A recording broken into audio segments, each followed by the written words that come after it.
His Excellency Dr. Anderson John Bailey, Governor of St. Maarten, President of Parliament, Mrs. Tiara Kishlani, Members of Parliament, Tumila Weaver, and Sarah Westcott Williams, Prime Minister of St. Maarten, the Honorable Mrs. Mary Jacobs, Minister of Public Housing, Spatial Planning, Environment, and Infrastructure, Mr. F. Duran, and Minister of Education, Culture, and Sport, Mr. Ralph Samuel. Secretaries General of the House of Parliament and the Council of Ministers, former Governor of St. Maarten, Dr. Anders Eugene Holiday, invited guests, welcome and good afternoon. You guys are a very lively bunch this morning. Good afternoon. I think we're going to have a great day.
Islands National Park. The electricity supply is 100% broadband internet. Based on your online tax returns, the tax office has deposited your 2032 refund on your account. The special cybersecurity unit of St. Maarten's police force announced that they apprehended a group who had been attempting to hack the Central Medical Information System. I thanked Sandy for the update. After breakfast, I proceeded to the garage to my smart, self-driving electric car and asked it to take me to Phillipsburg. Just as the car got to the top of Guanabay Hill Road, I looked out the window at Phillipsburg and the Great Salt Pond, and I was awakened from my dream by the sounds of chirping birds outside my window. Ladies and gentlemen, my dream provides a glimpse into our green and digital future. The question is, how do we get there? To begin, given the time allotted, or should I say bandwidth available to transmit my message, I will establish the analytical framework by briefly discussing the concept of development along with the key factors that drive development. I will then provide a brief overview of the evolution of St. Maarten's society. That will be followed by an outline of my vision and green and digital recommendations to help shape St. Maarten's future development. I shall end with some concluding remarks.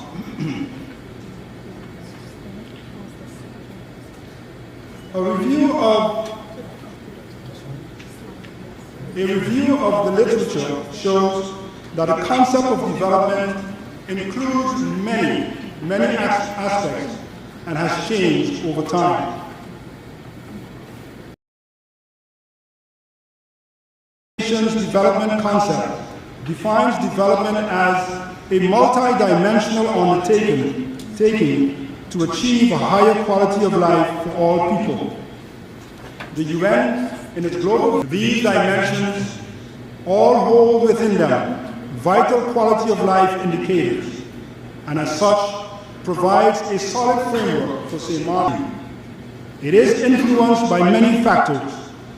An important factor is technological advancement. People have always, in keeping with the age-old adage, necessity is the mother of invention, developed and or used available technology to make their lives easier and to improve their living conditions. Technology has, particularly during the past 270 years, played a key role in the transformation of societies and the progress and development of people and countries. The major trends in or revolutions in technological advancements are commonly categorized in 4 P in this chart. The chart from left to right shows, first, starting in the late 1700s, steam; second, as of 1870, electricity, the combustible engine, and breakthroughs in chemistry powered the radio, telephone, telegraph, television, home appliances, and electric lighting. And the internal combustion breakthroughs in information theory and digital computing around 1950 ushered in the third industrial revolution.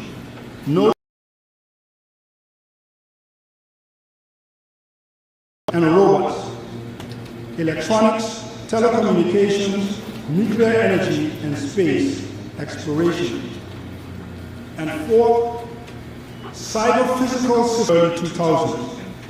Notable aspects are the internet, cloud technology, blockchain, artificial intelligence, and augmented reality, robotics and automation, autonomous guided vehicles, 3D printing, renewable energy, and nanoparticles. These technological developments have changed the way we live, interact with each other, and with technology. The following chart indicates industries and institutional developments contributed significantly to measures of human development over the years. With technological innovation being a considerable driving force. The technologies such as electricity, water sanitation, modern healthcare, and expansion of agricultural productivity have all contributed to the average person having a longer lifespan, better health, and possessing more economic security than compared to any prior era in history. That is, however, only one side of the proverbial coin. Technological advancements and the resulting industrialization with its CO2 emissions and non-degradable chemical products have also come with threats and costs. The side effects of climate change in the form of global warming and the resulting rising sea levels and more frequent and stronger hurricanes form important threats and in some cases existential threats to growth and development. This, in addition to the growing waste production and the accompanying pollution of the environment.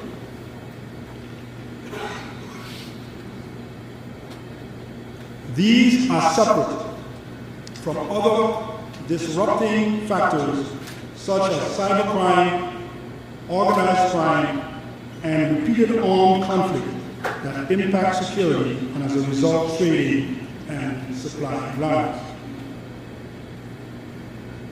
Former President Barack Obama, in speaking about the importance of ICT, stated, and I quote, "The internet is not a luxury, it is a necessity," unquote.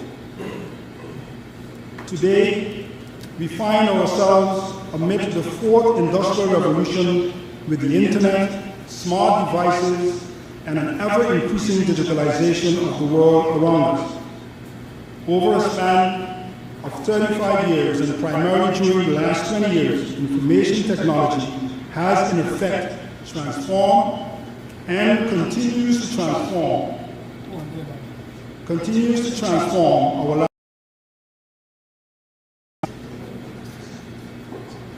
ICT is increasingly everywhere and influencing everyone and everything. Us practically live online. We chat online, make friends online, bank online, shop online, study online, source our information online, and store our data online in the cloud. Our mobile phones have evolved into computers on the go. Our vehicles are increasingly computers on wheels. Our medical devices and equipment are software-driven computers, and these and other devices are becoming increasingly interconnected via the internet. Data from the International Telecommunications Union, ITU, shows strong global growth in internet use. The ITU, as illustrated in this chart, estimated that the number of people who use the internet increased to 4.9 billion in 2021. That is about 66% of the world population. It is estimated that by 2030, 7.5 billion people, 90% of the world population, will be connected. In short, one and everything will be interconnected is upon us. And we as St. Maarten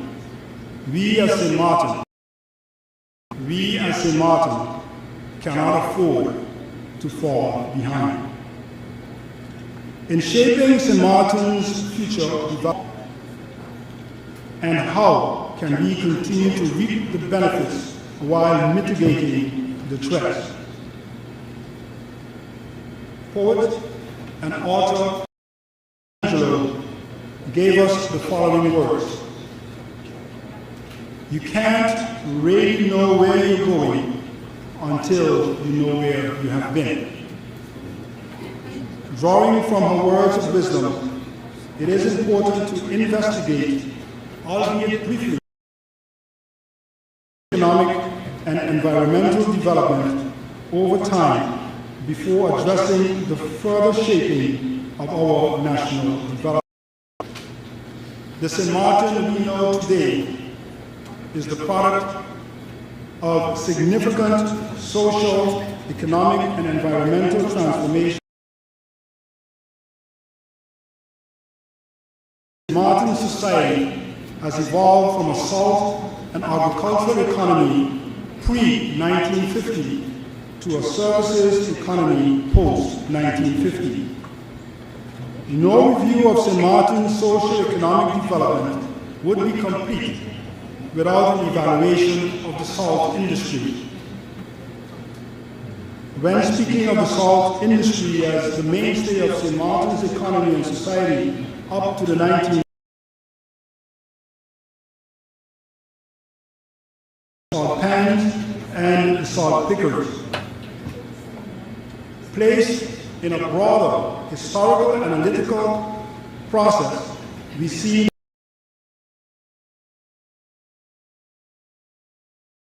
the mid-1700s using the available engineering techniques and technology of the first industrial revolution. In particular, included first, the North Dyke and Canal system in the early 1700s.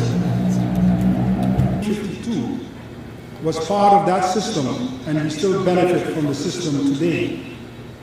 Second, the Long Wall, which we all know, was constructed in 1792 to stop water from overflowing from the fresh pond into the salt pond. It was expanded in 1852.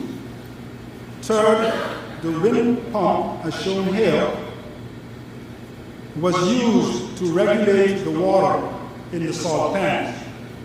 And fourth, the construction of a steam-powered salt factory and pumping station in 1862. It is referred to as Fogel, and shown here, at least the ruins of Fogel. The salt and agricultural society gradually disappeared, starting with sugar plantations along with the abolition of slavery. That was followed by the gradual decline and cessation of salt production by the middle of the 20th century. These developments led to a collapse of the economy and resulted in the people having to go abroad to find employment. Statistics show that our population had declined from approximately 3,000 persons at the beginning of the 20th century to about 1,500 persons some 50 years later, around 1950. The disappearance of the salt industry as the mainstay of St. Maarten's economy is most strikingly punctuated with the start of the filling of the Great Salt Pond at the end of the 1960s and the current use of a large section of the salt pond as the island's landfill. Starting in the 1950s, St. Maarten transformed from a salt and agricultural society into a tourism-based economy. Tourism industry, St. Maarten also developed a vibrant transshipment sector via its harbor and airport. Also important are the technological advancements of the second and third industrial revolutions. A key factor, thanks to our geographic location, was the construction in Simpson Bay in 1941 to aid the Allied war effort during the Second World War.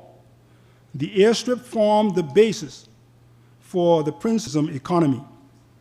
The investments in the various expansions of the airport, starting in the 1960s, and in GB, also starting in the 1960s, of technology applied in the production of the distribution of clean water.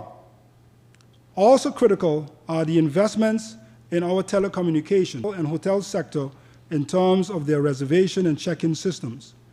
Together, the airport, electrical, telecommunications, and port infrastructure to an economy where people come to make a living. In 1950, the population was about 1,500. Today, the population stands at around 50, is about 29,000 US dollars. It is one of the highest in the region. Viewed as a key social economic indicator, it may be concluded that St. Maarten has made tangible national development for the people of St. Maarten. These net gains, however, are not to say that we do not have challenges. Noteworthy are, first, accessibility to health care and gaps in education. Second, are limited human resources. Third, limited access to financial resources. And fourth, environmental degradation as manifested with our vulnerability to external shocks. In the last 3 decades, our island's economy was impacted in various Hurricane Lewis in 1995, the 9/11 terrorist attacks in the US in 2001, the third oil crisis with a peak in oil price, Hurricane Irma in 2017, and in 2020, St. Maarten, while still recovering from the impact of Hurricane Irma, was hit by the COVID-19 pandemic. While not the only factors, it is evident that Sint displayed. The impact on GDP adversely affected government's revenues and led to a deterioration in St. Maarten's fiscal position, the 22, thus limiting government's possibilities to fund the response to the challenges we faced. OECD countries from 2020 to 2050 as shown in this chart. 2017 to 2050 has increased substantially with the top part of the chart. We also know the threats and challenges we face. Looking ahead, the question is how do we the opportunities of the digital era to shape a more resilient St. Maarten. Our 21st century our expectations. There is, as a result, a need for a national strategic agenda aimed at closing the digital infrastructure and access gap with OECD countries. hurricanes and the risk of sea level rise, which is projected to result in Philipsburg, Simpson Bay, and other low-lying areas being submerged by the sea. With this prospect, it will mitigate the core aspect of our challenge, vulnerability. As a small island member of the highly interdependent global community with low unstable growth, internal issues, and position ourselves to respond effectively to global challenges. And we can only do so successfully by establishing a life for all. Such a vision is a multi-dimensional vision, one that covers the four mutual and security as mentioned in the United Nations agenda. It does not mean that we must throw out the old, start over, that we must build on, upgrade, and where necessary, add to that which we have. Ladies and gentlemen, to do so, it is imperative that businesses, civil society, and government work in collaboration with external partners to harness green and digital technologies to shape and secure a resilient future. Considering the United Nations for development in the following chart.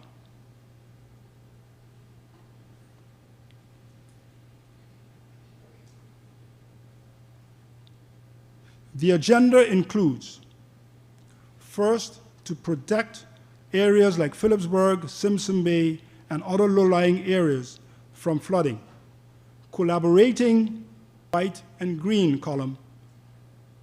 Investments in energy, resilience, and reliability should be made by transitioning to renewable energy generation, such as solar and wind, along with the implementation of smart grid technologies. The objective of these investments is to reduce dependency on oil imports, reduce cost, detect system bottlenecks, reduce outages, and secure work. At the same time, investments should be made in road marking robots to improve road upkeep. See the blue column. This requires further investments to complete an on-the-ground island-wide resilient fiber optic network offering faster and more effective ICT. See the blue column. As St. Maarten's gateway to the world, Princess Juliana International Airport must be equipped as a world-class smart airport. Are essential to secure the transport of goods and persons necessary for the survivability and sustainable functioning of our economy. Cycling facilities located outside the Philipsburg area. Seventh, seeding expanded healthcare services for residents as well as visitors from neighboring islands using digital technology such as e-medicine, remote surgeries, and it is imperative that mandatory ICT education starting at a young age is established. Digital technology should be pursued. The objective is to retain and upskill local talent. This to ensure that we, in addition to strengthening of e-government, the further digitization of government allows persons to access and pay for public services online. Developments in and policy compliance assessments based on proposals received by government. 10th, see the white collar critical systems or the impersonation of persons by AI underscore the need to protect our systems, data, and ourselves. As a result, governance structure as an integral part of the agenda. The governance structure should include a regulatory framework that establishes essential data security, data sharing, and privacy. 2, it should include a chief information officer in government to develop and oversee the implementation of the agenda. Ladies and gentlemen, the recommended green and digital strategy, it is focused on closing the gap with OECD countries and on building resilience to secure the further improvement of the. As a result, we find ourselves falling behind in critical areas of our economy, such as education, energy, telecommunication, aviation, medicine, and public services. It is evident that there is no quick fix to building economic resilience. It can, however, be concluded that the challenge we face in the wake of repeated external shocks and the increasing digitization holds within it the opportunity to invest in the enhancement of our socio-economic resilience, and with that, the improvement of the well-being of our population. It holds within it the opportunity to develop a strategic plan to shape St. Maarten's future development through sustainable green and digital strategies. Investing in socio-economic resilience and sustainability is also the best approach to freeing up resources to bridge the financing gap we face as a country. The way forward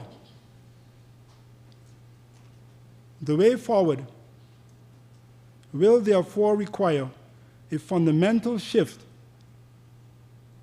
in our current development model. The shift is to move from a primarily single-focused economic development model to a multi-dimensional sustainable development model applying green and digital strategies. Critical in that context is the need to recognize and invest as the foundation for building necessary partnerships in the interdependent global community we live in. This is so because of the digital era are literally at our fingertips, and only by developing our human resources can we use them to our new reality. I thank you.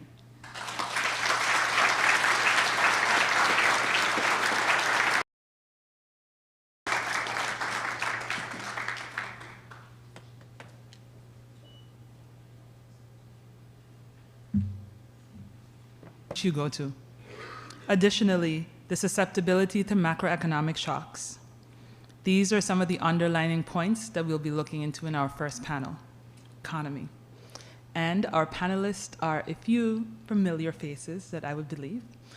They will be Prime Minister Sylvia Jacobs, Minister of Vromi, Mr. Egbert Duran. They will also have Mr. Klein. Welcome these lovely folks to the stage. Prime Minister.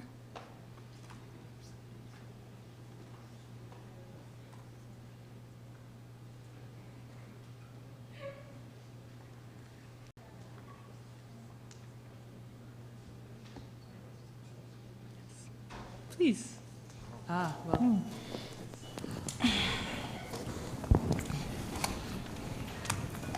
Is to the work of the people of St. Maarten with a focus on the well-being of the island community at large and facilitating all previous expectations. But she also maintains a vision of the economic status becoming one where maximum growth continues to exist, where each citizen deserves to be empowered with determination, strength of mind, and actions allowing progress to the next level. The Prime Minister believes the Honourable Minister of Vromi, Mr. Egbert Gerendi Duran, commonly known by many and his peers as Gerendi, is a 31-year-old public figure here in St. Maarten. He currently, from a young boy, the Honourable Minister Duran displayed a keen interest in learning about the happenings on St. Maarten and the region, particularly in politics. Another interest of the minister that has been held dear to his heart. After successfully completing his studies, Minister Duran moved back to St. Maarten, determined to be an asset to society and to promote positive change. He can often be heard saying that having a quote-unquote was his time to serve the people of Sint Maarten. He postulated himself at the age of 25 in the 2018 parliamentary elections and was given the mandate by many that believed in him. Now, 5 years later, Minister Duran holds the position of Minister of Roaming. Our third panelist, right in the middle, chose to interrupt me mid. Mr. Claret Connor has been serving as the director of the Sint Maarten National Recovery Program Bureau, commonly known as the NRPB, since its establishment in 2019.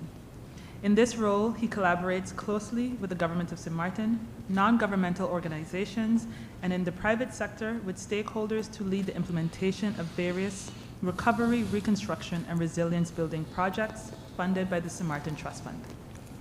Born and raised on Sint Maarten, Mr. Connor feels privileged to oversee the recovery process following the devastation of Hurricanes Irma and Maria in September 2017. He strongly believes in the importance of community engagement and involvement, recognizing that building a resilient country requires a collective effort. Prior to his current position, Mr. Connor held several notable roles in Sint Maarten, including Member of Parliament, Minister of Tourism, Economic Affairs, Transport and Telecommunication, and Executive Director of the Chamber of Commerce and Industry. He has experience in the hospitality industry as a hotelier and has worked as a university instructor. Mr. Connor has a master's degree in hospitality management from the Florida International University.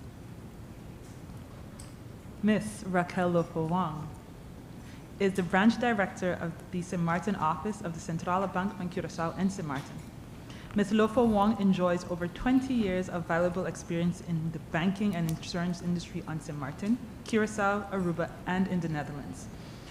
In these roles, she has been beneficial to the implementation of strategic objectives to the Centrale Bank van Curaçao and Sint Maarten. We also have Mr. Tadzio Bervoets, who has been involved in various local and regional conservation initiatives, including a project to lead the coral reef ecosystem valuation project of the British government of Bermuda, coral conservation projects in Tanzania, East Africa, and marine park manager in Sint Eustatius. He served as a director of the Sint Maarten Nature Foundation, where many of us know him, where he was instrumental in establishing the Man of War Shoal Marine Protected Area, Sint Maarten's first and only national park. Mr. Bervoets is also the former director of the Dutch Caribbean Nature Alliance, a nature organization that supports conservation efforts on all 6 islands of the Dutch Caribbean. He is currently a consultant to the Inter-American Development Bank, establishing blue carbon sequestration schemes for mangrove and seagrass ecosystems in the wider Caribbean region, an advisor to the Caribbean community and their member states on ecosystem-based adaptation strategies against impacts of climate change. Mr. Bervoets holds a bachelor's degree in international relations and NGO management from the University of South Florida and a master's degree from the Vrije Universiteit Amsterdam in environment with a specialty in coral reef restoration and ecosystems. Now, these are our panelists, and we have our fantastic moderator, Mr. Paul Lungo, who is a fellow of the Association of multiple other certifications. He has a Master's of Science in Professional Business Accountancy from the University of London in the United Kingdom, and a Master's of Science in Business Administration from Bucharest University of Economic Studies. He has experience in the profession, but Paul has shown that he has the ability to align business strategies and objectives and continuously develop himself as a technical auditor with a people-focused approach. Now, I will leave you all in the hands of Mr. Lungo for this first panel. Thank you, Makisha. Appreciate it. First of all, I would like to start by saying welcome to this event on behalf of BDO Caribbean. It's such a pleasure to see a couple of months ago, and it got materialized by seeing the engagement and the support from all of you. So thank you for being here. In digital and resilient economy of Sint Maarten. Today, we have gathered a group of experts, thought leaders, and change makers who will delve into the crucial intersection of sustainability and resilience in shaping the economic landscape of our beloved island. Today's discussion is not merely an intellectual exercise, it's a call to action. So thank you for being here. You'll be able to see that on the screen. So let us collectively rethink, reimagine, and redesign our economic landscape to ensure a prosperous, inclusive, and sustainable future. From the Prime Minister, as the leader of St. Maarten, how do you envision the role of sustainable development in shaping the future of our economy? Everyone here willing and able to contribute to this dialogue in rethinking St. Maarten. We are in 2023, and it's good to see the educational abilities of, and sometimes you don't stand still by how much we have actually progressed. However, our susceptibility to climate change while contributing minutely to it has put us in a position where we are on the front line of the negative impacts of climate change. So I must say, as leader of St. Maarten, that our utmost to achieve the Sustainable Development Goals as have been set forth by the United Nations, with the goal of 2030 being quite lofty, as one that we must work diligently towards, one that we are working diligently. Main things we need to do, a paradigm shift within our thoughts, our minds, and our actions as government, as NGOs, CSOs, as all relevant stakeholders. We will continue to fall far behind. So with this introductory statement, I continue to work together with government, with all the stakeholders, including to ensure that we develop the necessary policies, we move towards the digitalization, which we are working with through the Trust Fund, the DGTP, digitalization program, to create the efficiency. And of course, ensuring that the sustainable development keeps our environment at the forefront. Without our seas, our land, we cannot live. We are directly, His Excellency mentioned what will happen in time, and we saw that also in a symposium back in 2015. That are in the beginning phases, yes, and hopefully we'll be able to go into it further as this panel continues. Thank you, Madam Prime Minister. Now I will direct our next Doran. This is a little bit more specific, so I will ask Minister, how does the government plan to integrate sustainability principles into the infrastructure development and maintenance of St. Maarten? Thank you, Paul. Yeah, go ahead. Yeah. Thank you, Paul, for the opportunity.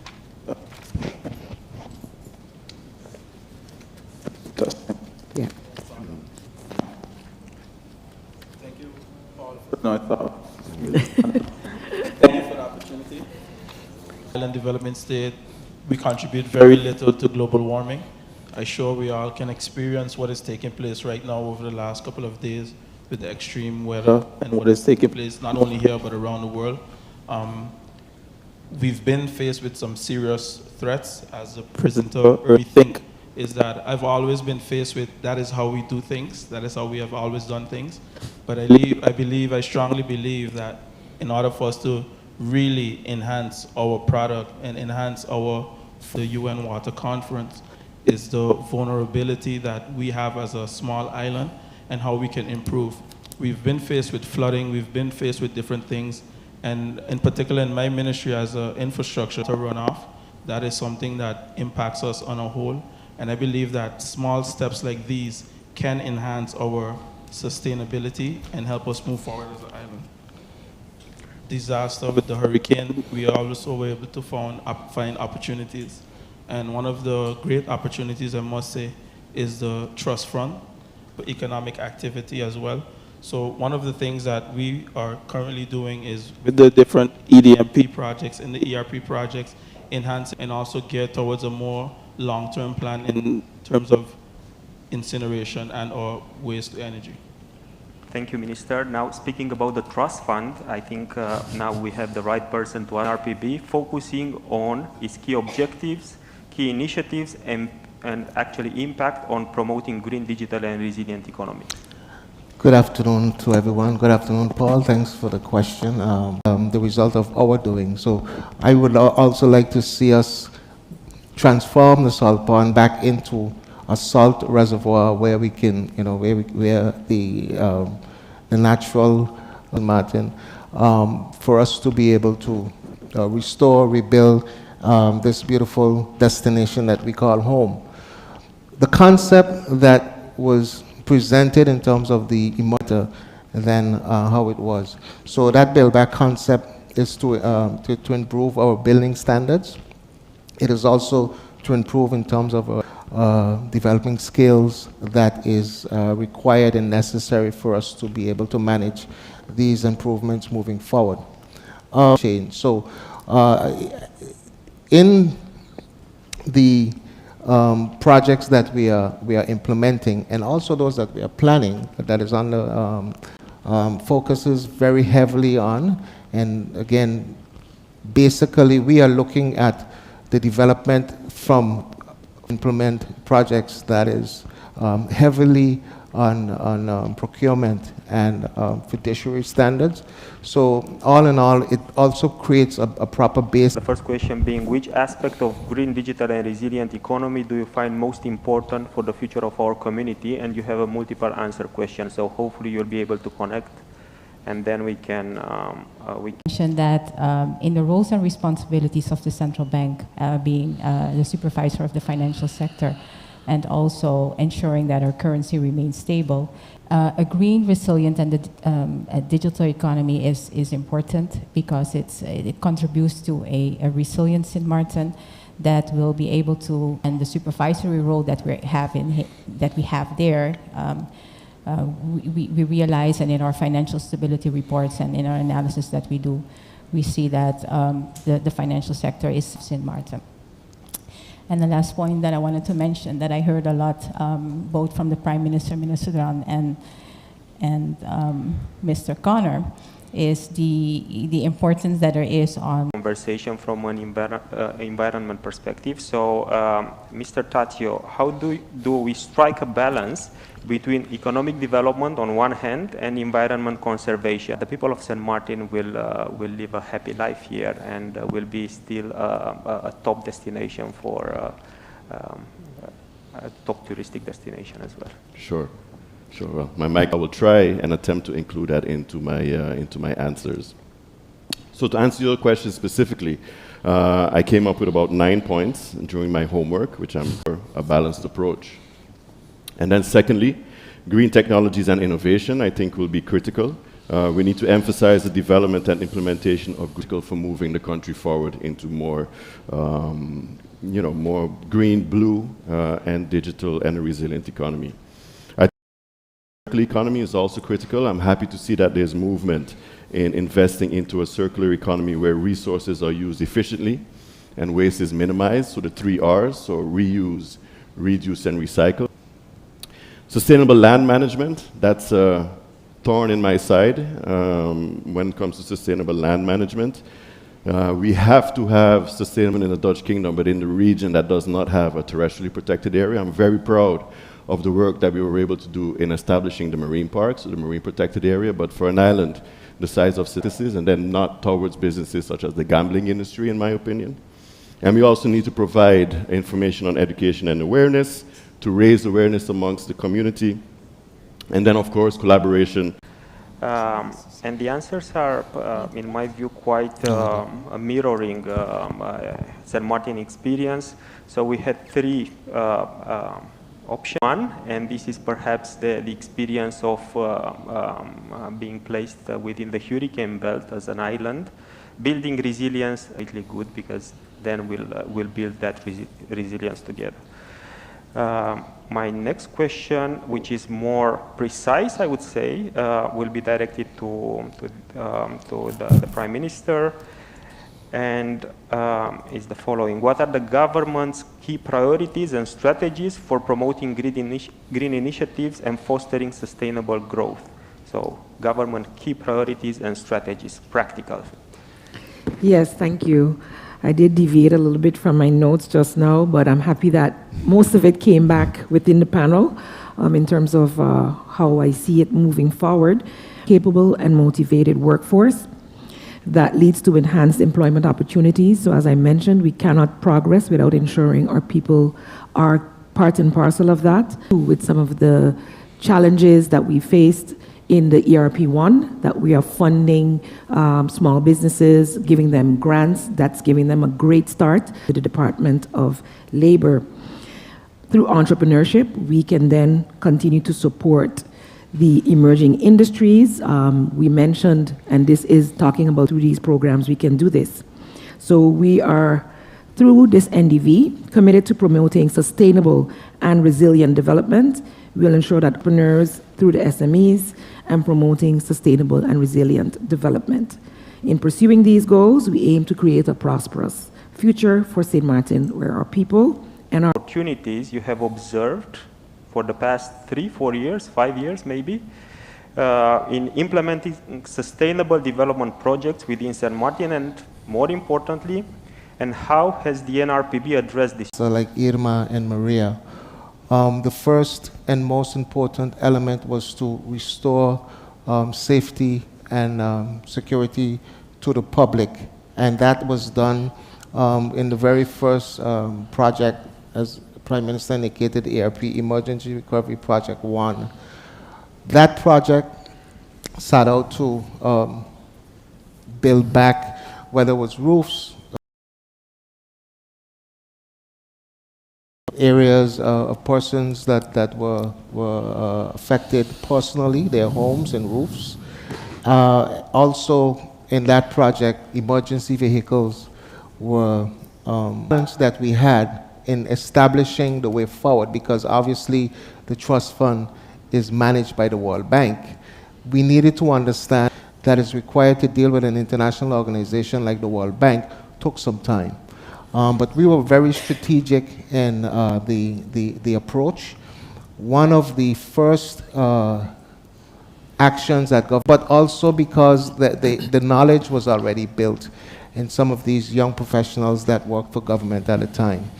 But what we had to do as an institution is, while dealing with the emergency aspect of recovery, also build at the same time the necessary institution that would be that a country would need in order to deal with basically dealing with some of the local talent that we had, but we also recruited from the region experts in various disciplines and fields that project, and Prime Minister mentioned that just now.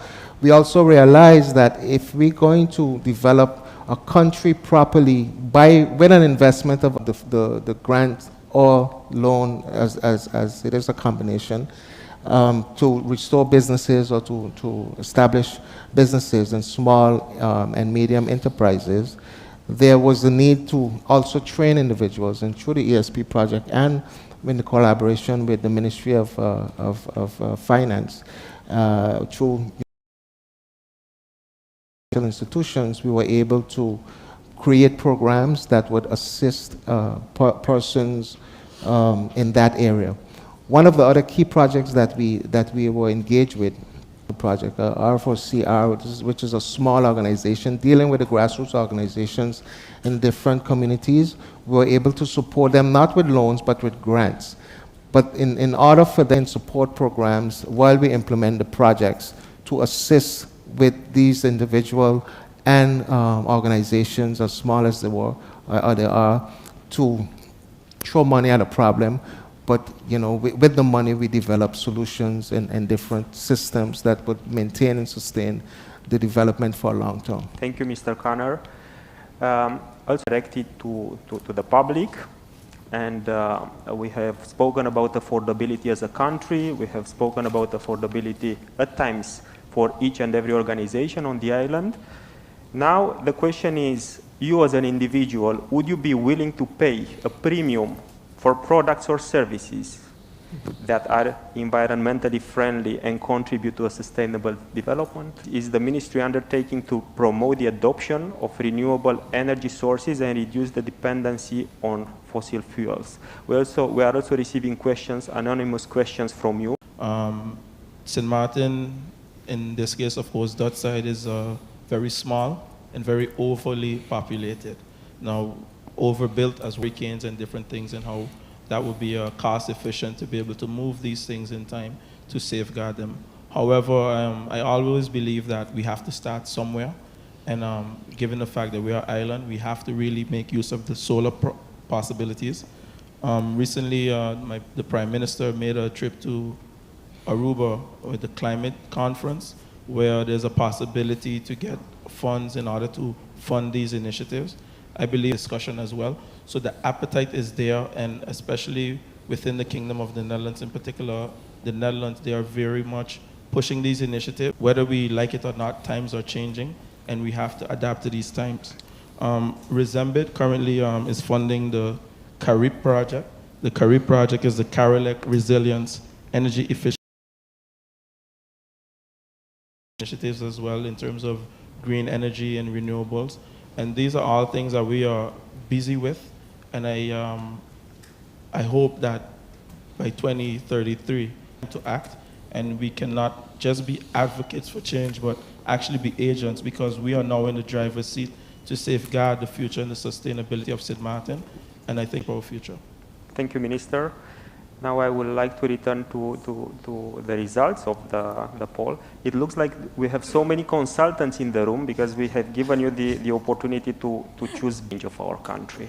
So 30%, 1/3 of us responded yes, irrespective of the cost. So the fact that we see that 1/3 green and sustainable and environmentally friendly products, this is really encouraging. So thank you, and we'll close this question. Now, I will switch. Mr. Taccio, how can we ensure that transition to green economy in St. Maarten takes into account the needs and concerns of local communities, including or what other more developed countries are doing, is more about how we can take the model and apply it to St. Maarten? Sure, that's a really good but also very complicated question over the past, member states. And it is the most difficult part to be as inclusive in developing these national adaptation plans as possible. There are to engage local communities, vulnerable populations, and relevant stakeholders, and also to establish mechanisms for ongoing dialogue. Participation and also critical. Is that a train? Weird. I think conducting community assessments is also critical through identifying specific needs, challenges, and priorities of local communities and vulnerable populations. I think, again, one of the most important, factors in the whole equation is public awareness and education, raising awareness about the benefits and opportunities associated with a green and blue economy, and educating communities and vulnerable populations about sustainable practice. Big issues that we are faced with as small island developing states is capacity building and skills development. We need to do better in offering training and capacity building. It's of me not to say that collaborating with NGOs and community organizations is very important, because they have the expertise and they work directly with vulnerable populations. We can leverage that expertise and those networks and those grassroots connections to ensure effective representation. One of the shortcomings that we usually face is monitoring and evaluation, which I think is very critical to ensure the success of any type of project that is implemented. So establishing a monitoring and evaluation mechanism to track the progress of green transition. Decision making is also critical, so that we can ensure that these communities are represented on relevant committees, task force, and working groups. And then last, but certainly not least, is continuous engagement. What we often see is that projects happen, projects finish, but there's no continuous engagement of the people that open channels of communication and continuous engagement with local communities and vulnerable populations throughout the transition process. What's also very important is that we need to foster trust, transparency. The answers, the questions posted on Slido, I would like to challenge Mr. Kanner. I'm reading a question which is quite interesting, and requesting an answer maybe for 30 seconds, max 1 minute. The NRPB has valuable knowledge and capacity that is crucial for sustainable development of St. Maarten. The question is, Is this knowledge and capacity being shared with the government, and how? Everything we do is in collaboration with government. We are given an assignment by the Council of Ministers, and we, in maintaining the development and also ensuring that the projects are maintained beyond the project cycle. So what we have recently been discussing with government is not only in terms of executing a project, but also executing a project. This investment will be maintained moving forward. And those are some of the requirements that go into the grant agreements as we proceed and progress with this generation of projects.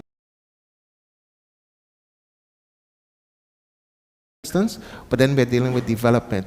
St. Maarten has always been an island that has outgrown most of its regional partners, but we are still lagging in terms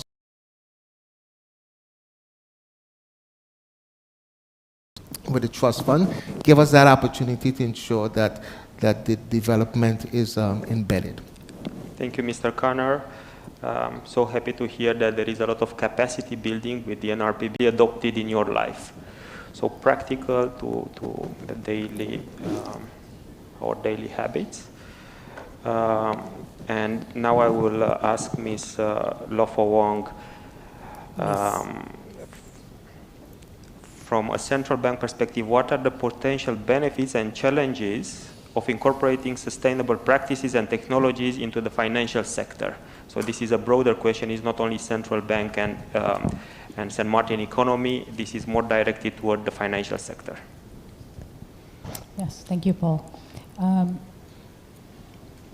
One of the main things, if you're looking at in 2015, there was a lot of countries signed under the Paris Accord, whereby they indicated that they were going to net zero emission in 2050. And one of the challenges there is that it's a very costly exercise. McKinsey did the research, and they estimated that it's going to be about $9 trillion per year to do this. If taking into the account the response of the survey just now, there is 31% that have indicated that they're willing to go the extra mile and to do that from now. So if we are at 9 trillion already, it could even be more. Also, what you have to take into account is on fossil fuel. Developing countries will have a larger price tag to pay, but how do you say it, proportionally, versus the other countries that are farther advanced than we are. So what we have seen is that in the financial sector and in, let's say, the central banks, that there are steps being taken, that there's research being done, that they are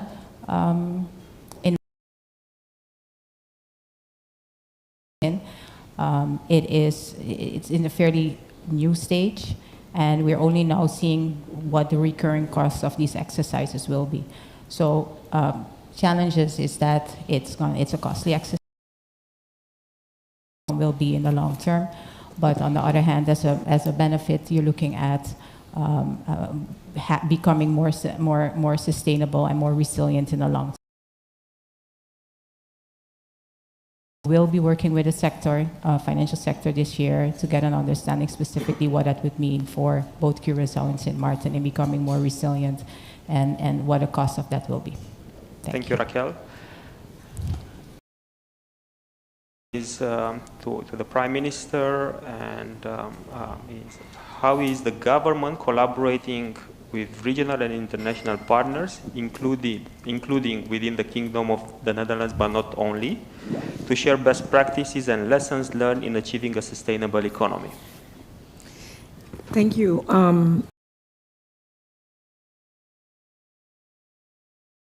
For the past year, especially coming out of COVID, we didn't do much traveling. A lot was done on Zoom, but I was able to visit, for instance, the EarthX, several fora, the EarthX, the United Nations high-level political forum, which you had to assess your development in terms of the SDGs, and then, of course, United Nations General Assembly. And we in St. Maarten be like, what purpose does that fill?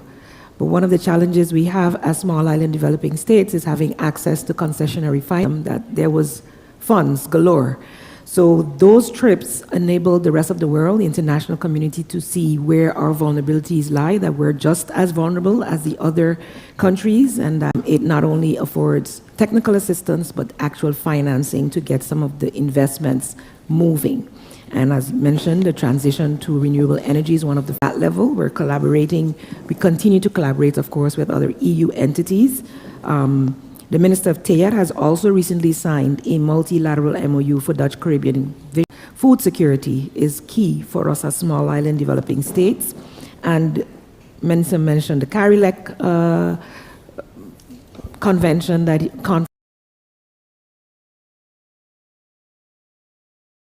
Interior and Kingdom Relations continues to seek several partners, because collaborating partnerships for the goals is something that, as a small island developing state, we cannot do it alone. We must collaborate on all levels, and most importantly, with our northern neighbors, via whether it's EU funding, whether it's Interreg funding, at various levels. We are in dialogue with our international, regional, and kingdom partners to goals. Thank you, PM. I would like to read some of the answers received. So what we have adopted, I see an electric car at Canner is, the NRPB is actually a paperless office as well. As much as we can. Yes. I see drastically reduce the use of paper, water, and electricity, solar panels, using less plastic. So I think we all do as much as we can, and this is so important for the transition. I think we can. It's a good book. I will share it with you toward the end. The conclusion of the book is that everything starts by making your bed in the morning. So, and then the light when we leave the room can be for the overall economy. If we'll all do small steps, perhaps we'll be able to progress much faster as an economy as well. So, to Mr. Taccio, how can we ensure that the transition to a green economy, and Mr. Taccio, I will kindly ask you if you can give us a concise answer, maybe in 1 or 2 minutes max, to a green economy in St. Maarten takes into account the needs and concerns of local communities, including vulnerable population. I think, sorry, that was... I can be very brief with that one. Yes, the next one, my fault. How can the government and private sector work together to create incentives? So this is so important.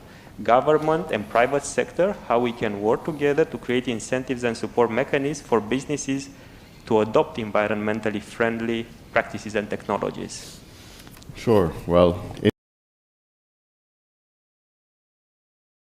create or further expand on policies and regulations that encourage businesses to adopt environmentally friendly practices. For example, we still need environmental support, allocate funds for research and development initiatives focused on developing environmentally friendly technologies and solutions, and then sort of private partnerships. So governments and private companies can reinforce partnerships to address environmental challenges collectively. Again, information sharing and awareness. Government and private sector can collaborate to educate businesses about the benefits and opportunities associated with adopting environmentally friendly practices. I think there's no better example than us right here, right now, in how that can work. And capacity building is a major issue. And then one of the interesting things is also certification and standards. I think if you can develop a way to certify or to provide a green certification or a blue certification to certify the new hurricane season. My next question goes to Minister Doran, and in the context of climate change, what measures is the ministry implementing to ensure the resilience of our Thank you for the question, Paul. Thank you. Recently, a couple of weeks ago, we had the launch of our new building code. The building code aims towards a resilient building, fresh in our minds. I remember during Hurricane Irma, in a fully concrete home, thinking and feeling that I was outside. So I cannot imagine. We see that what that has caused of not doing that, with certain parts serving as projectiles and damaging others' property as well. Also, although not to do it exactly with climate change, a lot of focus was put on disabled persons and access to buildings, commercial buildings. I must say, if we are all honest with ourselves in this room, that that has been neglected severely, and I really, that was really a sticking point and very important for me. So I'm glad to announce that we're going towards that direction. The building code will be enforced and enacted within the next coming weeks. So that is great news for St. Maarten, I must say.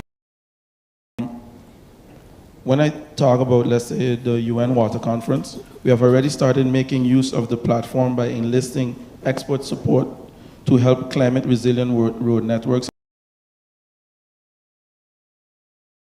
different things. So those are things that we're already actively working on. With the most recent development in terms of the approval of the capital expenditure budget, we are not only focusing on our wastewater issues that we have, but also the different ways that we enhance the infrastructure of our road network and how we could incorporate insofar as we can, because as I mentioned, a lot of poor spatial planning, we have to readjust and rethink how we're going to do that. But those are on the points for us to focus on as well. The EDIS program, EDIS stands for the Infrastructure for Resilient and Resilient Island States, and it aims towards equipping the relevant government agencies, INSIDs, with the needed technical support and knowledge products related to the infrastructure resilience. One of the other points that is very crucial is another project that is being carried out in collaboration with the NRPB is the underground cabling. We see that after the most recent passing of the hurricane, that a lot of areas, well, not a lot, some areas were out of electricity for quite a while. I'm happy to say that areas at South Ward and St. Peter's, they are now underground. So God forbid we're faced with a threat, they can be back online quicker. Those are great strides that we're making, and my vision and my goal is to have the entire island underground within the next coming years. We already started the trend. We see the effects of what a storm can do, and I think that is the only way to go. I think that I'll leave it there for now. Thank you. Now I have heard about the underground cables. I think we all noticed that there are no shipwrecks all around St. Martin. This was so obvious for a couple of years after Irma.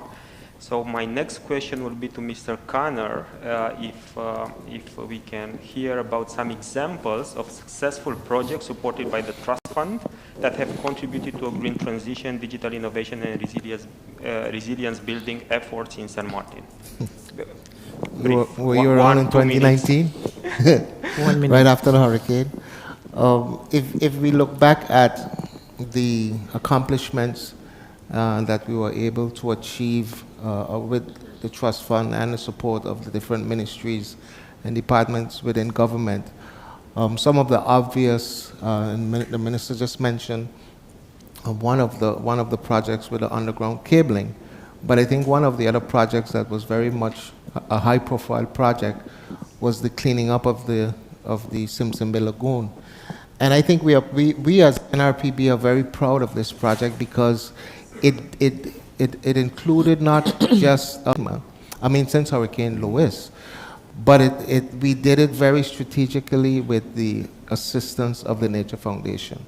And I think that is how, we had to endure during that time. We needed to remain steadfast and disciplined in terms of how we approach not only the Simpson Bay Lagoon cleanup project, but also the coastline. I think we cleaned up about 7 kilometers or something like that with the coastal cleanup. But it also reminds us that, the public has a very short memory when it comes to dealing with disasters, because when it happens, implementing, preparing, and executing, and executing projects takes the time that is necessary in order for us to do it right. And when you speak to my colleagues in NRPB, I am quite sound and confident in the approach of, if we do it right the first time, we will only have to do it once. So the country doesn't have to repeat that again.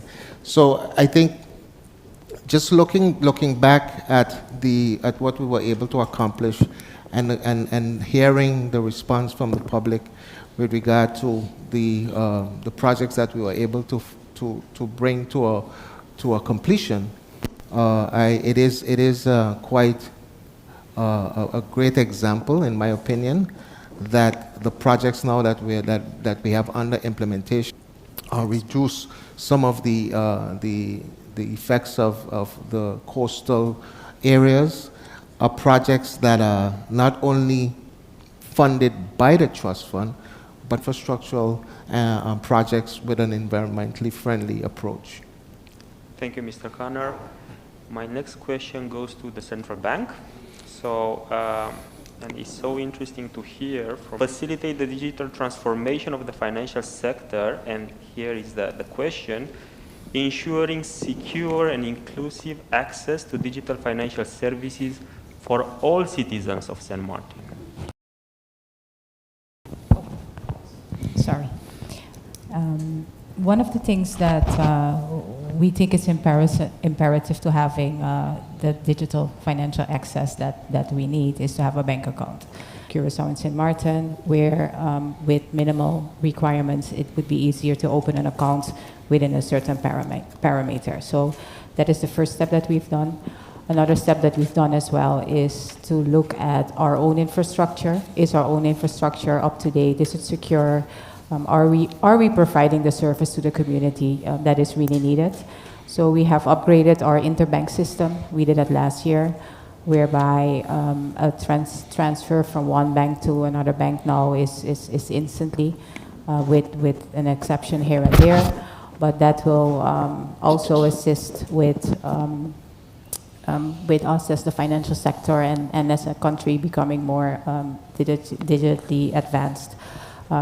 I would like to add to a few points too, that access to internet is important, because you can have a bank account without internet, as the governor mentioned, you are nowhere.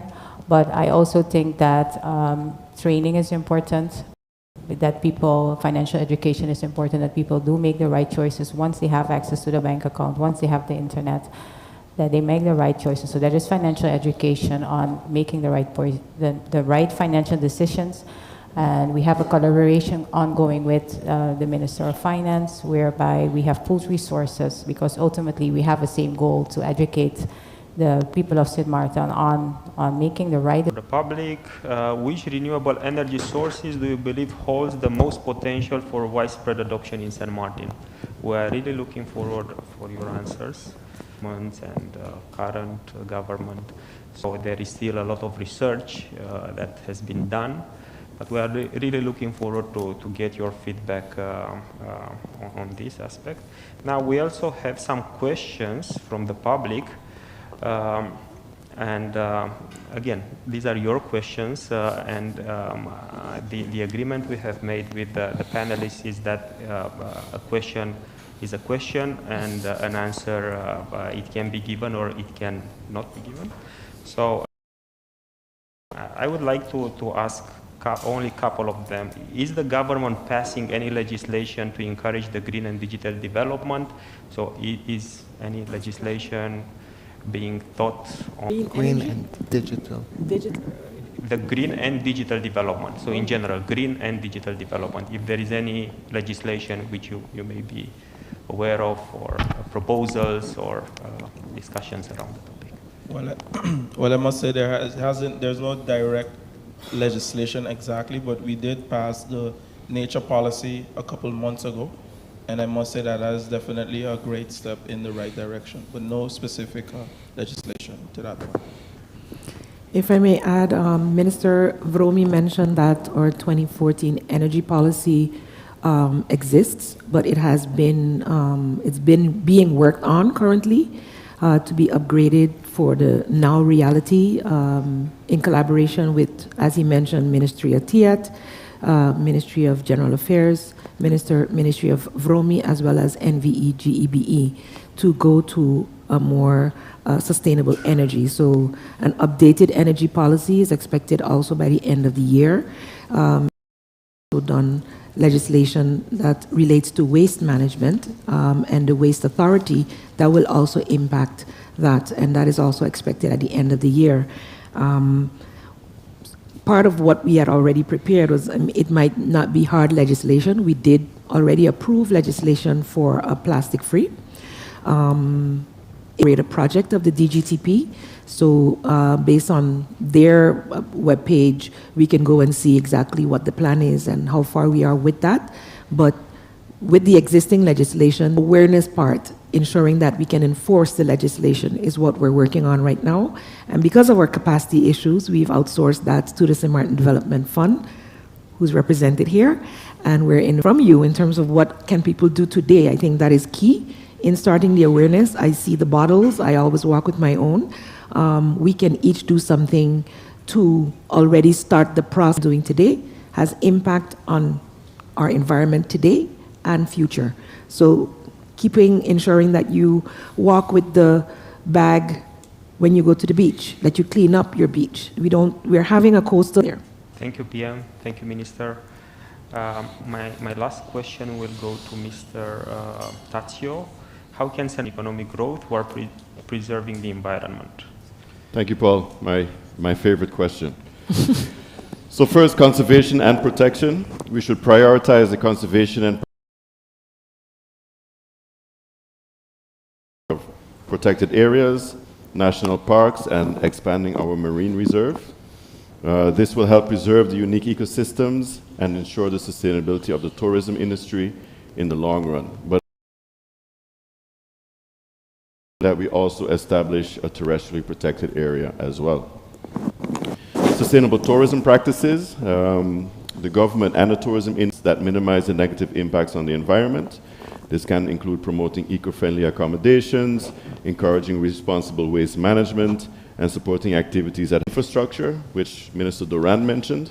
The diversification of our tourism product, I think, is also critically important. We should increase our consideration of diversifying our tourism product to showcase our unique natural resources and biodiversity. Again, this can include developing nature-based tourism, wildlife tours, cultural heritage trails, which I think is critically important. And then, of course, additionally promoting agrotourism.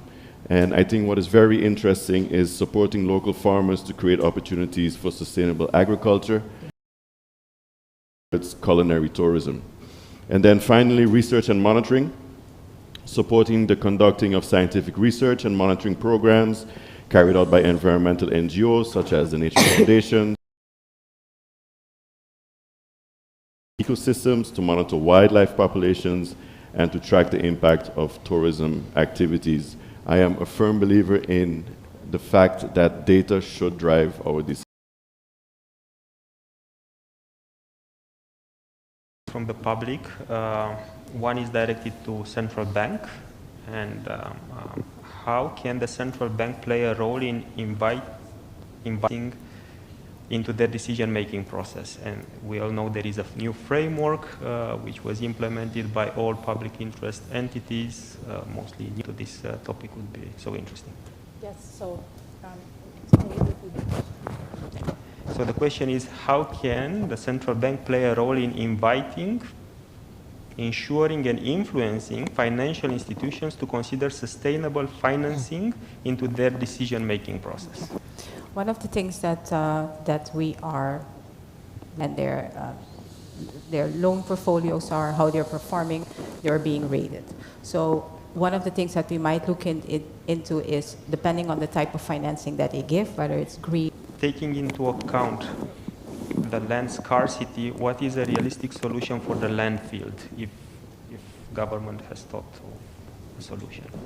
Can you repeat the last part, please? Taking into account the land scarcity. Reduction of tipping fees and different things, because one thing is for certain, based on research that we have done thus far, and I believe it was in the last governor's, and I don't know any country in the world that this does not happen. Say bus station, Aruba, Curacao, the Netherlands, and every other island. I mentioned the possibility of incineration, export, separation, and ultimately the discussion that has been ringing for the responsible decision in handling our waste in the most efficient way. Thank you, Minister. Now, the answer to the question, which renewable energy source do you believe holds 26% of the respondents mentioned solar power. Okay. So, yes. And ocean power, 20%, wind power, only 4%. Responding your questions, and first and foremost, responding positively to our invitation to be here today. So thank you. Thank you. Hello, everyone. Firstly, thank you very much to our panelists. I think I heard some key concepts that I can summarize as a data-driven approach to very optimistic your responses, and it's clear that while we come from different spaces, we share common goals. Now, we would like to encourage you all to get some refreshments and also move to the other side of the room where everything is set up for the ball. So thank you, and we will resume in 15 minutes. There will be clocks in the room to keep us all on time. So I will see you all back here in 15 minutes. Wait, can you all stay there for? We're just going to take photos of you all really quick. We're just going to take photos of you all really quick. Sure. Because I need to leave now. Yeah, I'm just going to take photos real quick.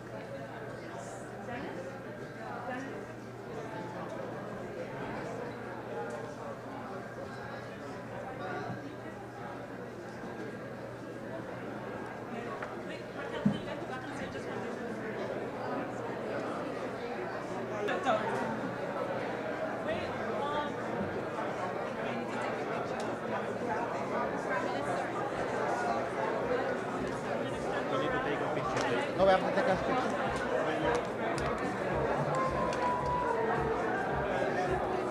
How are you? All right?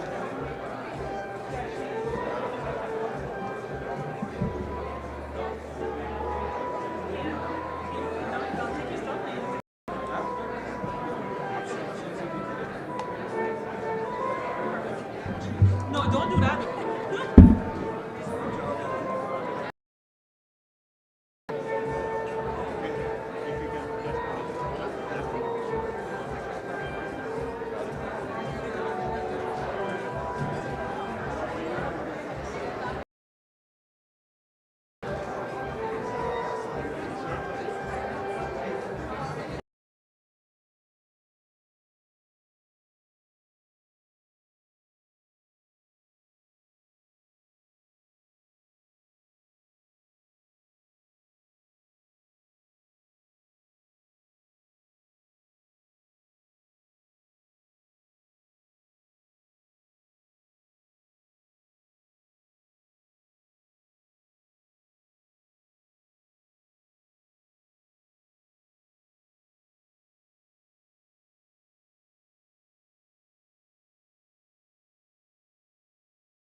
welcome back. I hope everyone enjoyed the break. It was quite presentation on analytics and accounting workflow optimization, which will be presented by Gert Glaudemans, who is the managing partner of BDO, Dutch Caribbean, and a member of the Americas board of the International BDO Network. Gert has over 30 years of experience in accountancy and advisory, working for a wide range of companies and sectors. He's also a certified change management practitioner. He is resilience and accountability on our islands communities. So if I may welcome Gert to the stage.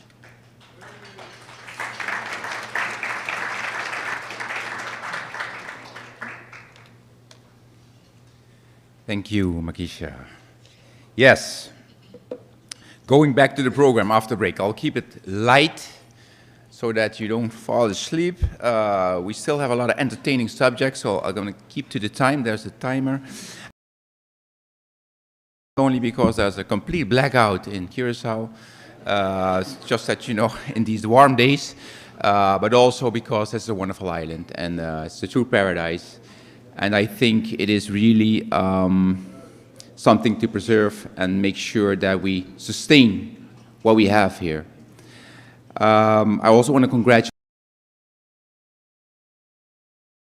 the conference, because coming together and thinking about the common interests you have, I think is wonderful and inspiring.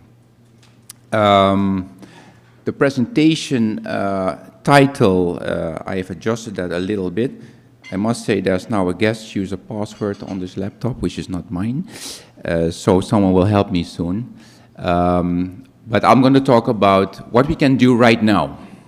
What can we do with what we have? With current legislation, there was questions about legislations, there were questions about remarks about technology, but at the end of the day, we want to go ahead today and tomorrow. So we don't want to leave the time going and waiting for legislation and new technology. There's technology enough. We have enough technology. It's just how we use that technology and utilize it for the solutions we want to get.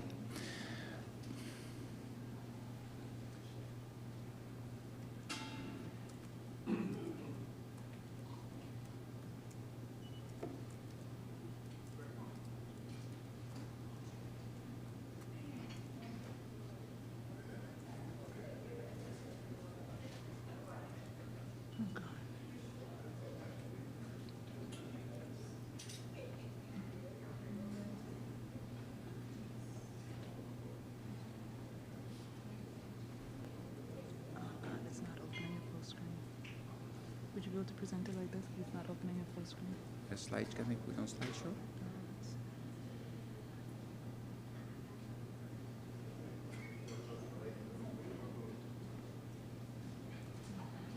Nope.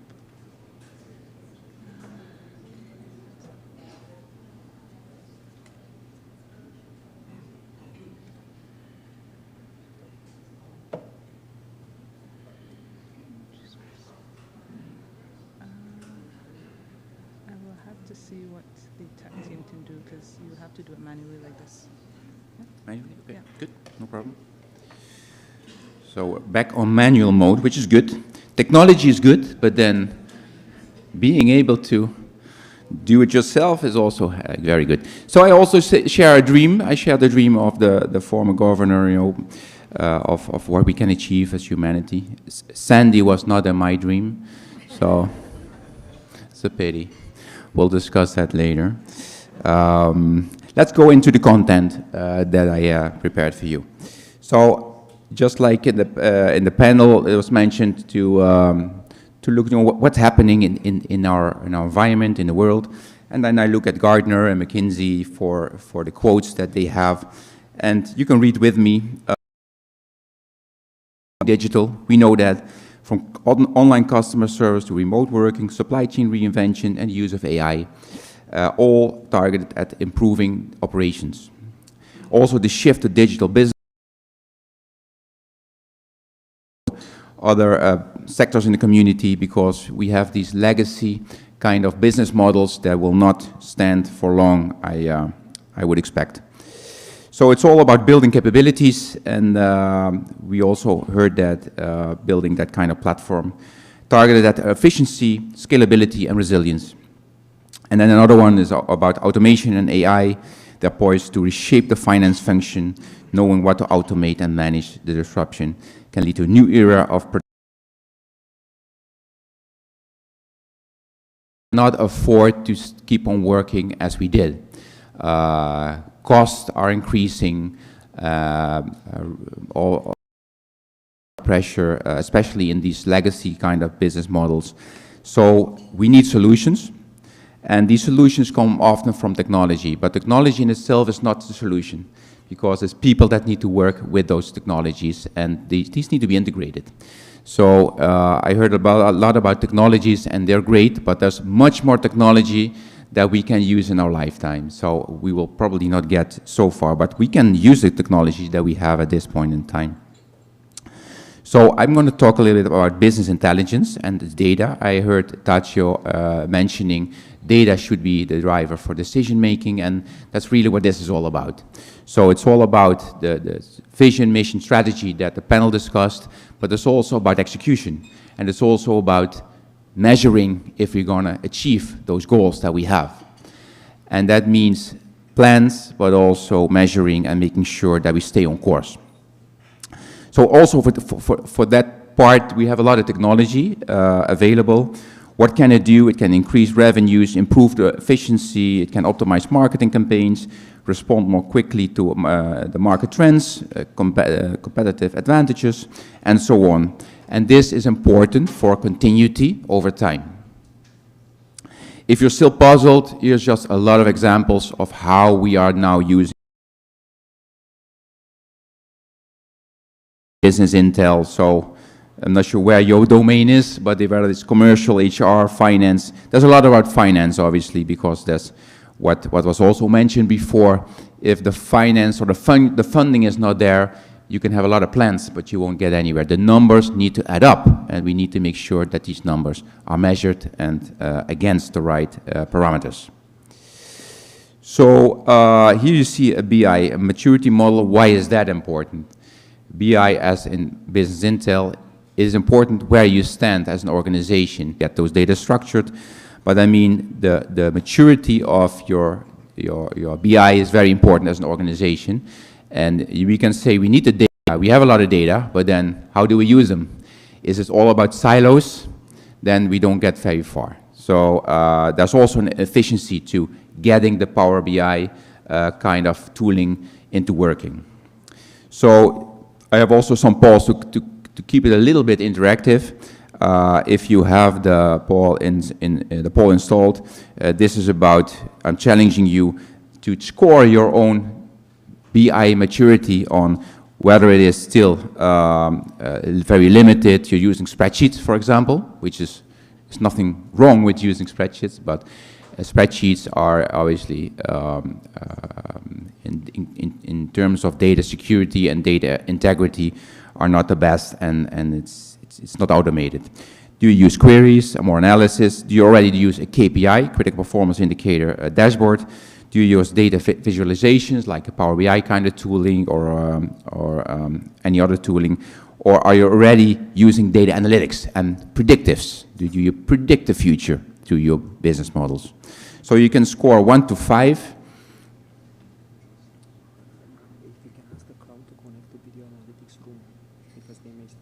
Okay.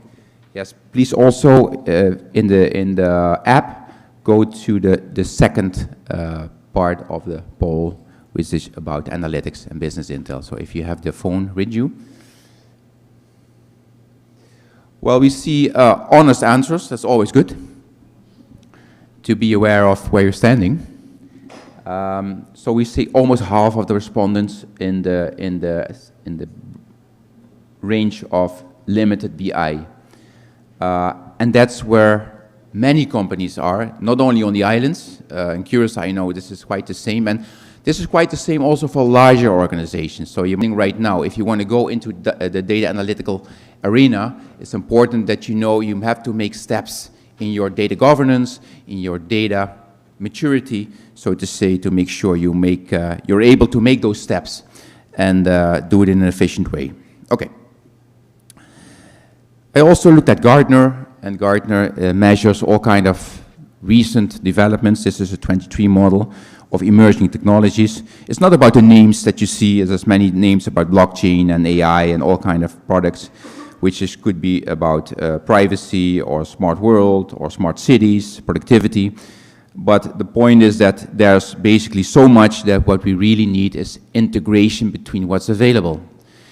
We don't need a lot of new providers because there's a lot on the market, but it's not connected, it's not working properly, and it's not giving the solutions that companies or other kind of entities, like even the government will need to make some steps.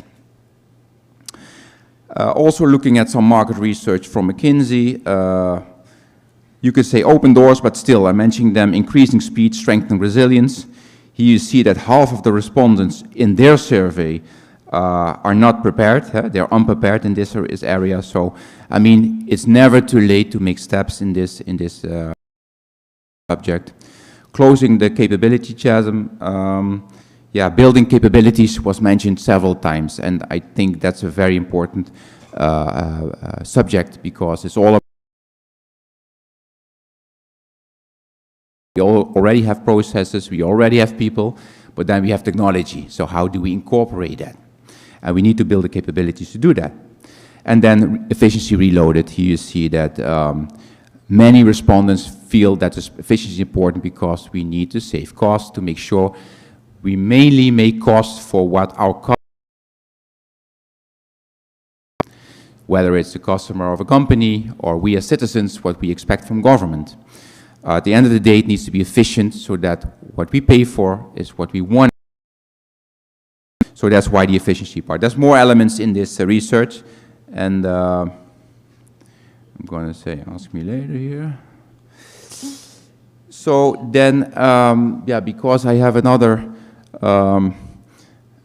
screen that I had some flying in movements here, but that technology also left. But the poll here, the poll 2 and 3, are behind each other, and the answers are basically to the right. So we don't need to do this poll, but right side is a little bit small, but it's all about that, you know, an answer to poll 1 would be accounting operations, because out of research, we next financial planning again, treasury, risk management, and then you see business development. That's this pure creative process. And so here you see that creative processes are difficult to automate. And finance offers a lot of opportunity for automation. And that means efficiency, that means timeliness, that means continuity, because the computer doesn't just can calculate whatever it needs to be done. This is not to exclude humans. This is to make sure that humans do more valuable work, to make their work richer and more interesting. So at the end of the day, it should be, but to get the right people with the right DNA for government or for companies or for other entities, it's a challenge on the islands, because often people leave the islands, look for other opportunities, and I think technology also there is a good area to attract people and make sure that the world knows and people know whether that in St. Maarten there's interesting work. But interesting work comes from using new technologies too, and making sure we make them proficient on them. So also a vision on the finance function, because as I said, it all starts with a vision and a mission and a strategy. So this vision about finance should be accommodating the whole technology story that I just told. And here you see that where the finance function used to be more of a commentator, what is happening in the firm, historically, it could be in accounting, processing figures, it should be becoming more a business partner, thinking along with a strategy. So it should be really a business partner of the boardroom. Not side, there's where the vision, so you see the finance function shifting towards data analysis, business cases, scenario analysis, where you use predictives. And there's much technology again, the compliance officer, but there's a lot of compliance in the finance arena. So that's why this vision is presented to you, just to make sure that you know what's behind this. So also in the islands, here in the Dutch Caribbean, but also beyond, we see some common challenges. We see cost of doing business is increasing. This is not good. It's able to let your customers pay for that, because if your competitors do it better and make less cost, then probably their price is going to be better. So efficiency is important. Then a problem, lack of standardization, integration, and automation. Standardization in general is lacking in this in our region. When you see Europe, they have also for a robotizing process is difficult in this area. So we need more standardization, which is obviously something we need to do as a country, but also as a region. The lack of up-to-date insights, continuity often general ledgers and software running on desktops locally crashing or getting hacked. I mean, we have probably all seen some instances in our life. So continuity is very important. We have continuity of the whole processing, the data processing, and making sure we have continuity in the company. Non-compliance obviously can be very expensive, and you get all kind of fines. And then a lack of digital readiness. We're talking about digitization, but we need to be ready to go there. Yeah, and often once there's a problem, getting the right advisors in can be time-consuming, and you want to have an advisor being connected to the company and the government, making sure they keep the pulse. So this is what we saw. Then we were thinking, well, how can we use this technology and integrate it? So this is just an example, not necessarily the only one, but this is an example of what we did the last 2 years. Created from bank till financial statements. So basically, annual financial statements don't need hands anymore, because all information is digitally available. It's with the banks, or it is in an email, but it is spread. So you need to collect it. Well, this kind of solutions is that we are connected to the banks, so the banks push overnight transactions to us, and we send them with the coding into the general ledger. No hands involved.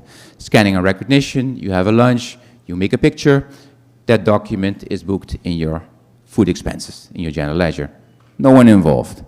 Then automated POS, if you have a restaurant or something, people doing swiping transactions, POS gets uploaded to the general ledger. So that way you get an up-to-date administration, and with the Power BI as an example, but you can also use other kind of tooling, you can have the periodic reports.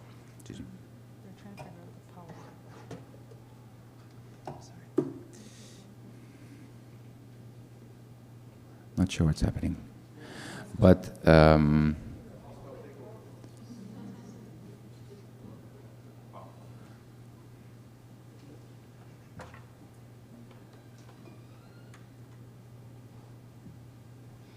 yes.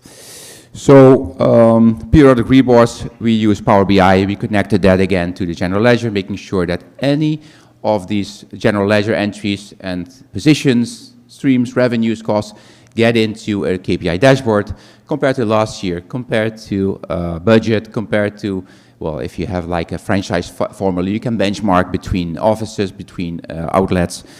And then the financial statements, as I said, if you do 12 months right and you're up to date, then on the 2nd of January, let's spare the 2nd of January, you could have your financial statements. Yeah. So how does this look? Well, this is just a picture to show. So we work with Windward Island, Oracle, any bank basically on the island, to make sure that we get the transactions. Obviously, it's with your permission. So we don't get this because we want it, because we make an agreement, we sign an agreement that as a customer you sign that your bank transactions can be sent over, we pick them up, we code them, and we make sure they get their way into the general ledger.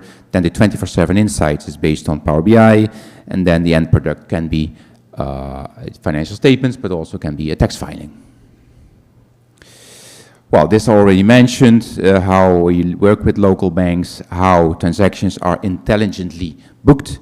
There are some learning in there, obviously. At day one, there could be like 80% going well, and then the happy flow will get up. Scanning solution, this is just an example. We use Basecamp, but we also use DAX and other kind of software. Again, many providers, doesn't matter what provider it is, they can all do the trick. And it's just making sure that you get your documents scanned or photographed, get them digital, and get them authorized. Many of these softwares also have an authorization, so you as directors can say, okay, this one is good, so it goes into the creditors. So just to make sure that there's several layers of security, but also several layers in the process. So the process is being facilitated by software here. Then the BDO analytics, as I said, it's really like a dashboard. It's like a cockpit.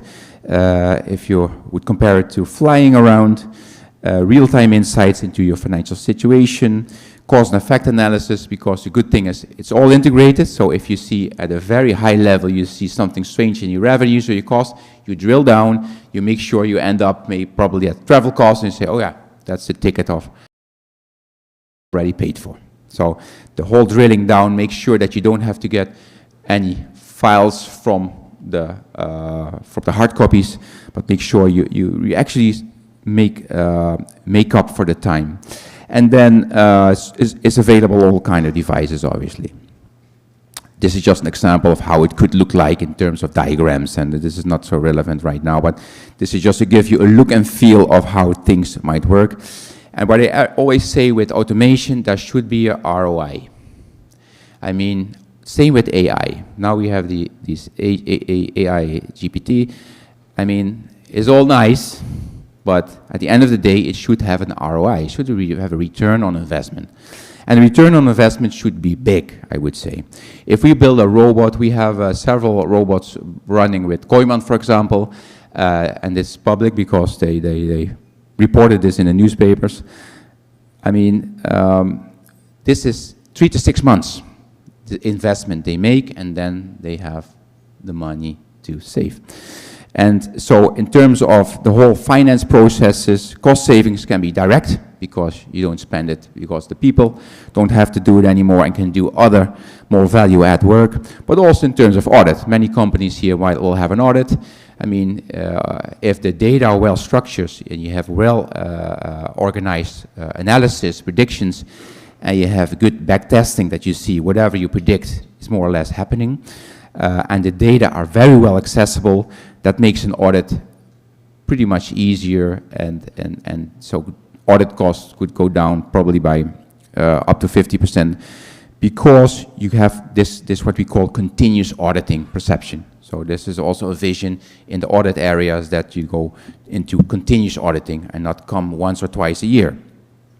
Well, up to the insights, obviously you can do better decision making. That's the same what Tajio mentioned earlier, continuity and timeliness of the accounting and the whole compliance, basically. Security, we often might think that having something on your laptop or desktop is safe. Well, there's nothing more unsafe than that. It's safe to have it in the cloud in like environments like Asia, and so it's the level of security is proven is much better over there. So make sure you also use that. And the speed of transformation, once you have this digital mindset and you have this digital capability, this maturity that we just saw, then obviously the speed of transformation will help you.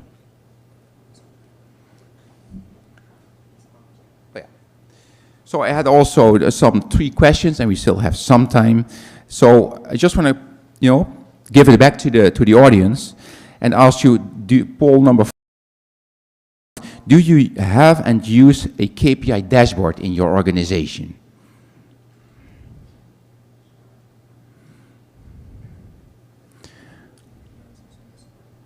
Oh yeah, okay. Yeah, so I am now well connected. Yeah, we see around 50% still running, but has this. So this is very promising. This is good, because KPIs are connected to your strategy. So once you have the good strategy, you need to do the right things, and then measuring that will help a lot. So KPI is more about steering information and not so much about historic information. So this is, I think, very good. I think it's higher than I would expect in Curacao. So I think it's very good. I'm going to stop this one. Then the second poll, or well, on the screen, number 5. Do you already have upload of bank transactions? So do you upload them, or do you manually have staff to do the manual entry, or do you use CSV files that you download and then get all kind of errors, or do you already use an automatic bank link?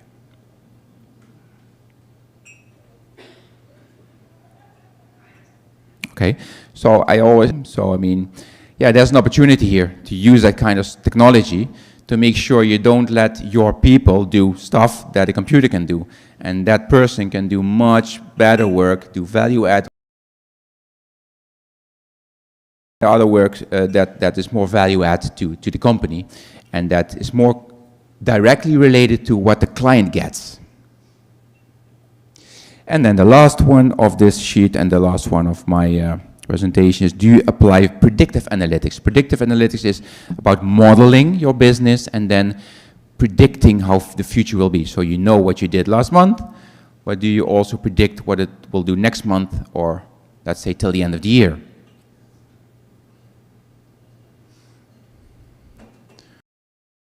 I'll leave it running a little bit because you have 18. I'm not a scientist, but this is not scientifically proven.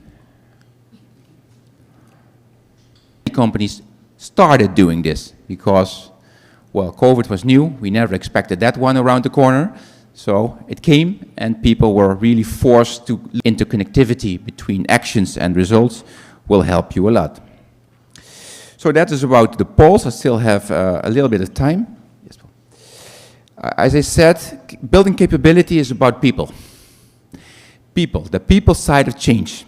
And here we use a lot of the ProSci methodology from the US. They have done research all over the world, big time. And you see for any project, any change project that you want to do, the success of the project is 70% depending on the people. It's not about the technology. The technology will work if it's used right. Yeah? It could also be about the processes. That's also a part of the other 30%. But 70% is the people side. And then they also investigated how much of the money is spent, of the project budget is spent on the people side of change. You see 3%. So it's completely out of, and I'm saying you're doing this, but I'm just making you aware that, you know, when you have a change, and technology is changed, because it will change processes, it will change a lot of things, then it's important to spend money on the change side and then the people side of change. So the next slide is about the model they use, is ATCAR. We also use it in our practice. Awareness, creating awareness. Why do we have to change? Why now? Desire, what's in it for me? Why do we have to change? Knowledge and ability, and then reinforcement, anchoring the change in your organization. So capitalize on the human factors is very important. Speed of adoption is important, the ultimate utilization is important, and the proficiency is very important. And I know I'm at the end of my presentation, but I know we're bridging towards the healthcare. Oh, we have one question here, or more than one, but you're showing me this. Which banks on Sint Maarten allow downloading the bank transaction into the financial software? I can tell you any bank, I'm not sure if there's any from RBC in the room, but RBC does not do it right now, but it's not your fault. In Canada, they decided that they will not operate based on a secured FTP server. With RBC, we can still do it, but then we will need robotics, and we'll use like UiPath or some kind of software that we build a robot, not something that moves like this, but a software that will connect us. So with RBC, we can still manage it, but RBC is not accommodating the islands to help a lot. So basically any bank, and we have very widespread and experience with Windward Island, Orco, FCIB, on Curaçao Vida Nova Bank. So I mean, and if there's, like, let's say a local bank that we haven't covered yet, we can still cover it because it's the same functionality. We connect through APIs, and someone in the room will know what APIs are. It's how we connect apps. Yeah, so we use all kind of technology to do that. Thank you, Paul. And to bridge to the panel discussion, please allow me, panel, 1 minute, because we also do a lot in the healthcare sector, and we see a lot of important developments about having to control healthcare. It's too costly for our communities. Our awareness as people to be healthy, digitization we mentioned already in a wider discussion, shifting to first line medical healthcare, more control at patient side and the healthcare supply chain. And here you see the picture below there. You see how, let's say, a hospital information system works these days. And this is how we see this in Europe a lot. Here you see how it is connected, and I understand this in Dutch, but I mean, it's all about all these parties that delivering services to the patients. They need to be connected. The data need to be connected, because if a diabetes patient is going somewhere, but let's say the data are not spread, then let's say the doctors cannot take the right measures and not advise them. So I mean, having the right information at the right spot is important. And this one I got from a committee where I'm working with in Curacao is about this is basically showing the potential of data analytics. We know that the blood sugar levels, which is the HbA1c, glycated hemoglobin, that is the blood sugar level. If that drops with a diabetes patient 1%, at the right side you see what impact that will have. So this is really showing sustainable impact. If you have the data, you connect the data from all parties, and then you know that if you drop the sugar level, 21% less people die as diabetes patient, but also amputations. Almost half of the amputations can be saved. This is not only about finance, this is also about quality of life of our communities. So I mean, I think this is very, very promising and very convincing material that data analytics and data is very important also in the healthcare sector. Sustainable impact, I'm giving it to the panel now. Thank you.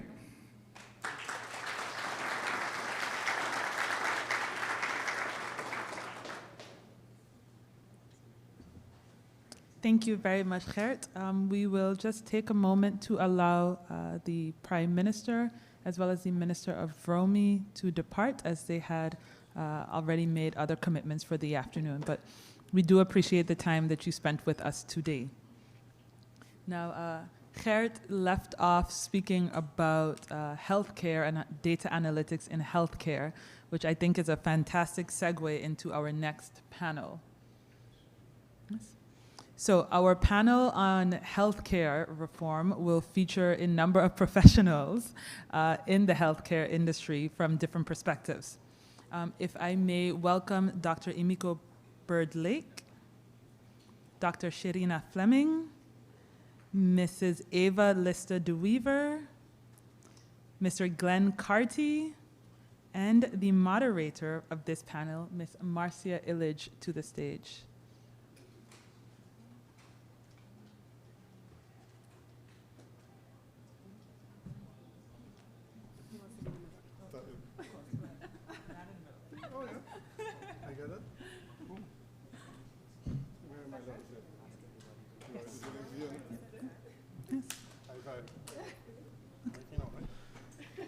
Apparently, Mr. Carty will be the man in the middle for this panel. Very much outnumbered, but I think you can handle yourself. I hope so. You sure? Are you ready? Do I have Minister Duran's mic?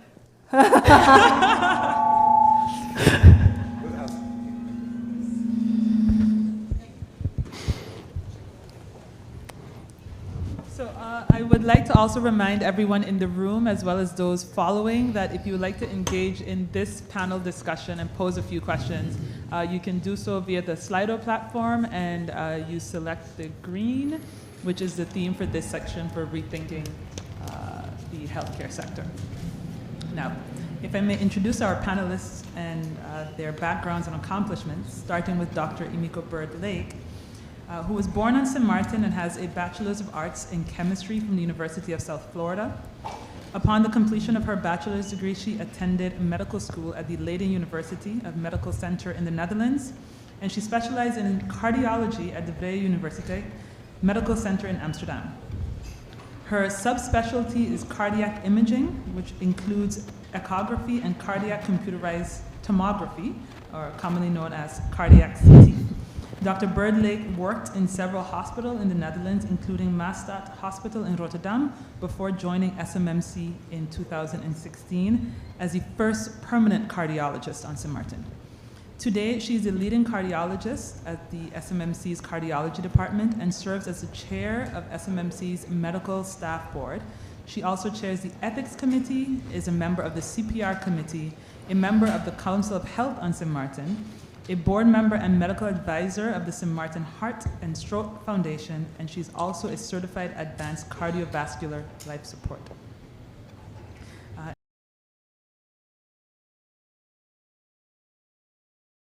Was born in Marigot, Sint Maarten, the northern side. However, she actually attained her high school diploma in the southern side, graduating from Milton Peters College in 2002. She relocated to the Netherlands to further her education, and from 2002 to 2006, she attended the Hogeschool Rotterdam, where she obtained her bachelor's degree in applied sciences. She continued her education at Utrecht University, where she received her master's degree in biomedical sciences in 2010. Shortly thereafter, she returned to the Department of Clinical Chemistry at the Erasmus Medical Center, where she continued her investigation into automated cell counters for body fluids analysis as a subject of her PhD research. From December 2014, she combined her PhD research work with training to become a clinical chemist in the Department of Clinical Chemistry at Erasmus MC and the Groene Hart Hospital. In 2016, she received her PhD from Erasmus University, and in 2018, she completed her training as a clinical chemist. In 2019, she returned home, and she began working as a clinical chemist at the National Laboratory, Sint Maarten Laboratory Services, which we know as SLS. Since March 2002, she has been the director of SLS on Sint Maarten. Eva Lister de Weaver is the head of Collective Preventive Services, an executing agency of the Ministry of Public Health, Social Development, and Labor. She received her master's degree in public health microbiology and emerging infectious diseases from George Washington University in Washington, D.C. There, she also started her career as an infectious disease epidemiologist, gaining experience in both California and Sint Maarten. In 2012, she moved to Toronto, Canada, and continued her public health career as a senior policy advisor to the Ontario Ministry of Health before taking on a leadership role in infectious control at a local public unit. She returned home at the end of 2019, just to start her role as at the ministry right before the COVID pandemic hit us all. She's a busy mom of 3 and is currently pursuing her doctoral degree in health leadership from the University of North Carolina in Chapel Hill. So I believe very shortly we'll be having 3 PhDs perhaps at the next health, Rethink Health panel. And the man in the middle, Mr. Glenn Carty. Mr. Glenn Carty is the Director of Social and Health Insurances at Bay. He is a visionary leader and with experience in the private and public sectors, known for his passion for technology and future-forward thinking. The words no and impossible do not seem to exist in his vocabulary, as he champions his colleagues, stakeholders, and community to act with a solution-oriented mindset, and he embraces innovation and teamwork as their catalysts for sustainable change on Sint Maarten. Now, this panel is being moderated by Ms. Marcia Illich, who, after receiving her diploma from Milton Peters College in Sint Maarten in 1991, relocated to the Netherlands to further her education. In 1996, she received her bachelor's degree in international management from the Hogeschool voor Economische Studies in Rotterdam. She continued her education in Portsmouth, United Kingdom, where she obtained a master's in business administration in 1998. In 2001, she became a certified public accountant. She has been working in professional services, mainly assurance services, for the past 25 years, of which the last 15 years at BDO Dutch Caribbean. She became a partner of BDO Dutch Caribbean in 2016. She is very proud of BDO Sint Maarten in particular and will always consider it to be her baby. She called Sint Maarten home from 2012 to 2019, during which period the BDO brand became a household name on the island. It is only when she took on her most challenging yet equally rewarding job of motherhood that she decided to relocate to Curacao and pass the baton on to BDO Sint Maarten's current director, Mr. Paul Lunga. I believe, Marsha, the floor is yours. Thank you so very much. We ready? We're ready. Yes. Ready. Absolutely. All the mics working? Oh. Lights are working. Mics are working. Check, check, check. They shut you off already.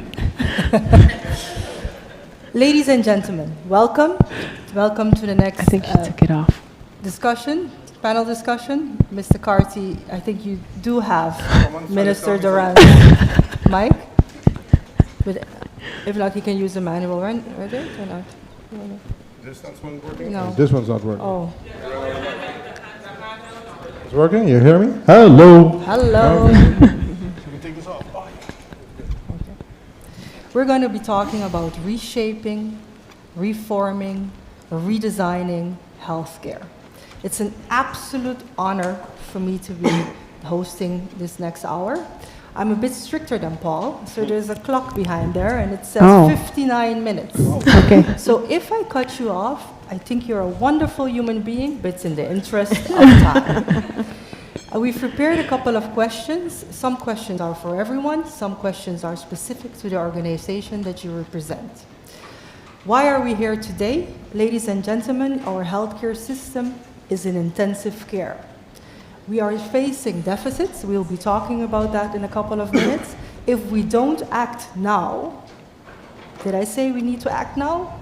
Because we need to act now. If we don't act now, our healthcare system might, there are cameras, I don't want them to rephrase what I'm saying, but our healthcare system might be beyond repair in the next 6 to 7 years. That's how serious business, it's real serious business. But a lot of good things are happening, and these great human beings, in all honesty, we prepared a bit for this next hour yesterday, and what stood out to me most yesterday is the passion that each one of you has for what you do. It's not your job, it's your passion. And it is exactly that passion that we will be needing the next 6-7 years to reform, reshape, and redesign our healthcare system. And we have no choice. So I shall say, let's begin. We also want to make it an interactive hour. I will be checking the eyes to make sure that they're all open. So we have a couple of polls to make it interactive. Feel free to ask questions. If there's time on that clock and behind, we will, we will answer the questions. So let's begin. First, some general questions just to get going.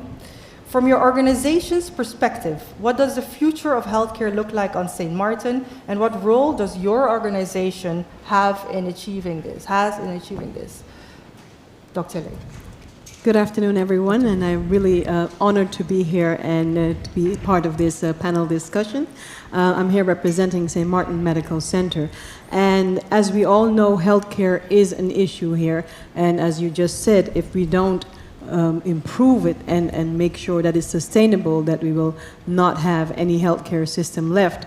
It takes investment in all of the healthcare institutions, all healthcare providers. It takes investment in prevention and awareness, because if we don't start with the prevention and awareness, we are only going to add up the cost, and the cost will increase.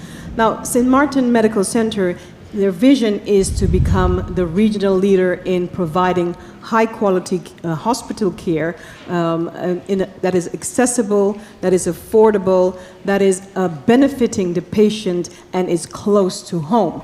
And that means that in the last years, we have invested in increasing the services that we have. We have added neurologists, we have added urologists as well, a team of oncologists, the orthopedics have also joined the team, the ophthalmologists, the ear, nose, and throat specialists, and we can go on with the pain clinic that we've also been establishing, and to be able to provide the services.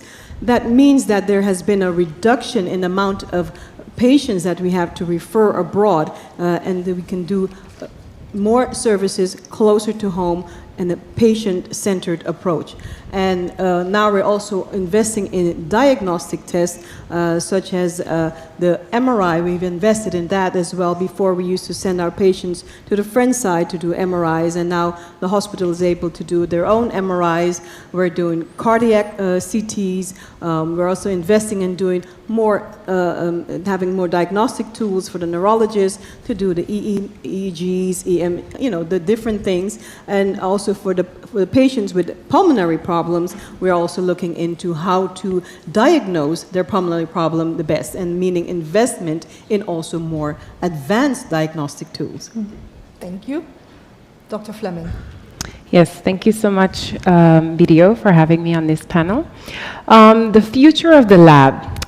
Many people don't really think about the lab when they're thinking about healthcare, but I think I want to mention it by saying 70% of all diagnosis is based off of laboratory results. We play a key role in the whole diagnostic chain, or healthcare chain, but it's just not it's not realized in that way. So when you ask me the future of the lab, currently when people think of lab, you think on big machines, automation, and that is so. In the future, what we're going to is more point-of-care testing. What does point-of-care testing mean? That means we're taking the machinery closer to the patient, so near-patient testing. This is very important. Manufacturers has invested a lot of finance, a lot of time into creating small machines, so point of care. You take them with you to the patient, and bedside testing or at-home testing. We cannot neglect that point of care testing should not take away the quality, the precision, and the accuracy of the results. As I mentioned, 70% of lab results, Dr. Bird needs them to diagnose patients. So that's where the future is going, where point of care testing is concerned. What else do I see for the future of laboratory? I see also personalized medicine. Dr. Bird just mentioned it as well. You need to think on every individual is different. One biomarker is we have to look at, you have many tests, and I want to take an example of, for example, diabetes. We just finished with the diabetes, and I heard HbA1c. I was so excited hearing HbA1c sitting there, like, yes, we have a lab test. HbA1c is one of the markers that is used, and we call that a biomarker, as something we look for in the blood to help our doctors diagnose these patients, or at least follow up with these patients. So personalized medicines, there's a lot of data being acquired, a lot of research to look at individuals. So now, instead of in the past, we used to say the shotgun approach. So if you go to your doctor and you say, okay, my tummy is hurting, or I have a headache, and the doctors have to try to figure out, okay, what does this patient have? They will get a lab form, probably request all the tests on the lab form, just to then try to figure out what do you have. When we talk about personalized medicine, because of all the research, you're going to know it's a more strategic approach, based off of the research, which test, and then I'm going to do an example because I see a lot of male in here. If we think on prostate cancer, if those of you who do screening, the PSA, that's a biomarker that is specific for that type of cancer, for example. So it's more going into personalized medicine. Future laboratory. Thank you, Ms. Dr. Fleming. The man of the hour. I'm going to blush. I'd like to chime in also and thank and congratulate BDO for organizing this event. I hope that we can walk away with action points, so it's worth our while. I don't get a mic in front of me very often, but when I do, I normally inform the citizens of St. Maarten that we're under a watch or a warning. And I'm sorry to say I have to do it again today. And I brought a snapshot, and I just want to paint the picture of how things look. Healthcare, and this is 2022 CFT if you're in the room. Healthcare premiums, that the income that we have for OV, AVBZ, FZOG is about 112 million a year. Expenses is 147 million a year. So we have a deficit of about approximately 35 million per year. And I'm not talking here at all of pension, loss of wages, or OZR. I'm just talking about ZV, OV, AVBZ, FZOG. So the ZV is actually gone.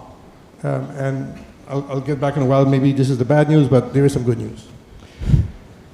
The compliance is low. Businesses on this island, most of them, a lot of them are not compliant. They either do not pay, or they do not pay properly, or they do not keep the proper registration. So the compliance is low. Cost of customers. So this is interesting.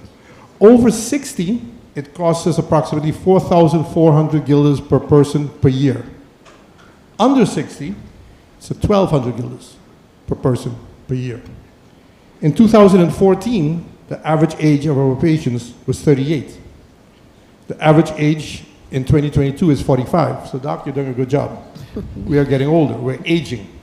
But the older we get, and the older the population gets, the figures I just mentioned above is only going to become worse. Approximately now we have a deficit of 400 million. Now in Curacao, the governments there supplement SVB, it's in the law. Here, in my tenure, I have never seen nothing. So we are not being supplemented by government. We went through COVID, everything. We did not get any support. We did not get money from government. We did not get money from The Hague.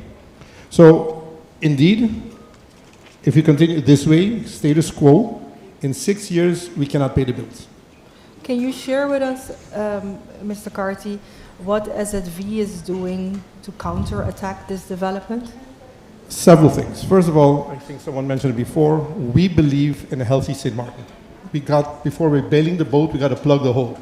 We got to try to figure out why diabetes, high blood pressure, why is it picking up? So SVB can't solve this by itself. It can be solved by government. It cannot be solved only by the healthcare providers. It has to also, the population has to take a responsibility. They have to take care of themselves. And this is what we are looking at, to implement a wellness center, or to work along with the providers, where we can start focusing on those persons who think they're healthy. Pre-diabetes check, etc. What else we're doing? We're doing in fully automation. I know one of the questions is going to be automation. We cannot do without it. Without data sharing, we cannot make any managerial decision anymore without data sharing. Mr. Carty, you're going a bit too fast. That's okay. Another question. Thank you very much. I would like to give Mrs. Lisa, the opportunity to also answer the first question, and then we'll continue. What was the first question?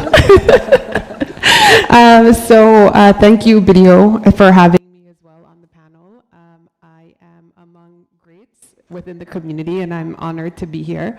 When I think about my organization, and I look at health data that we've accumulated over the last few years, similar to what Dr. Bird mentioned, you see a shift in a trend from infectious diseases being a burden to now more chronic diseases.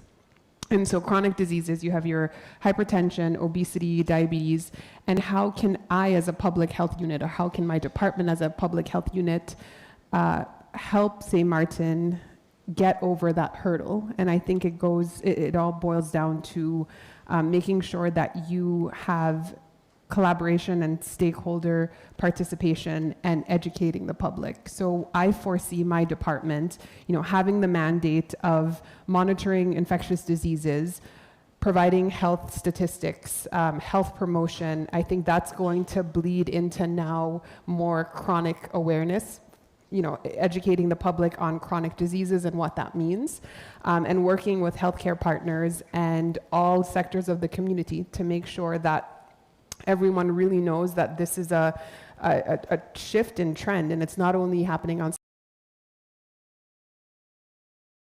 attention to that, and educating and empowering persons from a young age, getting them involved in healthy living, healthy lifestyle, making it more community focused. And then I think lastly, how I see public health growing is being able to leverage technology. So one thing that COVID has taught us is the power of technology. So using technology to interact with society and community, and making them more enthusiastic about healthcare and active living and healthy lifestyles. So that's how I see kind of my department's role in the future, real public health promotion, real collaboration, bringing in the community to basically raise a healthy village together. To recap, the first question was, from your organization's perspective, what does the future of healthcare look like on St. Martin? We heard to, increase the services provided in a manner. We've heard a new approach to healthcare, no more shotgun, but straight, let's do the research and do the diagnosis in a more personal manner. We've heard the alarm clock in a modern way, in a modern way, digital way. Is that a good recap of our first question? It is. Yeah? Well done. Okay, thank you. Now let's see. I hope everyone is still awake. Let's go to our first poll. I need Paul for this one. The first poll, we would like to know from the audience, who is responsible for the much-needed healthcare transformation? Are you A, still of the opinion that it's the government of St. Martin? B, do you think it's each one of us, each individual's responsibility? C, is it the healthcare providers on the island? Or D, all of the above? I cannot see the answer, so I need some help from... Okay, we're on... Please say E. Wait. E? D? E? D. D. No, well, you... F, yeah. But it's all of the above. It's also my responsibility. Absolutely. Yes, absolutely. Okay. Okay, but ability is all of the above. So we acknowledge, we take ownership of the task that we have ahead of us. What would you like to say? Okay, you see, we have someone that we need to manage here. What are if I may continue to question number 2, what are the potential benefits and challenges of incorporating sustainable practices? The 2 doctors, you decide who goes first. I can go first.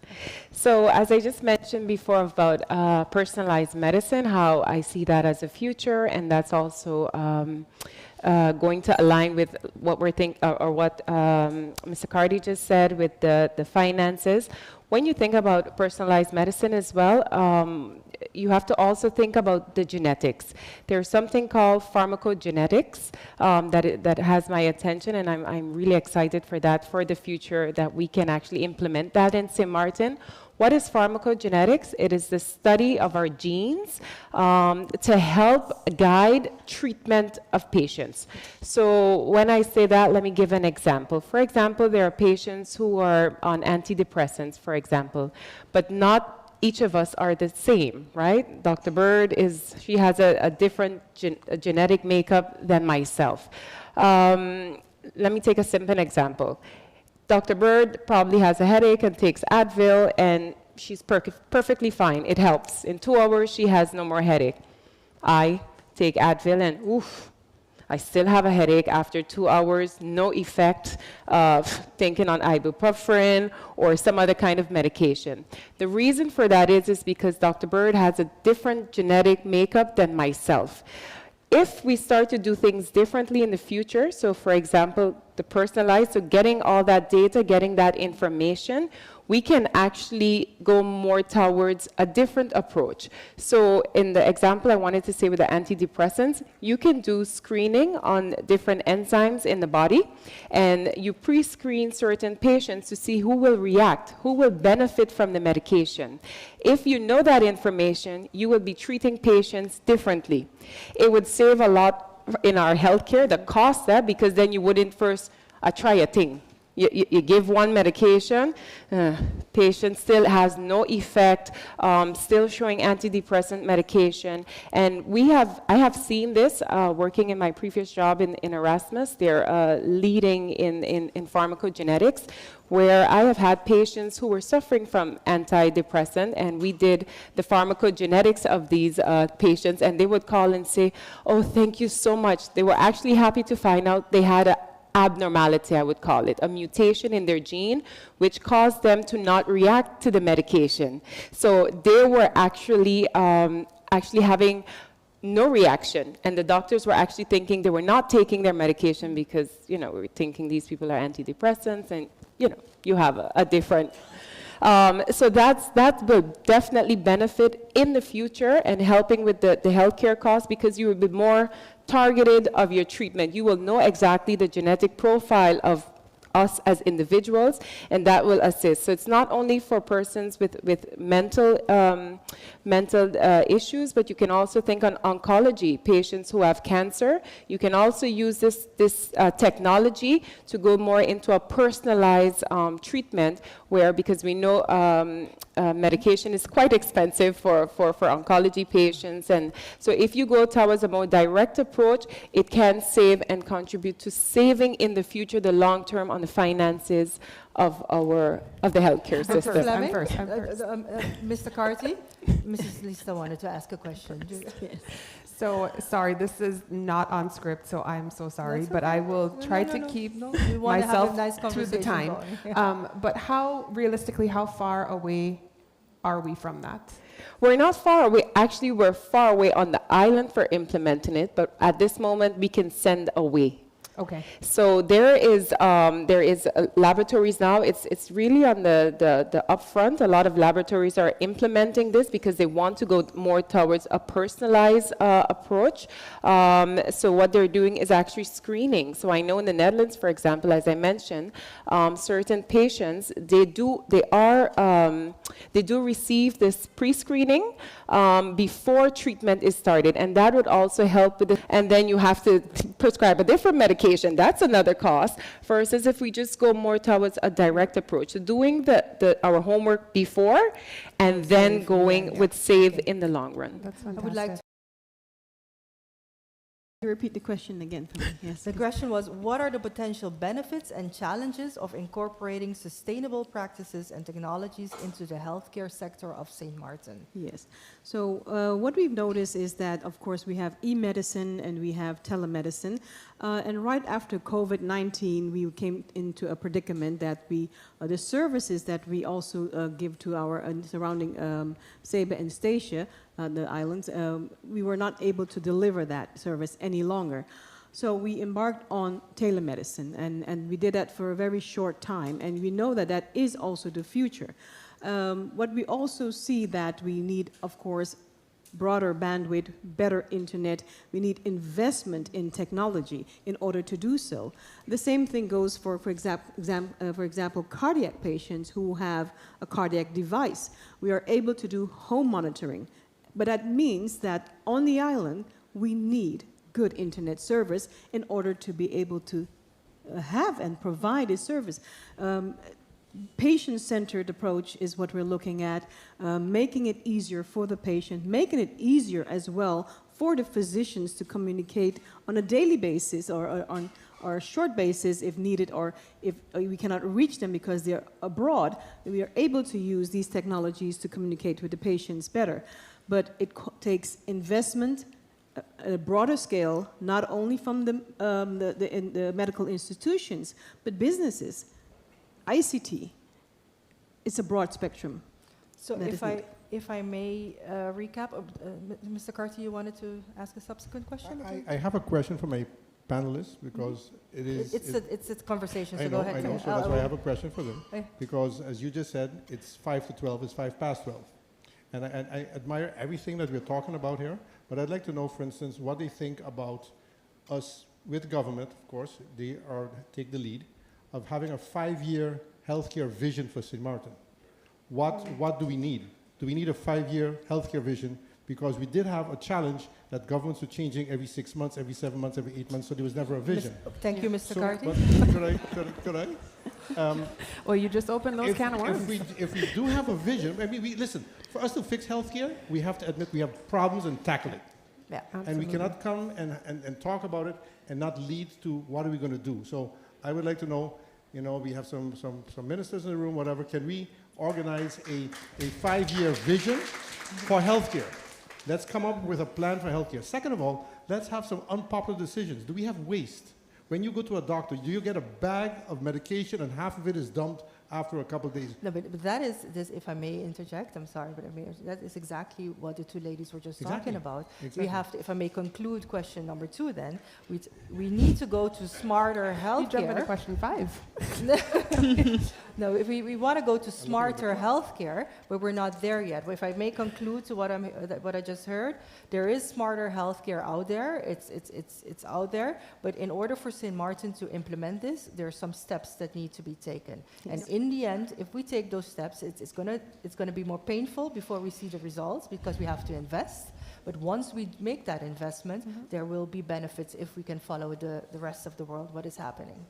Is that a good recap of your answer? Yes. And in the end, Mr. Carty, I promise you, I will leave 2 minutes, and you can, I mean, just the 5-year plan and everything, can let it out. I promise you, I give you 2-3 minutes at the end. Is that okay? Yeah, because we are in the chicken and the egg situation. To do this, we need money, and we have no money. We will get there, Mr. Carty. We will get there. We will get there. Glenn is okay. You have another couple of minutes to talk about finances. Just bear with me. You're doing great. We're doing great. Okay. The next question. Which stakeholders has your organization identified which stakeholders have you identified in your organization's journey to a sustainable healthcare sector? How can and will your organization collaborate with these stakeholders? And again, everything touches finances, I know, but let's go on the content first and then we go to finance. I know, but I see your face. I can read your face. Can I give Mrs. Lista? Sure. So as a public health entity or, a department responsible for public health, I think over the years we've had a lot of collaborations with civil society. We've partnered for decades with NGOs, the Heart and Stroke Foundation. We have the St. Maarten AIDS Foundation, the Rotary, the Lions Club. We've identified key partners that we need to have on this public health journey with us in terms of education, awareness, health promotion. And I think, when I look at, again, learning from COVID put CPS on the map. I think before COVID, people just anecdotally knew, okay, that was a health department, I take my children there to get vaccinated, and that was it. And I think what COVID, what was a benefit for us, having gone through COVID, was that we were thrusted once again into the public forefront. People were more aware of what we do other than vaccinations, and now we have partnered with, I'd say, non-traditional businesses and private sector, and I can give an example. Recently we had a lupus awareness event with Koiman, and it's when you think about Koiman, you think about home repair, home improvement, but it was so beautiful to see private organizations reaching out to us with public health topics that were of interest to them. And so I think being able to forge that partnership and continued collaboration with the community is what we need to make sure that we have a healthy community. I think that's wonderful, to bring healthcare back into the community. Absolutely. Responsibility. Anyone else wants to weigh in on this? Yes, I would like to continue with that because a community-based approach is what is important. We all have to be involved, and it is not a particular business that you have to exclude, because there are people working within that business who also can have the different diseases and illnesses that also need to be aware and made known, that prevention and awareness is the key.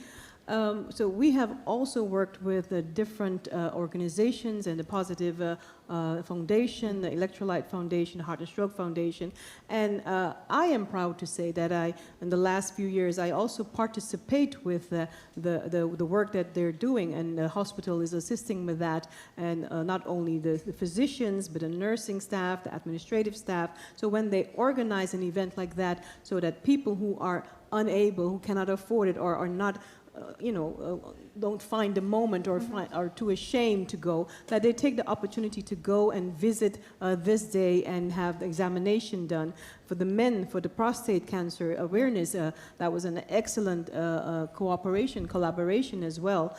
And what we did with the Heart and Stroke Foundation this year is to talk about basic life support, because we see too many times that somebody becomes ill and nobody responds, and they're waiting on the EMS team or the ambulance or the police department to respond.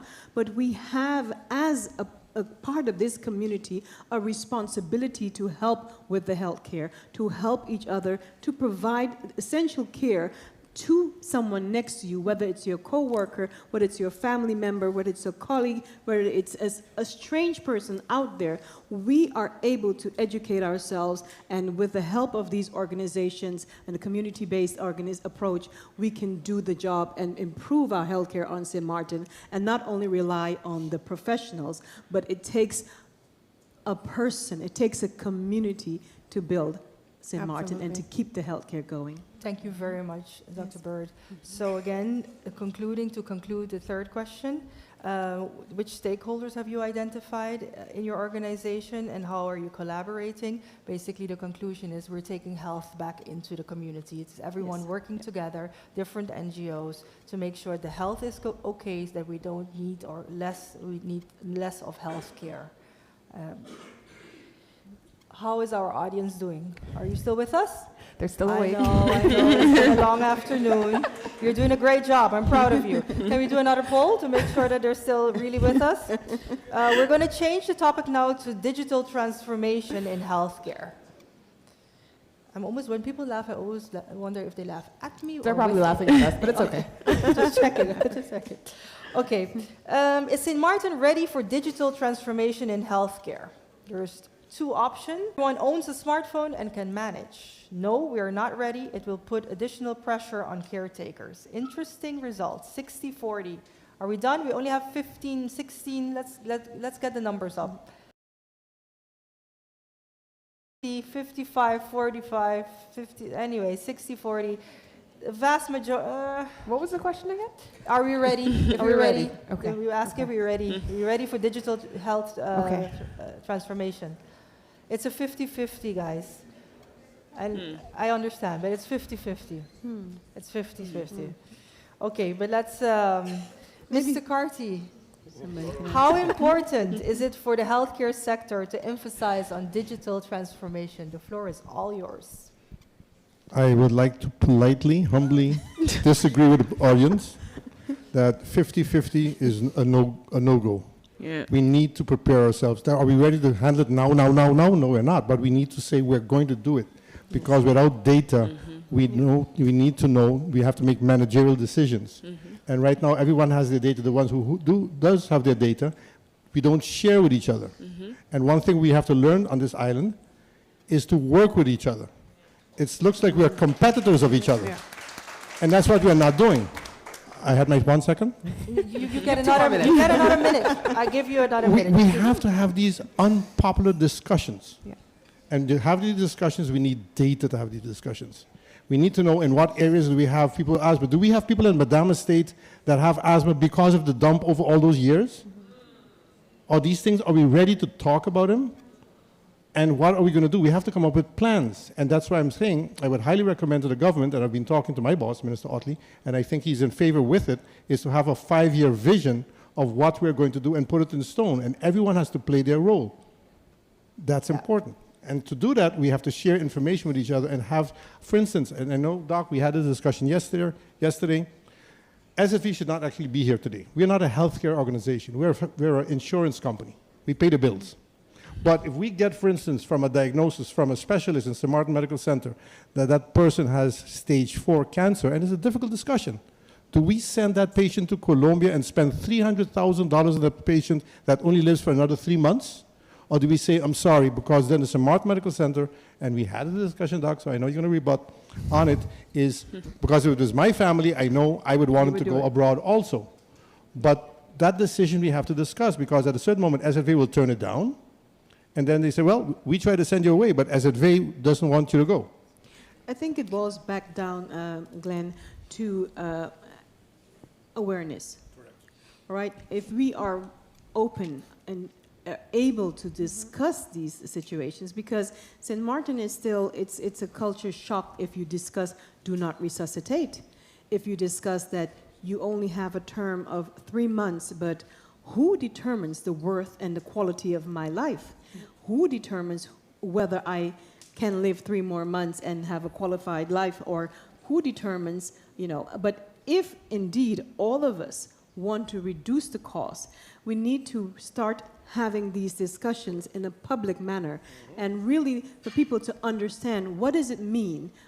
Is it worth going through a treatment of 300, feeling terribly with chemotherapy, and then die after 3 months? Or do we say, as a person, because everybody has their own beliefs, do I say, my quality of life is that I go through this process, whatever I have, I spend it with my dear family, and I see what happens. However, we cannot make all of those decisions, because stage 4 cancer, in certain cancers, you can, by giving chemotherapy or the needed therapy, extend life for 2 years.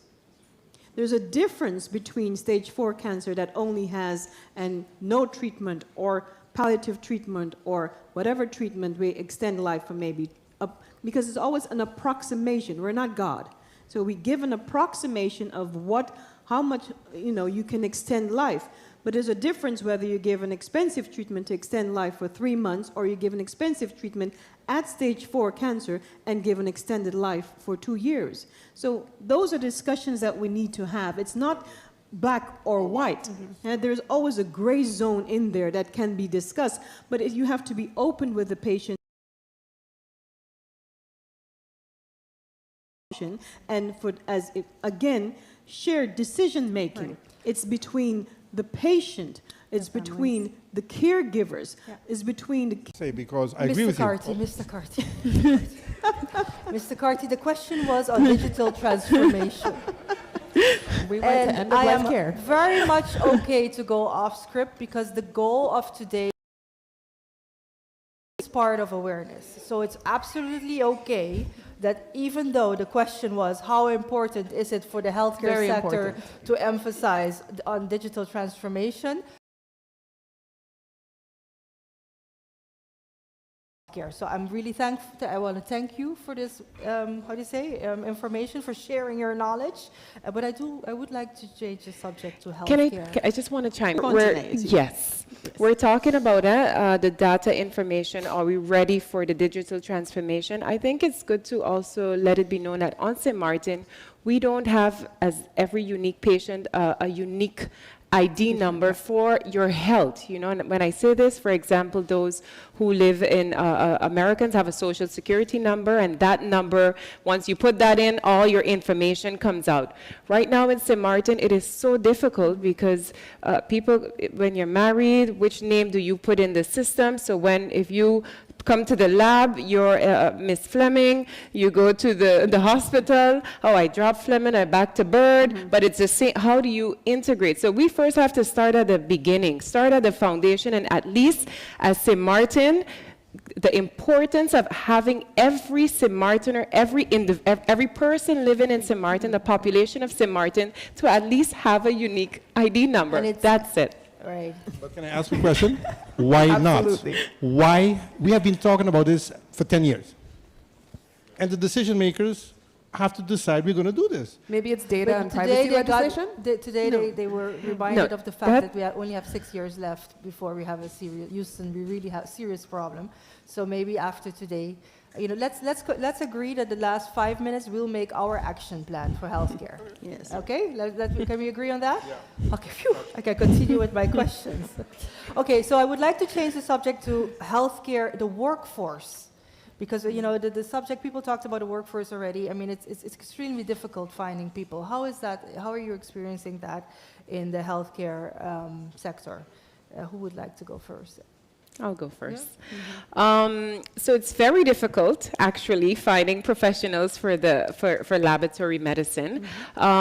We have an extreme challenge. So our laboratory technicians, majority of them, we have to get them from abroad because our locals, our future, the future generation, I'm not sure what information they're getting before they go abroad to study, but I believe it's misinformation or they're not getting the things that are actually needed. When I say that, because sometimes I have students that come back or persons that come back and say, I want to work in the lab, and I'm, okay, what did you study? And they study forensic science. You study forensic science, but I'm a clinical chemist laboratory. So, and then they tell me, yeah, but it's on the priority list that they received from government before they went away. So I think it's very important to get to go to the schools, to get them aware of what is laboratory medicine, the importance of the technicians behind the scene. It's important. I'm a clinical chemist. Prior to me, I'm the first clinical chemist that side then. We don't have these professions, a microbiologist, so the doctor who specializes need to see. We don't have these professionals, and it is so difficult to get them from our own. Yes, but on a society of 50,000 people, is it realistic to find each and every specialism? Well, if we let the population know that these are missing, you can at least make them excited to want to come to work in the lab. Awareness comes back to awareness, and they have to know, because a lot of the students are going abroad, and a lot of them don't have a full picture. They're not sure as yet what they want to study, so then they pick something just because they want to leave, and then they go away, and then they try one study, and then try another study, until they keep trying, and then, yeah, some succeed, some don't. But what I'm saying, it's very difficult. While versus if we, from the front line, go to the schools, try to educate them, try to promote our professionals, to get them involved, excited, engaged in coming to the lab and finding out what a fantastic profession we have. No, then I completely agree, because I think the same goes for public health. You know, the region is struggling to recruit public health professionals, and I that I'm proud of at CPS is that we, just like you say, we are involved in job training. So when we have high schoolers that are on stage, or if they want to do an internship, at least you're exposing them to something that is still healthcare, but not in a hospital or not in a lab. And so it's just having that exposure at a young age to say, hey, this is your trajectory, this is how I got here, this is give them that opportunity to think, hey, okay, maybe I want to go into public health, this is what I'm envisioning, and then at least you're giving them that, you're exposing them to other options outside of the traditional physician or nurse. It goes broader than that. Thank I you agree. for that. Yes, you know, I'm trying, since Mr. Carter gave me an extra assignment, I'm trying to make notes so that we have our to-do list. So I have 2 items: create awareness, workforce, and you had another one for And he's us. going to be Can the I- chair. can I of say The something 5-year about vision. 5-year The vision. Yeah, 5-year vision. That everyone is, stakeholders are invited. It's not something that as a via Stakeholders, government has to decide. It's the GPs, the pharmacies, and everything, and even Okay, with okay. This is Thursday. Okay. No, don't. In the interest of time, I want to continue because, guys, we're getting a lot of questions from the audience. I don't know if it's online or people present here, so I do want to honor You 1 or wanted 2 to chime in, questions. But can I ask Dr. Bird what they do at 'cause SMC? yes, I wanted And you? I also wanted to comment on that, because it is important to realize that we do send abroad students for the health profession. And we're sending them abroad to not only to the Netherlands, but to Canada and to America. But when they come back home, what do we have to offer them? What are the limitations? What is our immigration system doing? What is our education system doing? Absolutely. How can we ensure that those that we are sending abroad that are willing to come back, can we encourage them to come back? We need our local people back. We need them because they're out there. But how are we making sure that they're excited to come back and work within the healthcare? The healthcare has a problem now universally. The entire world, there is a lack of healthcare professionals.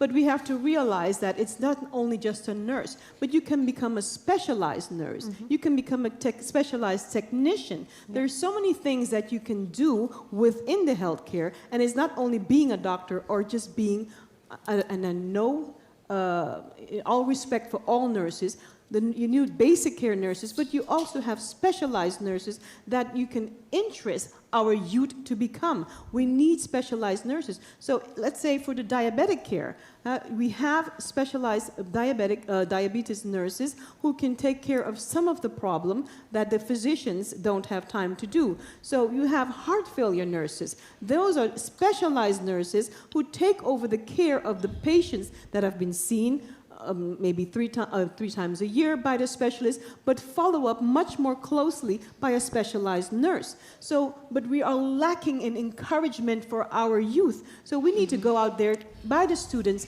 let them know this is the problem. It's not, of course, not only in healthcare, but in different sectors of the community as well. We need our own professionals. Thank you very much, Dr. Burr. I was right about the passion? Did you hear the passion? Mr. Carty. No, not the same question, Mr. Carty.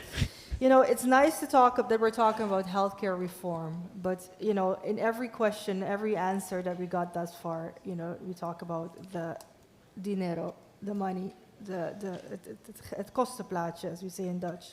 Can you share with us, I mean, in your opening statement, you shared some key information, but even if you just repeat those figures, just to create that awareness among those present and online, you know, how serious the situation is of our finances. And I think it's clear for everyone that about, what is the percentage of our community that falls under SZV? Is it 80%, 90%? Now it's about 80 some odd percent, and with the introduction of the GHI, NHI, Otley Care, whatever you want to call it, it's going to go up to 100%. Okay. And then we'll be tapping into more customers of the private sector insurance. Mm-hmm. Right now we have $10 coming in, and we're giving out 15. The figures really, that's what it boils down to. We have less coming in than going out. So we have to do two things. We have to increase the income and drop the waste. And dropping the waste means all stakeholders coming together to see exactly how we can do that to make it sustainable. Co-payment, generic medication, all these type of things, these discussions we have to have. And again, today, I'm hearing from very good ideas. You have new lab equipment, what have you, but at the end of the day, the money to buy it has to come from somewhere. Mm-hmm. And right now, our tax department needs assistance, government assistance, so that the government can get money in to be able to pay their bills that they have with us, because if not mistaken, government's bill outstanding to us is about 100 million. Okay, Mr. Carty, thank you for that information. Government, everyone looks at me. Okay, the question was... I'm government. Everyone looks at me. You know, Glenn, you'll get us in trouble. As long as we don't want to talk about it, it ain't going to fix. So basically, Mr. Carty answered the question also. If I can... The clock is ticking. I only have 12 minutes left, and it's really interesting. So if you bear with us 12 more minutes.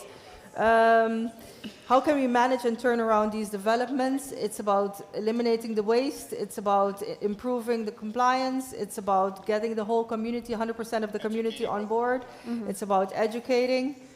Did we cover finances, Mr. Carty? I think everyone in the room understands it. Yeah. The thing is that we have to understand it. We have to talk about it. When I say we, the stakeholders, government, community, everyone, we have to understand it. Like, for instance, when is the last time did the premiums of SZV go up? Way before my time. Do the premiums have to go up? And if we don't go up, then we cannot give this extra treatment we want. So we need to find that balance. And how are the premiums in comparison to the region?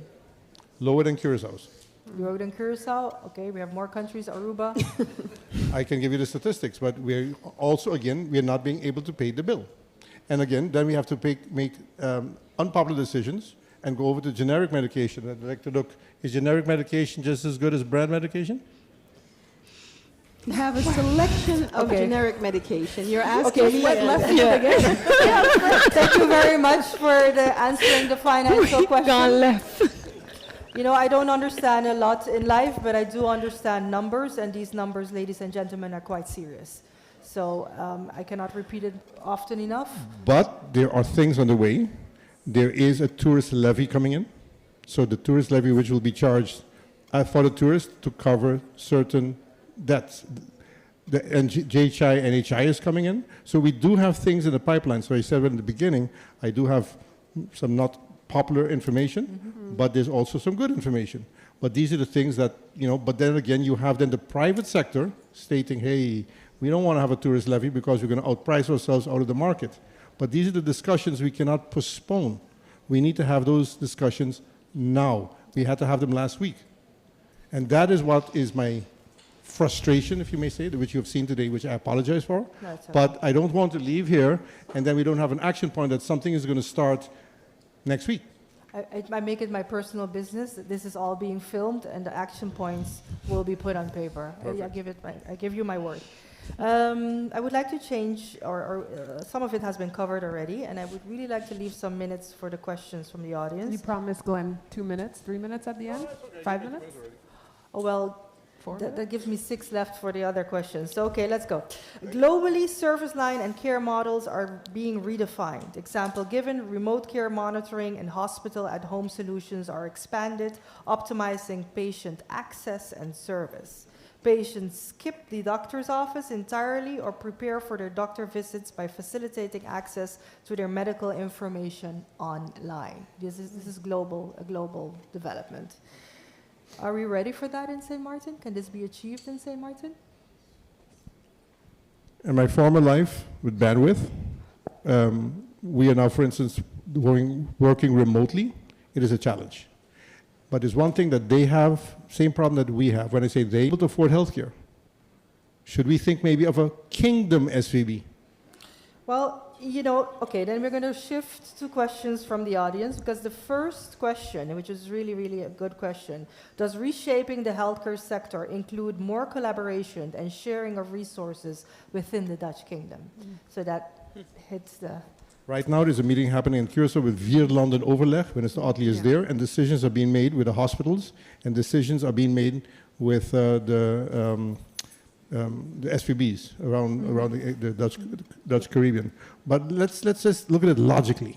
The population is... Mr. Cartier, Dr. Bird really wanted to weigh in. On the education level, it's also being done with the DCHA, so we're providing courses as well for our nurses, especially after COVID. We needed nurses who are able to give more intensive care treatment. So they have embarked in a course, and now also several courses. We're educating our nurses from all the islands. We call a BAC course, which is improving their and developing them in the intensive care. But this is for the question was the at-home online. So they're going to go to the homes and No. We were talking about the collaboration. Oh, the collaboration. Yes. Okay. Yes. That's Mr. Carty's fault because he's mixing the questions. I just blame it on me. Just kidding. Does anyone want to weigh in on the online, the movement to online medical care? Well, I guess it's going to come. We can't. It will come in due time. The question is, if I look now just at taking the lab as an example, if I see the older generation, because the lab, and no offense, older generation, because there's some who are very handy with their smartphones. I know, right? With their smartphones, but we do have online that you can see your patient. That because everything is at the tip of your hands right now, and you do see that some of the older they don't have a printout and go to the doctor. The younger generation, which to be expected, everything is right at the palm of their hands, and they want their information. They want to be registered.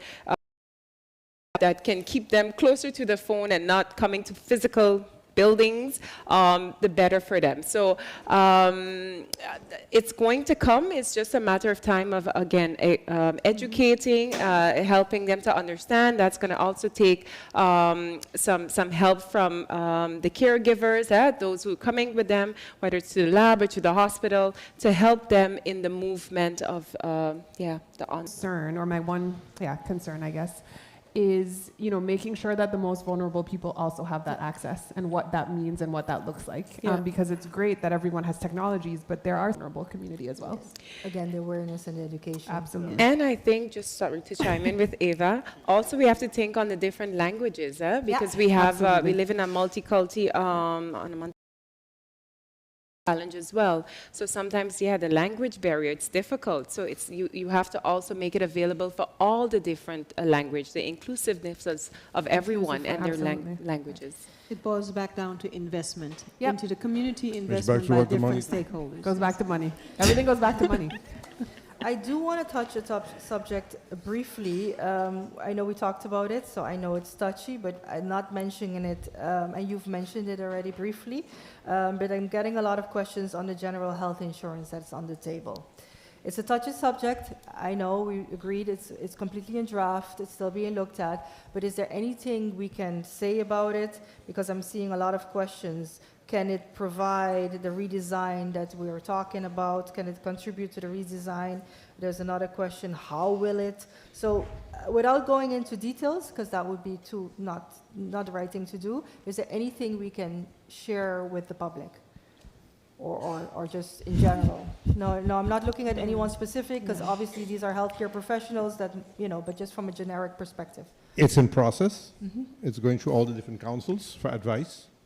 There are some very good things in it, and there's some unpopular things in it. But basically what we're looking for, when you go by any of the private insurance companies, you have to do all types of tests before they insure you. We insure everyone, no matter your medical condition. Sorry, I'm sorry. We insure everyone, anyone with, not depending on what existing that. So the whole thing is, we are going with this system, we're going to tap into that group of people that are healthy and that are paying the private insurance companies. It's an unpopular decision maybe from their side, and this will have to go through Parliament, and Parliament will have to weigh in on it to see what we're doing. But if I'm not mistaken, we're the only island within the Dutch Caribbean that doesn't have it. Aruba has it, Curacao has maybe a different system, but it's supposed to work. But that won't work alone. There has to be other actions taken to get rid of waste, co-payment, etc., what have you. So it has to go together with other measures. It's in process. I do think it's important that all stakeholders are involved with the general health insurance, and that no stakeholders should be excluded, because we're not only talking about the common ones like the GPs or the hospitals, but we're also talking about the other stakeholders, the paramedicals, those who are in the wellness, and so it takes the entire really community to be able to make sure that this GHI is going to work. All healthcare professionals in whatever ranges it, all the occupational specialists, dietitians, physiotherapists. It takes all of us to make this work. Yeah. And it takes also the community to realize that, yes, we are wasting. It takes really, for the community to understand that compliance, if people are not compliant with medication, they will remain in a vicious cycle and in chronic disease, costing a lot. But then again, if I may, with my 1 minute, 24 seconds, if we have all stakeholders involved, but at the end of the stakeholder sessions, no decision is made, then we have a problem. So at a certain moment, Parliament will have to stand up and say, this is unpopular. Okay, it's an election year, so I don't know how they're going to do it, but we have to make a decision. Mr. Carty, after today, I think You'll never invite me anymore. No. No, you'll be on top of the list, don't worry. But no one can say that they were not warned. We were all here and we were all warned. If we don't do anything, 6 to 7 years, Houston, it's beyond repair. We are running with some funds a couple months behind with paying providers. Yeah. I think, we need to close it off. It's a very interesting discussion. I think by the reactions in the audience, I think we have the audience going, but we're on a time schedule. So I would like to thank you very much for participating. I think, we started a great discussion. I promised you, and I really want to keep my word. The notes that I've made are, we need to look at the workforce, because are we sending people abroad to study the right things? We need to educate, create awareness.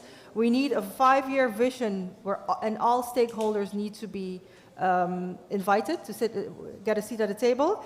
And obviously NHI, we touched it briefly, it's being worked on, it's probably inevitable, but it's just too early to give any details on that topic. Yes. Is that a good recap of our hour? I think healthcare should be an independent decision, no politics included, absolutely, and it should be straight-lined, 5-year plan as Kennedy said. I think with that, I would like to close our healthcare panel discussion. Thank you very much. I think, Mr. Carty, we're all very proud of you. You did great.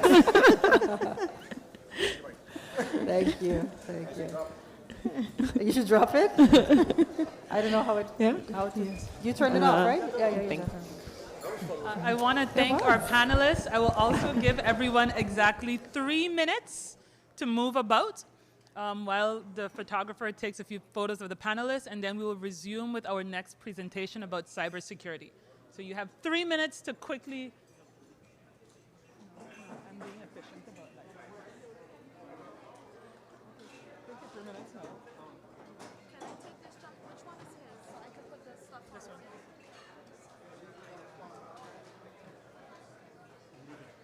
Thank you very much.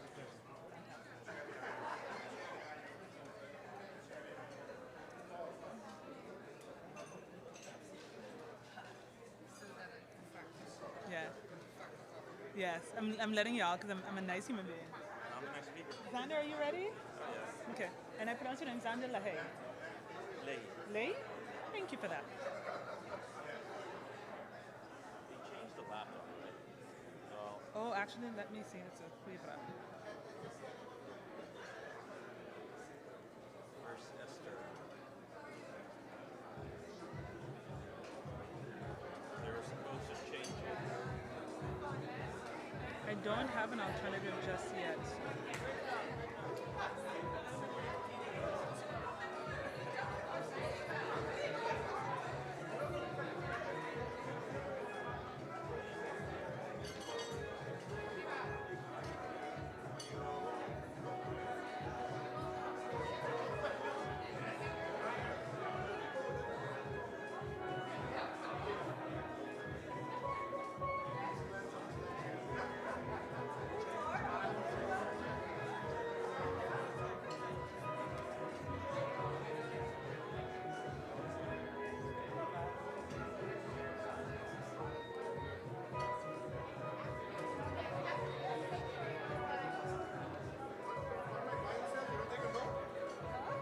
My bio says I don't take a note. I live up to my bio.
Yeah, that's what I'm doing now. That's what I'm doing now.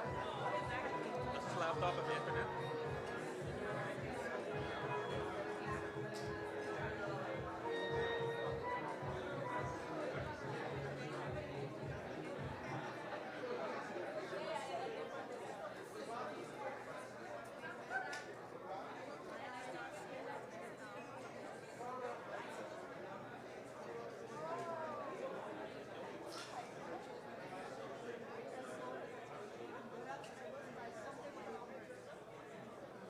Okay.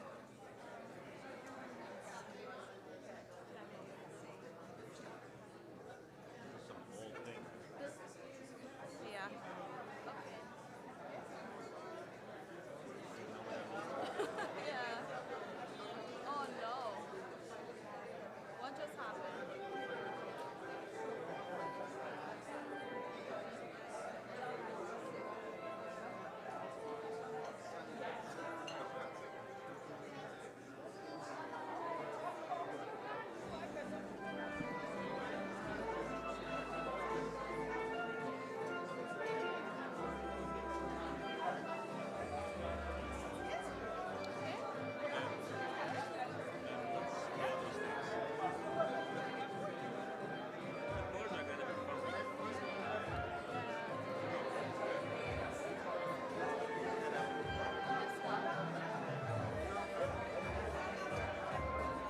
They can actually see it.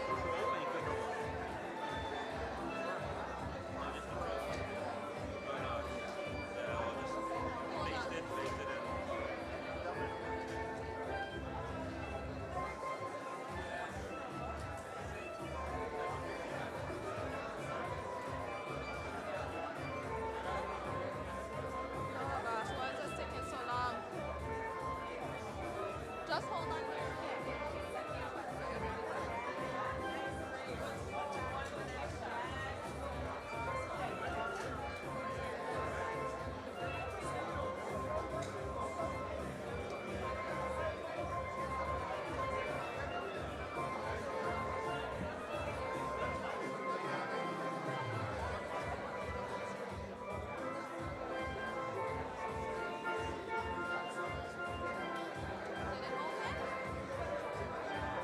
Oh, there's no internet, or does it?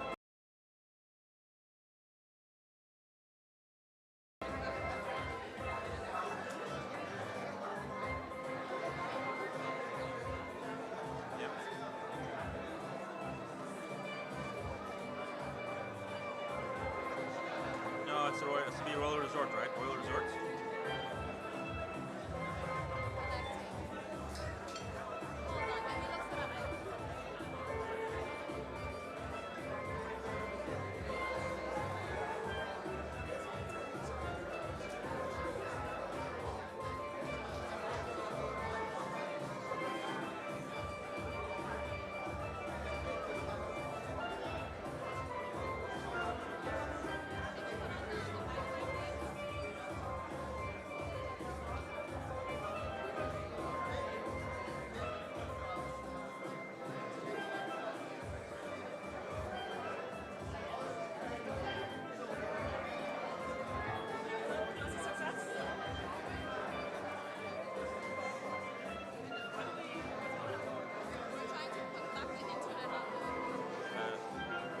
Needs to load a web page, that's why.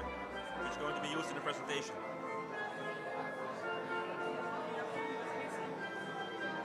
The URL? What do you mean? No, it's a website. Just need to open a website.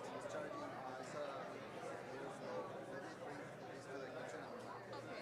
Is anything? This presentation is here already. Just to load up.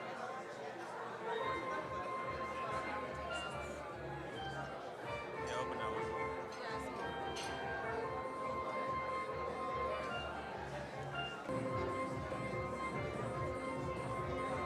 It's really slow.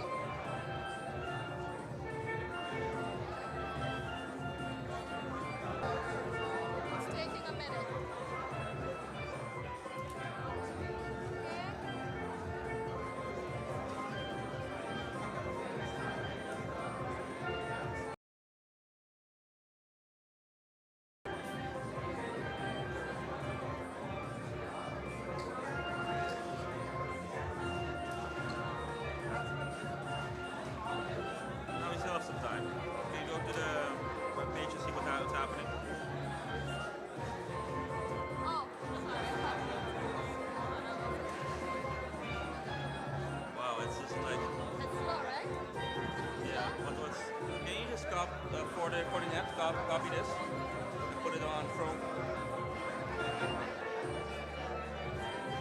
No problem. I think so.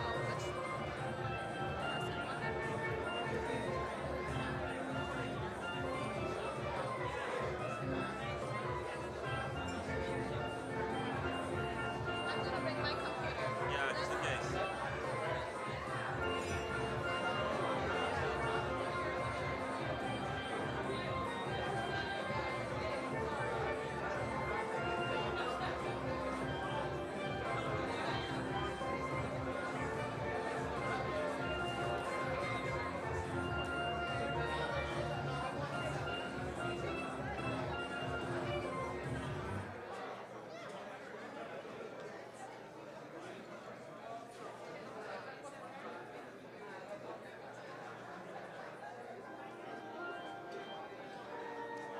This computer sucks. Well, I used to have something. It's not loaded though. I don't know. I used to have one. No, the other ones.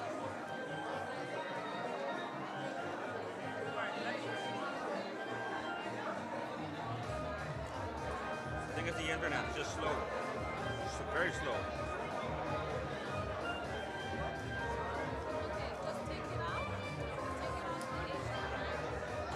Yeah?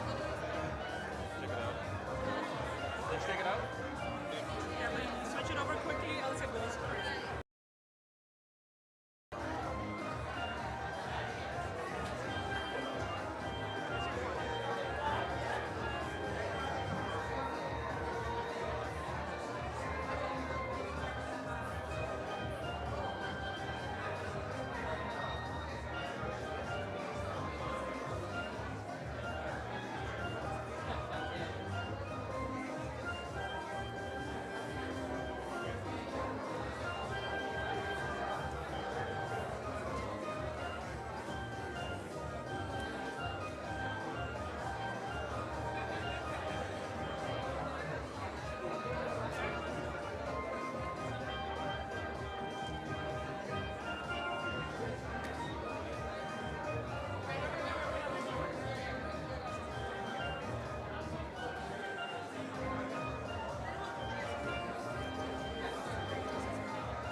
There's a background slide with people's names. Oh.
Check, check, check, check.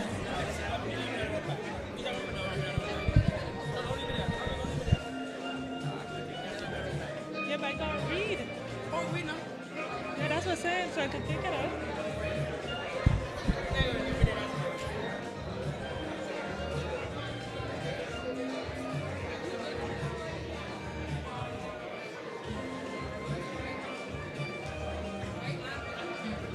Good afternoon, everyone. Can I please encourage everyone to retake their seats? Okay.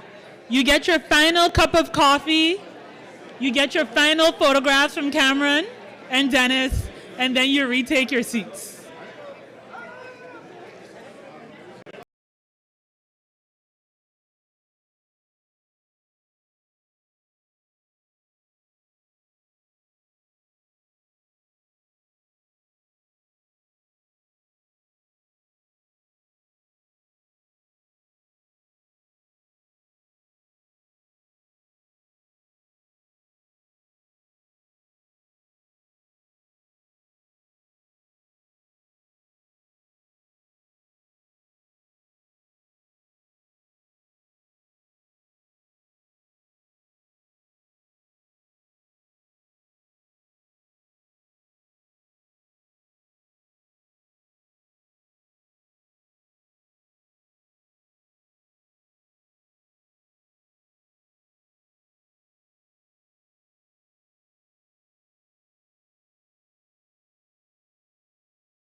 So we're gonna continue on with a presentation in what is certainly a very important theme for all our businesses these days, and that is cybersecurity.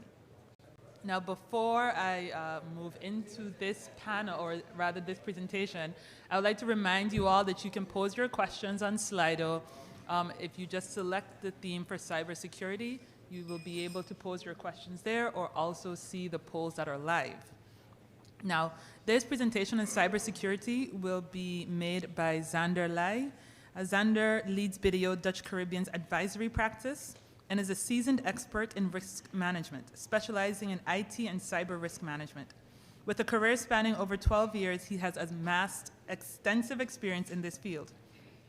Throughout his professional journey, he has predominantly worked in the consulting sector, allowing him to gain valuable insights and perspectives.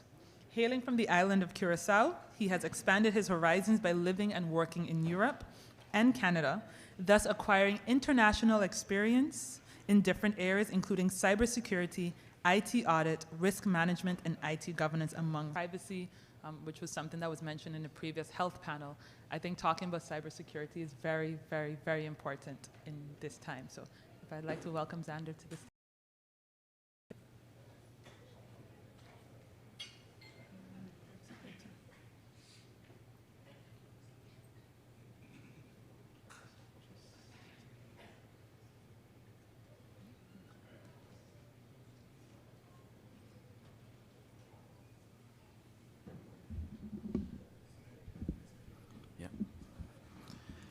Thank you for that introduction, and good afternoon, everyone. It's an honor to be here with you and to be able to speak and share our insights on cybersecurity. I know it's a complex topic, and it's towards the end of the day, but I'll try and keep it to the point, and I'm sure that we'll all walk away with some valuable insights on this very important theme. This afternoon, you heard from various panelists and speakers about the digital transformation journey. Cybersecurity is not only a nice to have, it is instrumental in having a well-functioning and secure digital transformation. Hence also the title here, Securing the Future. What I will be discussing with you this afternoon is, amongst a few topics, what is currently happening in the cybersecurity space, the current lay of the land, cybersecurity and digital transformation, some key considerations, what we need to take into account, how we navigate cyber risk in a proactive way. I will also be sharing with you a live demo where you will see various cyber attacks happening across the world, just to make it very tangible of the threat level we are currently experiencing. Last but not least, the concluding remarks and the key takeaways. So this afternoon, you heard the former governor mention a bunch of new IT developments, and they can range from things like artificial intelligence, cloud computing, robotics, 5G. And these are just some continuous examples of how technology is changing our environment, our way of life, the way we do business and how we interact with each other. But unfortunately, all these good developments, they have a flip side to it. This is called cybersecurity and cybercrime. Now, I'd like to discuss a bit more about this topic, specifically about cybercrime, how it is organized, and how many organizations used to perceive it. Cybercrime, it used to be the case that many people saw cybercrime as just a bunch of disgruntled employees, or maybe tech-savvy people sitting in the basement with a laptop hacking people for fun. That is definitely not the case anymore. Cybercrime is a multi-trillion, with a T, not billion, trillion-dollar business worldwide. This is according to the World Economic Forum. If we would classify cybercrime as a country, in terms of the size of its economy and what it generates, it is the third largest on the planet after USA and China. It is a sophisticated international business functioning as any type of tech company like a Google, Microsoft, or an Amazon. These guys, they outsource, they subcontract, and they have multi-levels of international operations. So that's the current lay of the land in terms of how cybercrime is organized, and it will just keep on getting better. Because at the end of the day, it's no longer about necessarily making a statement, it's about making profit. This is at its core, it is a capitalistic business and it's a profit-generating business. That is the main goal of organized cybercrime. And the graph you will see displayed here, this is what's called the cybersecurity kill chain.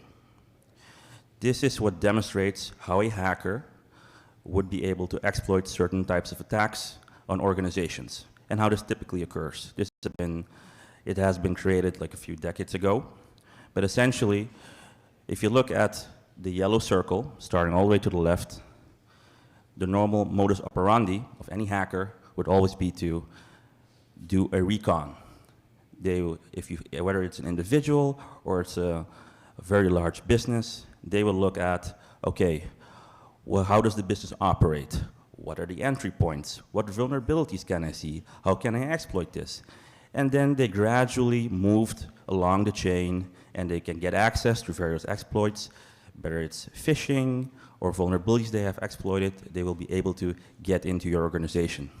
And when they're in there, they're not going to immediately take action.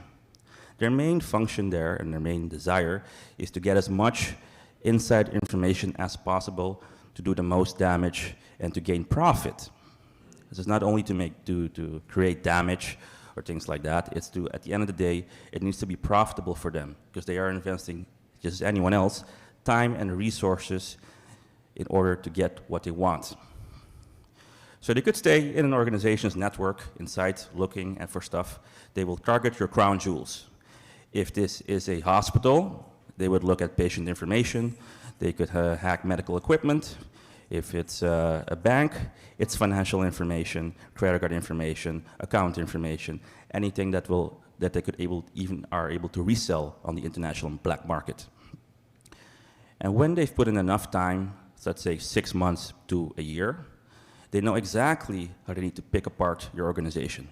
It will happen swift, it will happen unexpectedly, and most organizations are caught unaware of this.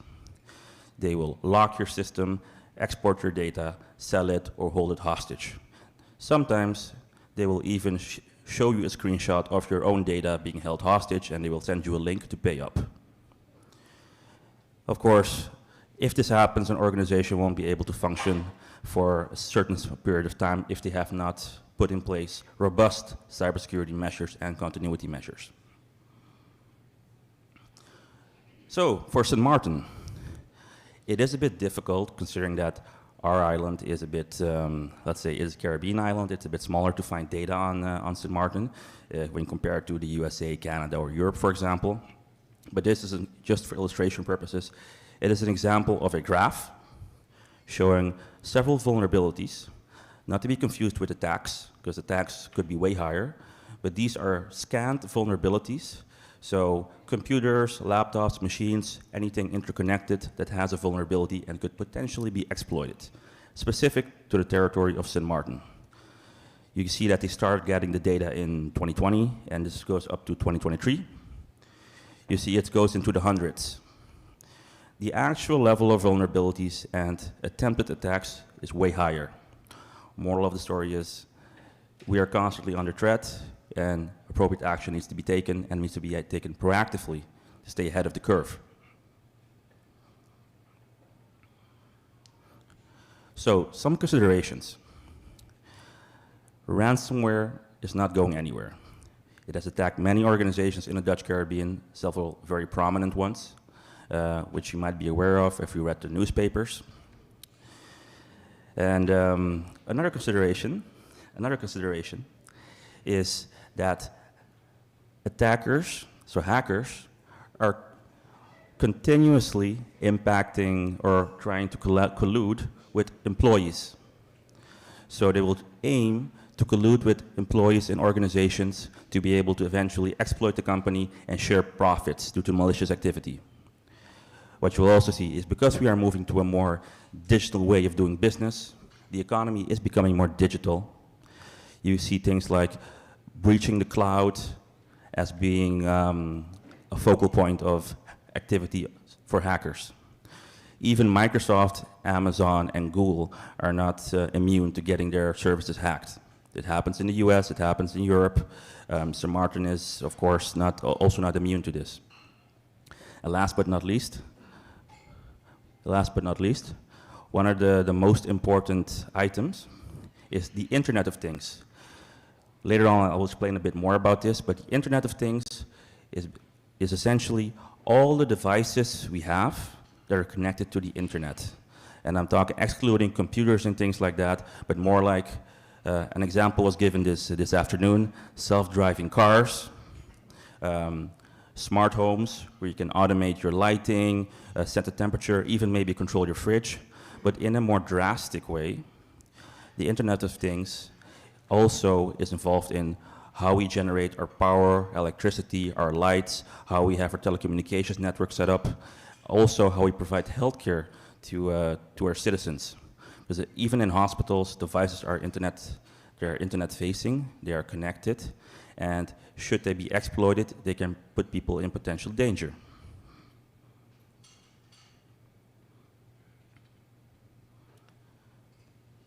I think I missed the poll here, but I'm going to go back quickly. Yeah, so let's see. This is, so how exposed is your organization to a cybersecurity breach? Moderate risk, okay. Bit optimistic, but that's good. let's say positive, right? Okay.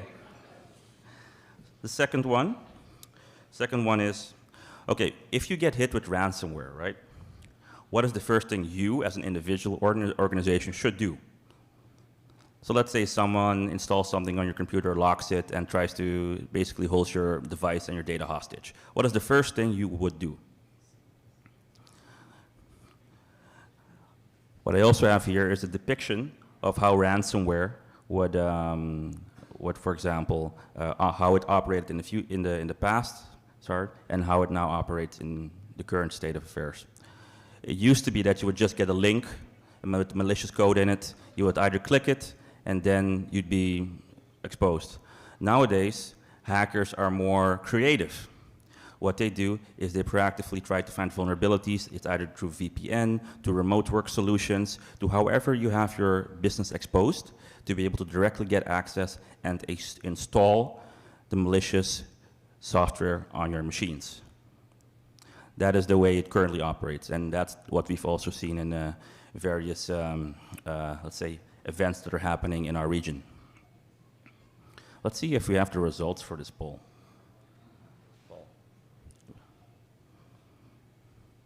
Yes, let's see. So what's the first thing we would do?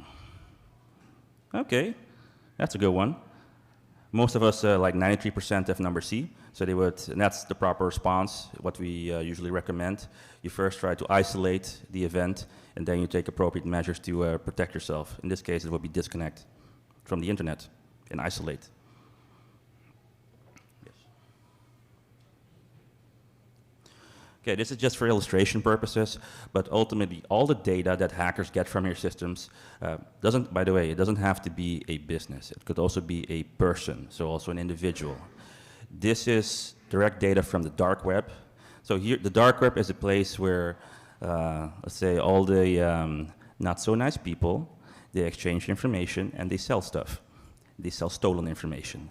This is a price index, or for example, so let's say you get they steal data from a credit card processor, from a bank, from a merchant that has your information, and they sell it online for $25.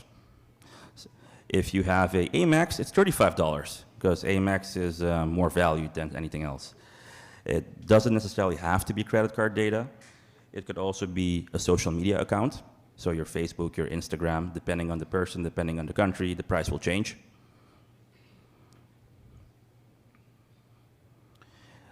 They also have it on services.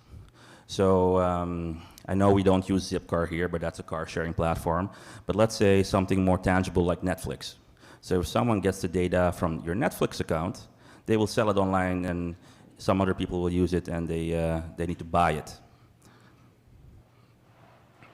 Emails are also on sale. So in terms of if you have bulk email addresses and things like that, they also go for a premium on the black market. Because then what they will do, hackers do not use their own credentials to purchase anything. They usually use Bitcoin or they use stolen credit card information, and they also need email addresses. So what do? If they have stolen ones, they can use that. They don't use their own. So digital transformation and cybersecurity, these go hand in hand. What are some considerations around this? Starts with the third pole. So if you think about the journey, right? Trying to become more digital. Which emerging technology poses the greatest cybersecurity risk during digital transformation? A, the Internet of Things, so having all my devices connected to the World Wide Web, right? Artificial intelligence, cloud computing, so moving things to the digital cloud, or robotics. Let's think on that.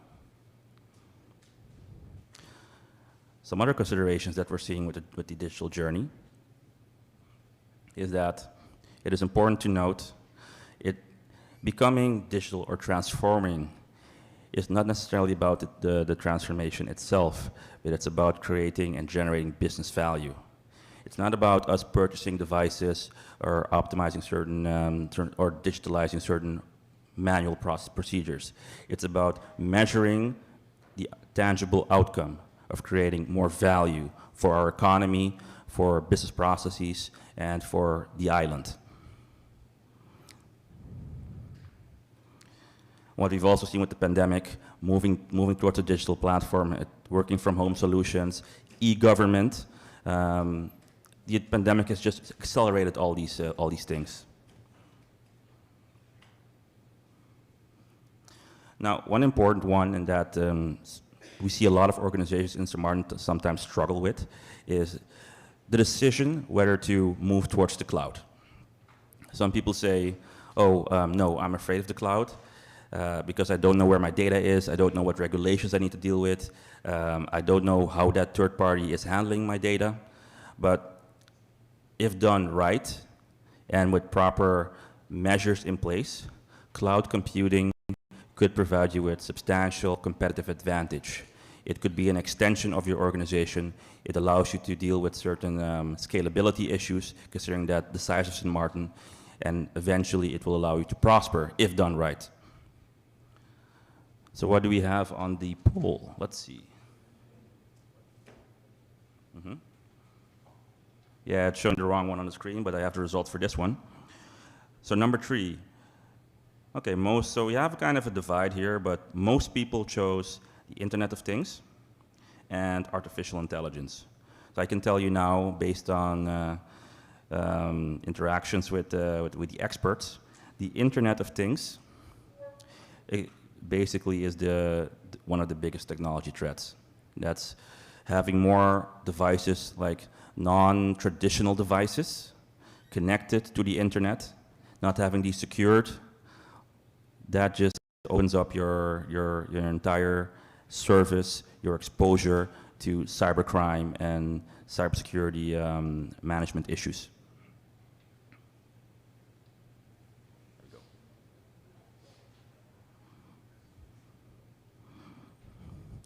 So in St. Maarten, what are we dealing with?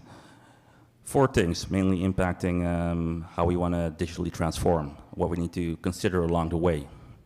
First one, the threats continue to grow, even in St. Maarten, ransomware being a prime example.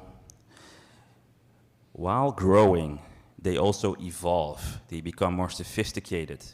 So what's happening now in the US, they will apply that to St. Maarten, and they will attack in a more sophisticated way. Ransomware, for example, is just one measure of it. There are many other ways of attacking an organization and gaining a profit. And we need to be conscious that hackers and organized crime are constantly investing in new ways to circumventing existing safeguards in order to get to data. Because for them, it's all about money. So while we are investing time and resources into protecting our way of life, our businesses, and all our personal information, they are investing time and effort into getting that data so they can sell it and make money off of it. Union issued a few for GDPR, General Data Privacy Regulations, ensuring that all EU citizens, the data belonging to all EU citizens should be managed and handled and secured in a certain way. You've also seen this happening in the US. State of California also issued their own data privacy regulations. In the end, regulations are becoming more and more common. And we shouldn't think that because this happens in Europe, because this happens in California or in the US or New York, that things are not applicable to Sint Maarten, because we could have operations in the sense of having certain vendors provide services to us and having access to our data, which could expose us to any of these things. And the Internet of Things, what I just mentioned, the examples of power generation and in healthcare. Fourth poll. What is the biggest cybersecurity threat organizations face during a digital transformation? Let's think on that. So we want to digitally transform the economy of Sint Maarten, making it a digital economy. What's the biggest threat that will stop us from achieving this? Some other challenges that we need to deal with if we want to move towards a more digital space is what we've seen, the misalignment between IT security and the C-suite. It's not that they're fighting or anything, it's that it's two different perspectives of running an organization. A cybersecurity team will always strive to make the organization as secure as possible, while other business leaders are focused on, to a large degree, on profit and other transformation initiatives. A balance needs to be found between what makes sense from a cybersecurity perspective and how do we want to achieve growth and sustained growth for the island of Sint Maarten. Another one which we also heard about this afternoon, lack of expertise, lack of resources. The war for talent is real. It's even more so if you want to have competent cybersecurity expertise on the island. This is very hard to achieve. It's even hard to get in the US or Europe, and attracting them and keeping them and them being local is a big challenge, which naturally flows into high reliance on third-party services. If you can't get it on island, what do? You still need to run a business. You outsource. You outsource to the US, you outsource to Europe, or you outsource to other territories within the Dutch Caribbean. If you have a high reliance on third parties, you also, while good, so it could be good to supplement your current organization and close the talent gap, which you have on cybersecurity. However, if proper due diligence is not done on third parties, they can cause a significant cyber risk for organizations. Because, for example, and this is a real example that happened to a company in the Dutch Caribbean, can't mention the name, but they outsourced all the entire monitoring of their network, so all their critical devices, to a company. They made it completely digital to a company in the US. You would think Fortune 500 company, well organized, ticks all the boxes, all the compliance stuff is in order, has big healthcare clients in the US. Well, what happened? They got hacked. They got sued, and lots of other bad stuff happened. Moral of the story is, proper due diligence needs to be done, and there's never a 100% guarantee that it will all work out. So again, it's a risk assessment and it's a balancing of what can happen and what cannot happen. So let's look at the poll. So let's see what we chose. Okay, this one's even divided. I see 25% on insider threats, 20% on ransomware, C being the largest, data breaches is 35%, and phishing attempts is 20%. This one is kind of also divided between cybersecurity experts, but the main consensus is that ransomware is still the biggest threat to the digital transformation. Thank you, Paul. So how do we navigate risk? So this is our view and BDO's view on cybersecurity. In a nutshell, cybersecurity should not be done in a silo. It should not be done by some people sitting in a corner thinking about how to protect stuff. No, it needs to be done holistically. It needs to be approached holistically. Discussions need to be had with all sides of the business. The circle you see here has a triangle inside of it, which basically is a maturity graph. But in a nutshell, it needs to look at the political side of things, the economic side of things, technology, and the environment that it sits in.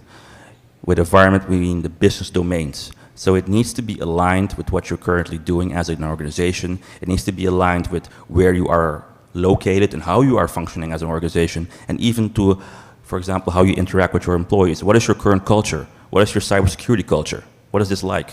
How do you manage risk? How do you define it? How do you think about it? I also have the fifth poll while we can think about this while I present this diagram. But the fifth question is, what is the most effective way to promote cybersecurity awareness among employees during our digital transformation? The employees are actually key.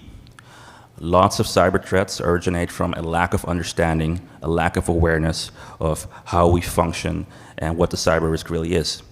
A simple example is people clicking on phishing emails. That's the simplest example of things. But it can go far broader with people getting calls from people, hackers impersonating government, impersonating the police, impersonating medical personnel, and basically stealing your data. But if we want to tackle cybersecurity, we need to think about building resilience holistically. The key elements include the people side of it, so making your people aware, having the competent people in place. Your process should embed cybersecurity, should embed proper risk management. No matter how you change it, the risk will be there and it needs to be proactively managed. And the technology. So let's not forget, technology is nothing more than a tool. If it's not properly implemented or used by competent people, you will still be where you were when you started. And then there are a few drivers that drive cyber risk. You have digital, business risk, compliance, and regulations, which we just spoke about. It also goes back into risk appetite and culture. Yeah, essentially you have to look at, to have all your areas covered, as just mentioned. Your governance, your security measures, making risk assessments properly done to be able to secure yourself. And it goes into the concepts of you need to assess, so you need to be able to know what you have, you need to be able to implement and consult with proper people. So continuous compliance, either through tooling or through other methods. And you need to be able to properly respond and recover in the event that something can go wrong. So nowadays, organizations are no longer worried about, oh, I'm trying to keep everyone out. No, the census is, I will get hacked. I will get hacked at some point. It's going to happen. No amount of money and time will stop that. However, if it happens, the ship will not sink, because there are multiple layers of protection. I can detect it and I can react appropriately to it. So let's see what the poll gave.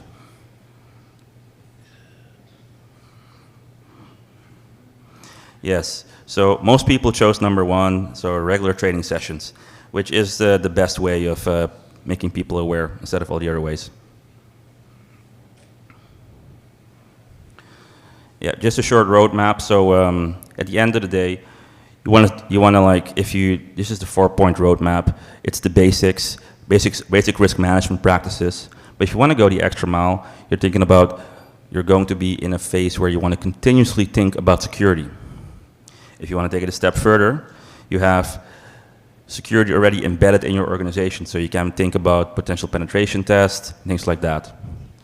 But if you want to have it, let's say this is the best way, the Valhalla scenario that you want to have, you think about continuous penetration testing, round-the-clock monitoring, having security embedded in your organization and in your employees.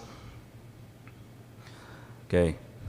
So while we think about, this is the last poll, by the way, so while we think about this last poll, I'll load up the demo so you just have a view of what's happening.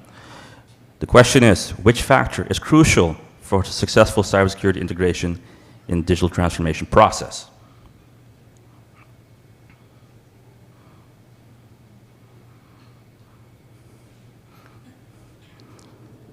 Okay, while everyone looks at that, I'm going to pop up the,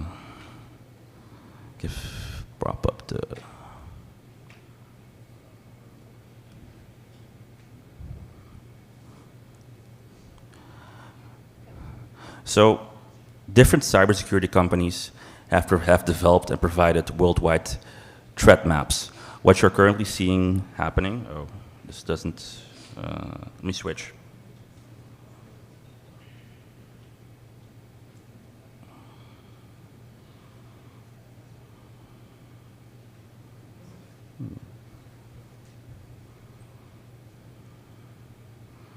Just bear with me a moment while I switch.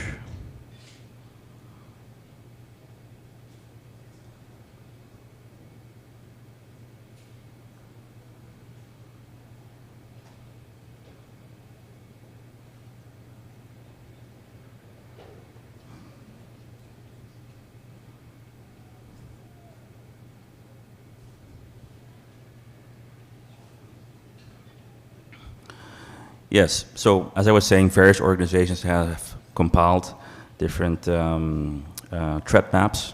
So this is a real-time threat map. This is from Bitdefender, which provides, let's say, certain security solutions. Here you can see what you're currently seeing and all these dots flying around.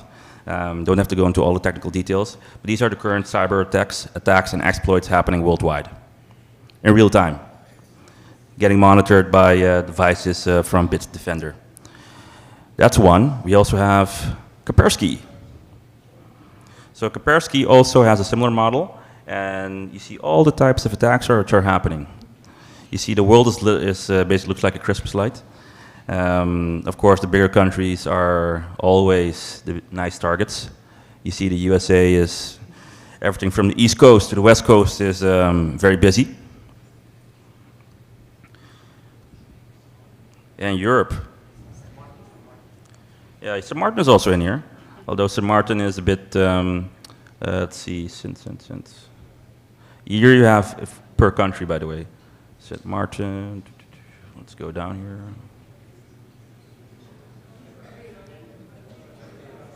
Oh, I passed.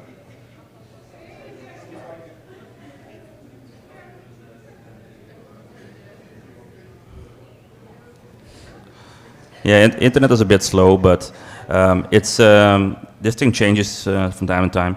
It's a 230th country from the that's 230th most hacked country on the planet. Yeah, you would think it's low, but you also have attacks happening from outside Sint Maarten, which the registration is a bit, but this is purely for illustration purposes that you see all the activity that's happening around us. Let me go back to the presentation and to the poll. So the results, let's see. So the question was, which factor is crucial for successful cybersecurity integration in the digital transformation process? Most people chose A, collaboration between IT and business departments, which is usually is the case. Now we're going to go to the quick wrap-up. Let me just go back to the...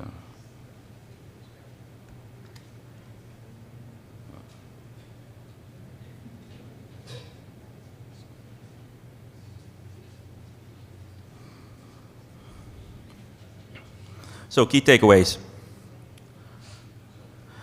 Cybersecurity threats are becoming increasingly more sophisticated.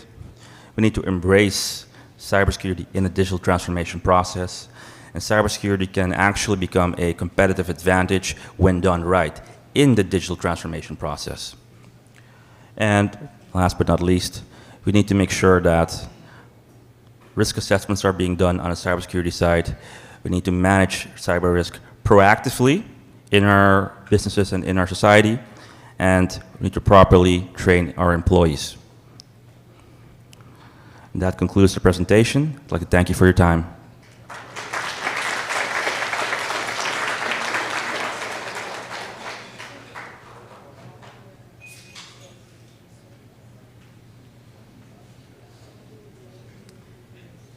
Thank you very much, Sander.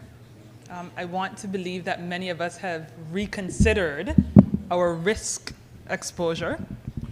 I too was very surprised by how optimistic we were with our risk exposure, but perhaps we can all put into place the different measures to improve our exposure and vulnerability. Now, for our final panel for the day, the question is, how will we pay for it all? As Mr. Carty kept stressing, someone needs to pay for it somewhere, somehow. So I believe that this final panel will answer that particular question. Now, if I may welcome Member of Parliament, Ms. Ludmila de Wever, Minister of Finance, the Honorable Artwell Irion, and Mr. Jude Houston,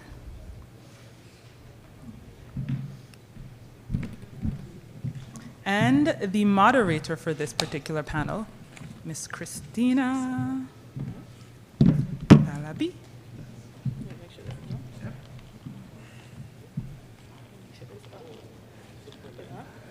Wow. So I want to say something, right, which is very, very, very, very important right now.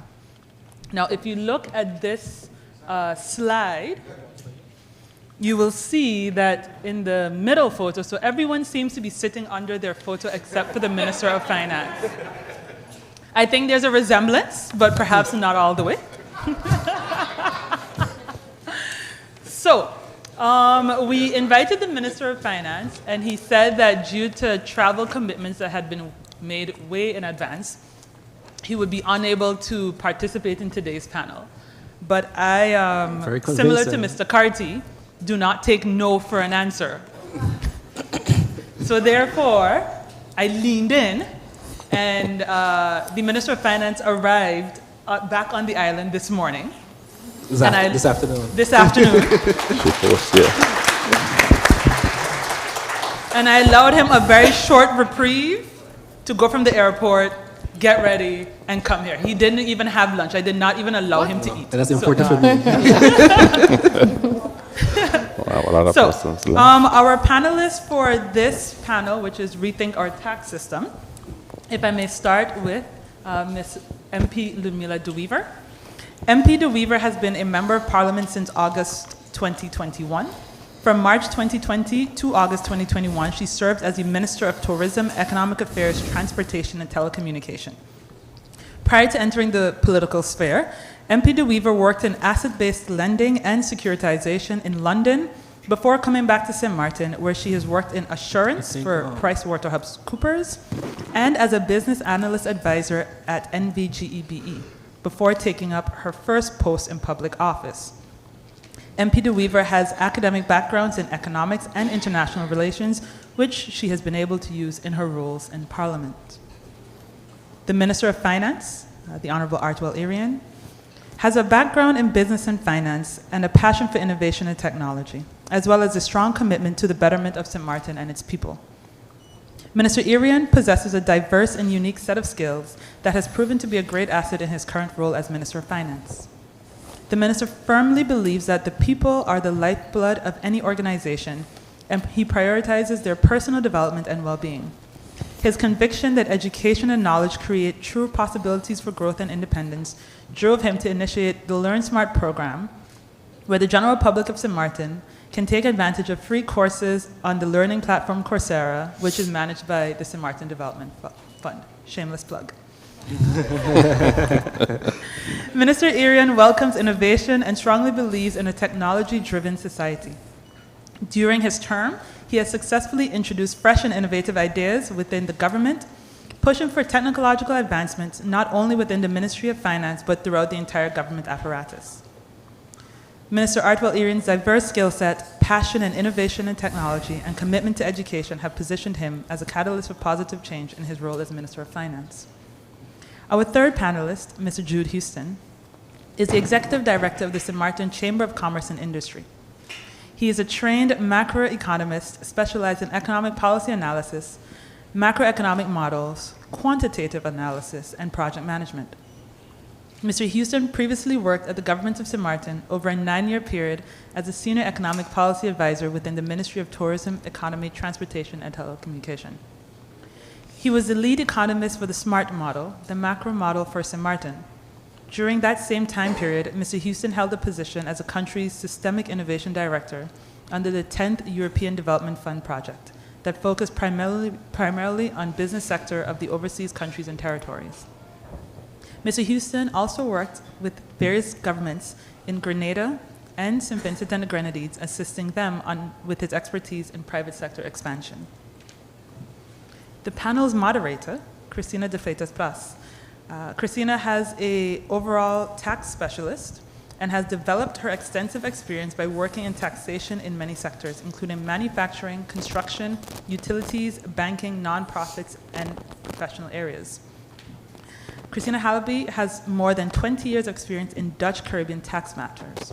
She provides tax advice to businesses in various industries and has been involved with various tax compliance and tax advisory works related to corporate and personal tax planning, tax returns, payroll testing and optimization of remuneration packages, expat services, special assignments related to turnover tax and import duties, wage tax and social premiums, pensions, corporate reorganizations, tax aspects of sale and purchases of businesses, business succession, estate planning, and family businesses.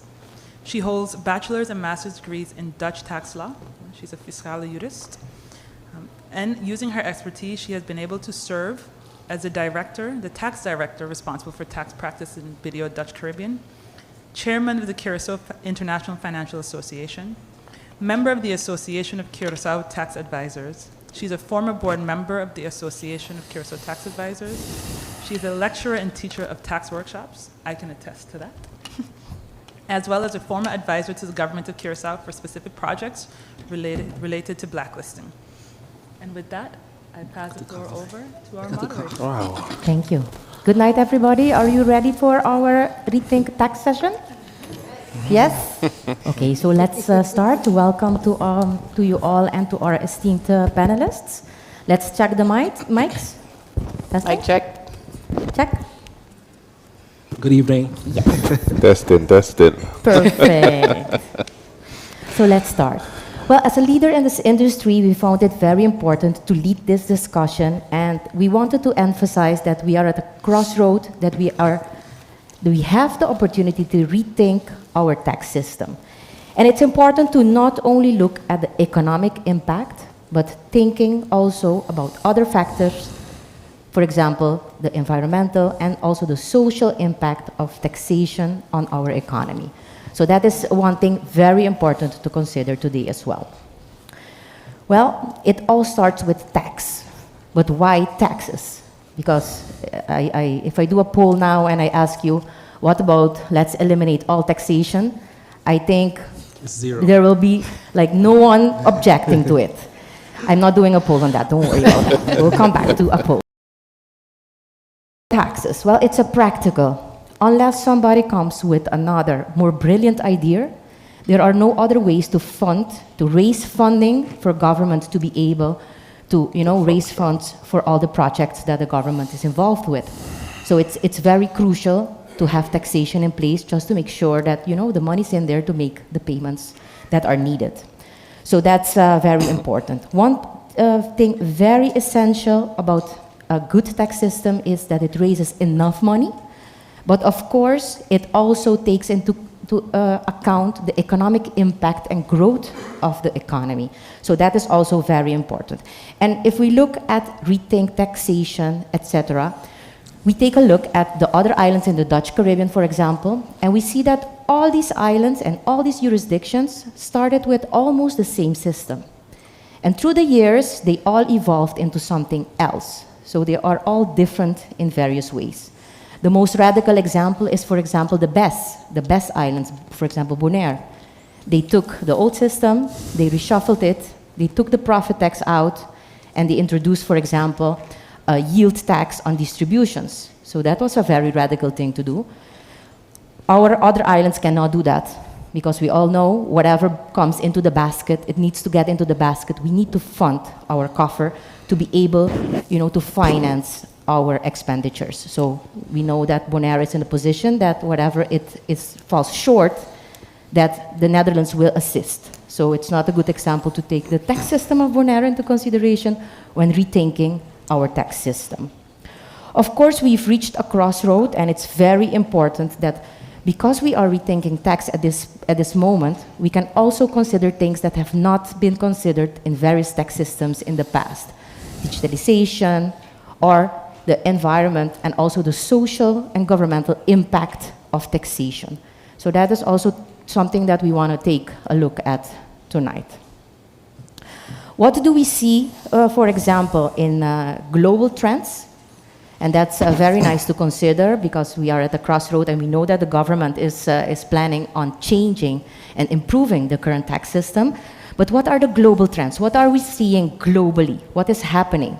Well, what we see is a few items to consider. And one is that we are moving from direct to indirect taxes. That is in a lot of other jurisdictions. We also see overall lowering of the profit tax rate, or the tax rates overall, and the broadening of the tax basis. So that is what we are seeing also in various jurisdictions. We also see that they are considering digitalization, very important as well. We see that many organizations call for transparency. So who is the UBO, who is behind the structure, etc. We also see a consideration for new business models. Think about the nomads that go with their backpack and work anywhere. So we also need to consider those types of models if we are rethinking our tax system to be able to tax them as well. So that is one thing that we are also seeing globally. We see the globalization of businesses. So we have multinational with various companies everywhere. So we need to consider those as well. And we see that it is a consideration. We also see some movements, for example, base erosion, profit shifting, etc. And we see that there is more and more a focus on sustainability. So, green incentives, the polluter pays, etc. So that brings us back to St. Maarten, and that brings us back to the current situation in which we know that the government is planning on improving the taxation system. And we just want to facilitate this panel and provide the floor to be able to discuss ideas and also constructive dialogue to have a better tax system in place. So welcome again to our panelists. Thank you. I would suggest for us to start with 2 polls. If you can help me with putting the polls, please, on the screen, that would be appreciated. Yes? Okay, poll. And I see a lot of people in the room, but I don't see a lot of responses. So I would take out your phone, scan, participate. Are we allowed to take ours out too? Yes, of course. Great. Of course.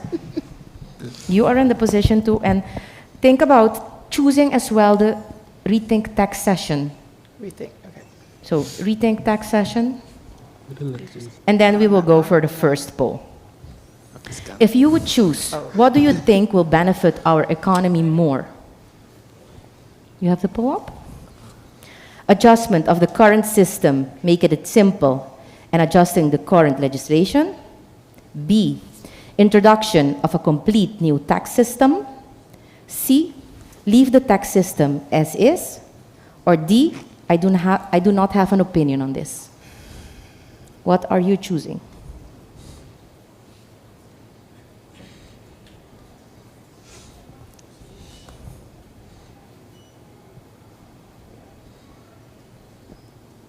I'll give you a few more minutes.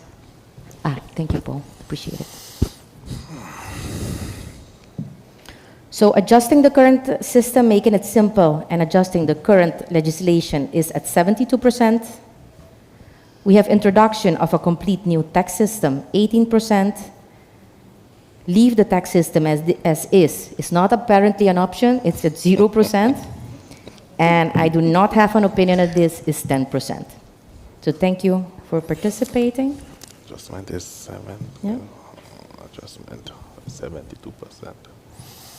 Then let's do one more question before we get into our questions for the panel. How do you think that we should attract investors to St. Maarten using tax as a tool? It's an open question, so I'm very curious about the answers.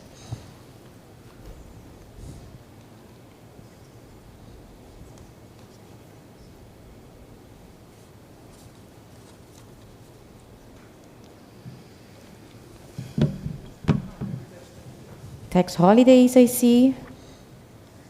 Tax incentives. Tax, stability in government. They already getting a tax break. Be reliable. A reliable system. Offshore banking, that's not an option. I need to tell you guys, that's not going to be accepted internationally. Lower business tax, lower profit tax. Well, these are a few comments. Thank you for that. And that will bring us back to our current Rethink tax session. And then I will start with our first question to our Minister of Finance. Can you provide with a general overview of the key objectives and principles behind the tax improvement plan? Yes, good evening all. Thanks again for being here. And I'd first like to say that SFV and the government has for sure one thing in common, and that's that we both need money and we both want money. It doesn't start there. A couple other things Glenn said, he didn't have the right financials and right numbers, but we'll deal with that on a one-on-one. But in regards to our tax improvements, and the reason why we said tax improvement instead of tax reform, because we don't believe we have to change our whole system. We believe that we have a current tax system, and there are key areas that we have identified that needs improvement. And the first aspect of that would be reducing the complexity of the tax legislation. And when I studied in the Netherlands, for example, and I filed, the tax season was coming up, I was able, with no sort of experience before, because back home I knew my mom would pay a fee every month to her accountant to file her taxes for her. So when the tax season in the Netherlands came up, I was like, okay, who do I go to? All my friends said, well, we just do it ourselves. And in my first year in college, I was able to file my taxes online. And by the end of the process, I already knew the amount I was supposed to get back. And you could actually go back and tweak it a little bit to get a little bit more out of it. If you miss a book, you miss a certain area. And I knew in advance already what the amount was going to be. And coming back home, sitting with my team, the cabinet and the ministry, that same thought process is what we applied in this vision. And another area, our working vision is we look at the end result first. What do we want the end product to be? And I tell my staff all the time, there are key things that I would like. If there was a possibility that a business owner never had to come into the building, that's what the end product should look like. So the services should be so optimized that we never have to come to the building, because a business owner, every minute costs money. So that's opportunity cost. So in the end, that's what we're looking for. That the end product, we can stay at home, stay in your office, and have all the results necessary. So again, that goes back to simplifying the tax legislation, opening up broadening the tax base. By broadening the tax base, we're then able to lower income tax, lower wage taxes, and also lower profit tax. So by broadening tax base through going from more direct taxes to indirect taxes, as you earlier mentioned, it would allow us then to reduce other areas.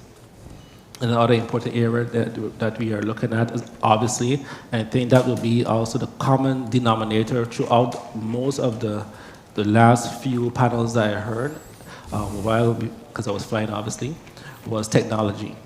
So by us, that's also very important, that we're able to digitize as much as possible. One of the areas that we are suffering from here on the island is that we have a very neglected tax ministry department and very, very outdated systems. We have one system that was built in Microsoft DOS.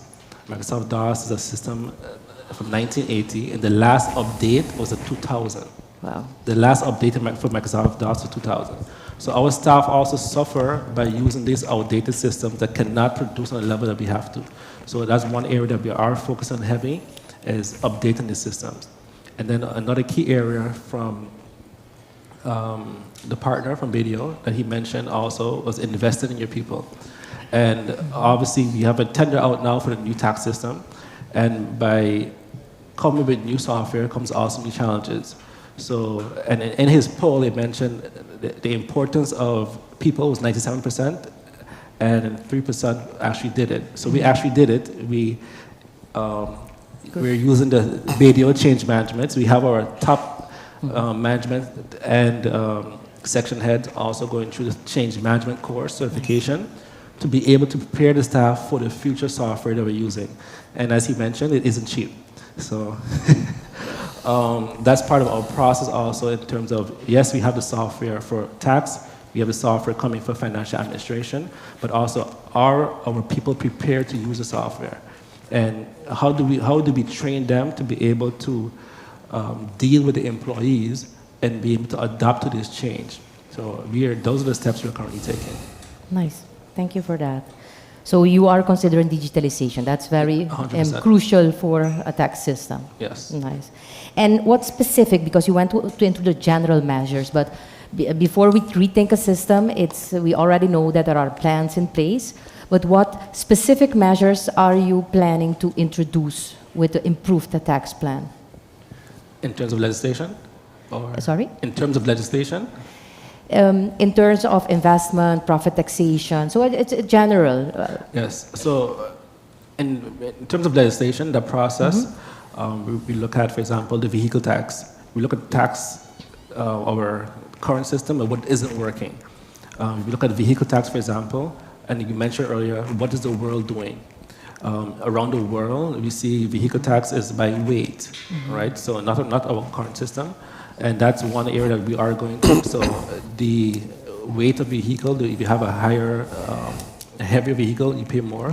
Because the heavier vehicle, you also do more damage to the roads. One area that I also heard Dr. Bird mention in regarding to how do we incentivize our students to come back home? All of us at one point in time were students, more than likely that studied away. And that's also something that we looked at. How do we incentivize? We don't have as much incentives as bigger countries, but we do have key areas that we can focus on. And one of those key areas is, for example, housing. One of the areas that we are proposing in our current legislation is that we waive the transfer tax for the first-time home buyer, right? Which is already 4%, which we know it's a heavy obstacle for a person to be able to come up with the cash outside of that. So you have the notary fees, you have the transfer tax, you have the bank fees. So we're able to reduce at least part of that cost that we then incentivize young professionals to say, hey, let me come back home because my opportunity for owning a house is better than somewhere else. So we have a list of low-end profit tax. Nice. In terms of how do we get businesses also, because also the landscape is about to change or should be changing. So how do we get businesses to come back to want to invest in St. Maarten by lowering profit tax? If you look at Curaçao and other regions, they are a lot lower than us. So we are also looking to go down to about 22%. It's also possible to go to 15%, but by going to 15%, we'll have to then broaden the base to be able to make up for that amount. Nice. So it's then going to be a change to the profit taxation system, lowering that percentage. The income tax system will also lower the percentages? Yes. Yes? Nice. Income, wage, and profit. Okay, lower. nice. Nice. Okay. And are there I'm just any... smiling when you said lower, sorry. If anybody was wondering why I was smiling, I was just smiling because he said lower. Yes, lower the taxes. Nice. So Ludmila, what do you think? I mean, you know, you've heard a bit of the new tax improvement plan. I mean, we did. We had a presentation of it. Good afternoon, good evening, everyone.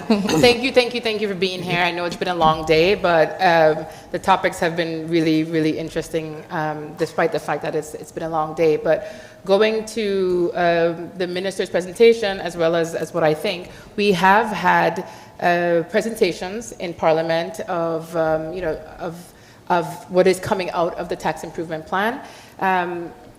I have my position that I've been actually very vocal about when it comes to taxes here.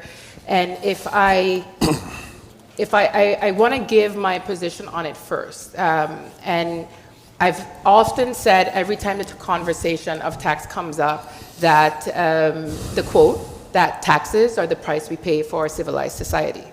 And I think that quote is really important because if you read it, you have to interpret it from what it means as an individual paying taxes, whether that's in income taxes through your employer, or a business paying taxes, and then explaining why it's important that we do that and what we get back from our government. So not only is it that governments have to make money so that they can maintain this civilized society, but you really need to take time out to explain to your community, to your population, what you are getting out of paying taxes. So for me, what I think of, I know that we've gone through it briefly, so I want to just make sure that I make that clear.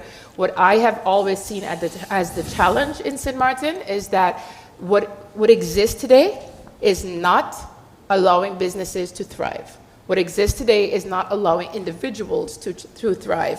So you have the situation where being in this environment is not sustainable for businesses because we have the highest profit.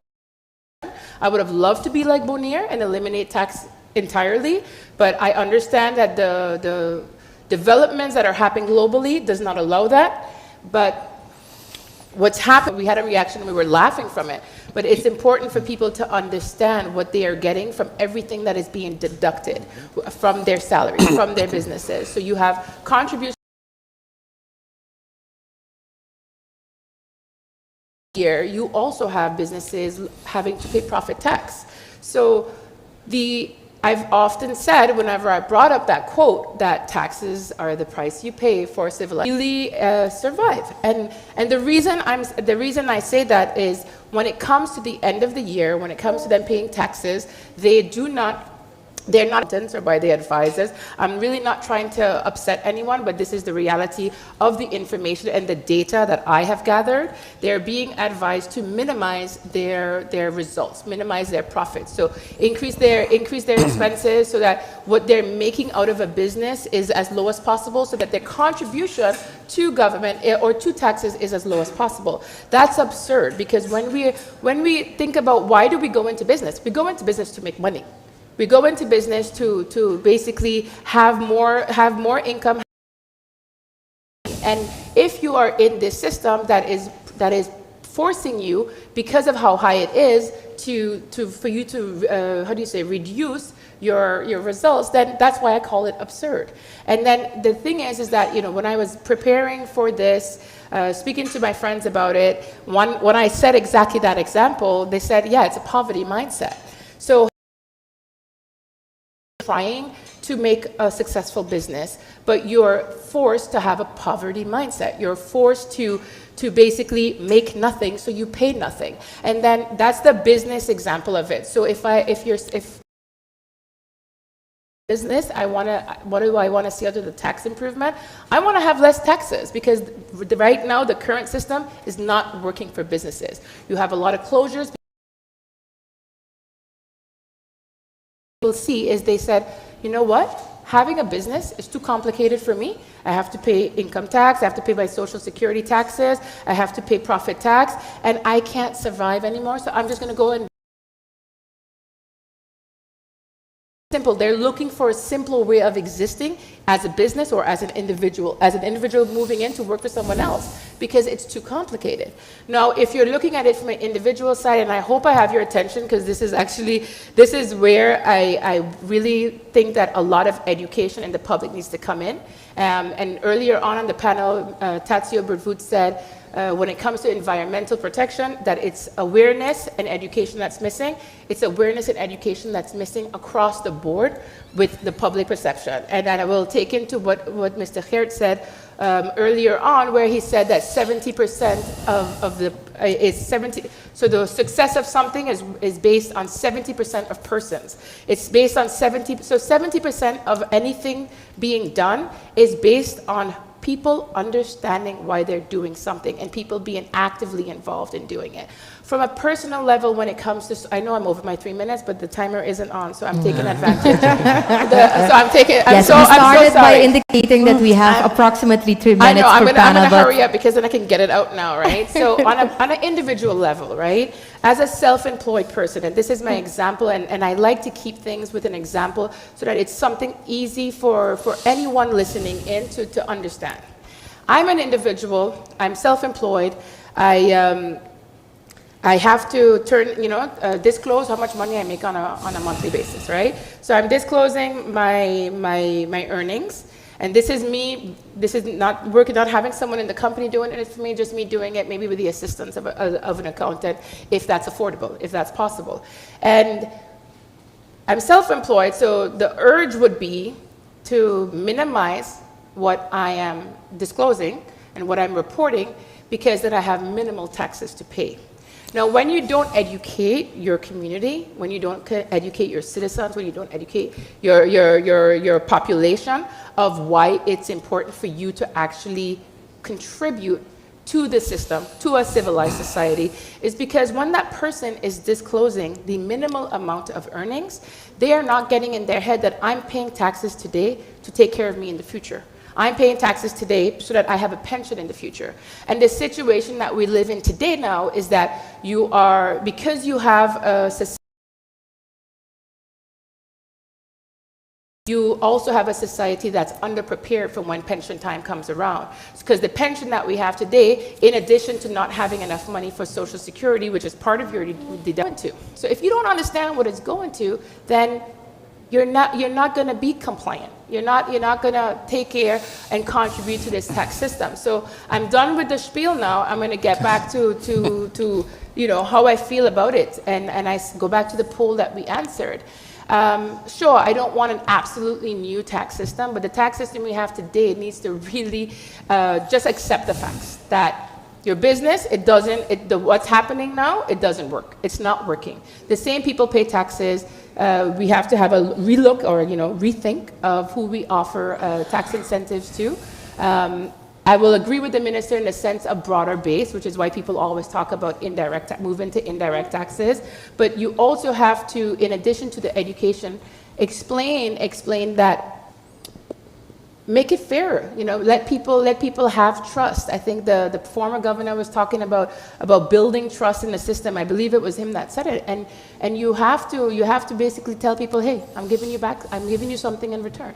I'm doing this so that we could thrive. And I think that covers it. I don't want to go because I could stay here all night talking about it, but I'm going to cut it off. So what we conclude is, from the new tax system, whatever we are going to implement, education and making people conscious about the fact that the taxes are there, and that if everybody contributes a bit, we will get there and we will be able to do things to better our economy. That's in a very simplified manner. So I can't tell people that me teaching you about taxes is going to fix our tax system. No, our tax system as it exists today is not conducive to people coming to invest in our country, or if they want to come set up, it's not, because again, I will repeat, we have the highest profit tax. Everyone stops in their business right around profit tax. So you have the least amount coming in, and I wonder if anyone here knows the numbers, because I was discussing it with my colleague MP when Mr. Carty said that we are in a 400 million deficit at SZV. I wonder if people realize that the income that we get as a government is around 400,000, in between 400,000 and 490,000. The revenue that we're getting. So it's not that our taxes are going to all go to plug his deficit, but put that in perspective. Put that in perspective of 400 million deficit at SZV versus we're getting maximum, I think, in the last budget that we had, approximately 500 million in revenue. That's bonkers to me. So I'm not trying to fearmonger, but you have to be forthcoming with the information. You have to explain that you know, this is what we need to cover. And while some people don't want to get into the nitty-gritty details, you have to work on that. I did forget to mention something, so I can get it out now one time. One of the things that I don't see in the new tax system, which is very important to me personally as well, since I'm often called a tree hugger, is incentives for environmental items. So, for instance, I moved to St. Maarten from London in 2010, and already there, they were giving you tax breaks for if you had a green car, so now we have electric cars. Back then it was hybrids. Now we have electric cars. So perhaps while the minister was talking about car tax, for instance, you think about giving people a tax break that actually have an environmentally friendly car. So not just on weight. I mean, and you know, I'm going to stop there. Mr. Houston, that's also here. So, Mr. Houston. Pleasant good evening, all. I'm very grateful to be here on this panel to discuss and give my viewpoint as it relates to the tax improvement as mentioned by the Honorable Minister. My take on it, if you would ask me as to how I view it, I firmly believe that we need to relook our current taxing system. My family opinion is that it is a bit too rigid, it is a bit too narrow-based. Our current taxing system does, if I'm to look at the business community, it doesn't give the business community that room to say they can really expand. And you may ask me, why you say that, Mr. Houston? I can tell you, I'm the director of the Chamber of Commerce and Industry, and I can tell you on a daily basis, we do have closures of businesses. An exit survey as of those businesses, questioning them as to why they're exiting the business community and so forth, and then they will mention that situation doesn't really support them, so they will exit the system. So yes, indeed, we do have persons who are very much entrepreneurial, so that we see businesses. New businesses coming in the registry on a daily basis, but at the same time we see businesses going out. So yes, going back to the minister's proposal, the minister made mention of going towards a tax improvement, and when he mentioned the word tax improvement, I was like, whoa. For me, when they use the word tax improvement, yes, I do understand when he elaborated some more. But when I heard the word tax improvement in the initial stage, I was like, why is it tax improvement and not tax reform? Because sometimes you got to be careful with the terminologies. When I heard the word tax improvement, I'm like, okay, tax improvement to me seems as though it's like a mandate. It's like I am doing this given that I have a dire situation for my institution, which is the Ministry of Finance. So you're looking to see how you can improve your taxing situation, improve the taxing guidelines or policies so as to remedy that dire situation that you may have within the Ministry of Finance. Now, I may say, if I had heard tax policy or fiscal reform, then I will say yes, because with fiscal reform, you have to take a different approach. With fiscal reform, you have to look at it from a different angle. You have to look at the current situation of our economy. The data was provided today on an earlier panel, whereby we saw that our economic growth for the past 10 years have been a mere 1%. And it continues. On average, we have had only 1% growth in our GDP for the last 10 to 12 years or more. So you have to look at the current situation of the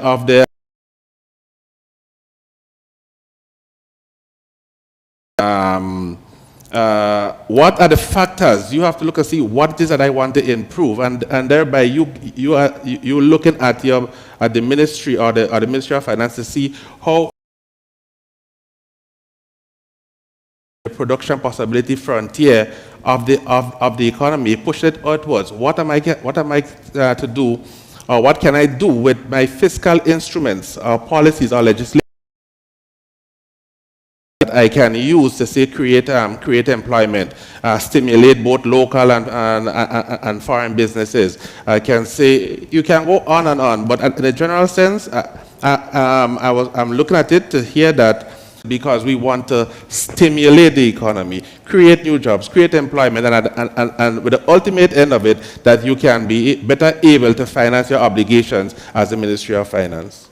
And that particularly in the terms of fostering business growth, attracting investments, support on entrepreneurship, what would you like to see in the new tax system? In the new tax system, if you look at it from, let's say, the business perspective, of course, it was mentioned, the profit tax. We all know that this 34.5% really and truly is not fitting together. Because on average over the last 10 years, our profit tax have only brought in 27 million. Bringing in 27 million in an economy that you consider as $1 billion, almost 2 billion guilders, and your profit tax is only 27 million, the numbers don't add. But do you think they don't add because people are not compliant? Because I think that's the main problem. Could be I even went as far as saying between 11 and 15%.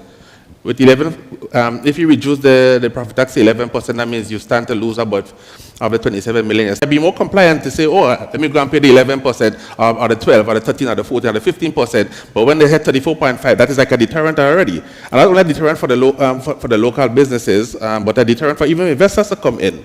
Because when you compare the islands, you look at St. Maarten, you look at Anguilla, you look at our neighboring islands, some of them probably 0, some of them probably 5, some of them probably 10, probably 15, probably 20, and you look at St. Maarten that is really in the same, in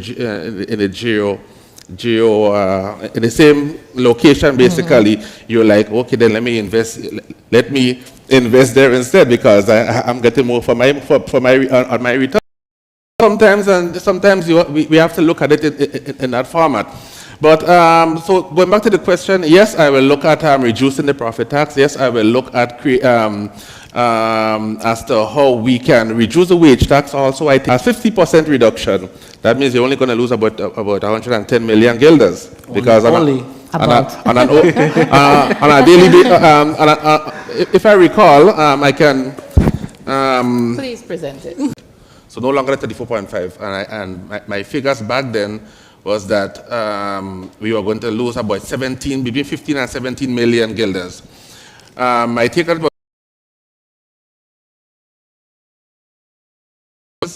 brings us 240 million, roughly. If you go back to 3%, that means you're going to go to 180 million, basically, and 10 million on an annual basis. That means you go back to approximately 110 million. So in total, you're going to lose about, when you make those reductions, you're going to lose roughly about, as a Minister of Finance, you're going to lose roughly about 170 million guilders when you apply those figures. So your question now will beg, but Mr. Houston, how will I recuperate this 170 million? Because on average, my overall revenues have been roughly 465 million. So you're losing 170 million. And I will tell you, okay then, how can we recuperate that? Let me see if you can tell the truth now. Let me see if you can tell the truth now. So what I proposed back then is that if you want to recuperate, let's say that 170 million, I looked at two areas. I looked at one. I did mention that of import duties. Okay. I did mention that of import duties. Today, our import is roughly 2.2 billion guilders. If you apply 11% on that, you're going about roughly 240 million guilders.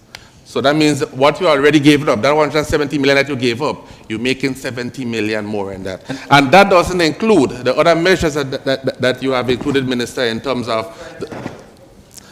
Good point. No, good point. Let's Minister. So I want to, because all of us, the former Minister of TIAD, I also worked with Jude in different ministries. Oh, we were in the same ministry at that time, actually. And he did run these scenarios, Excel. We had long debates on different, he was a little more conservative than me.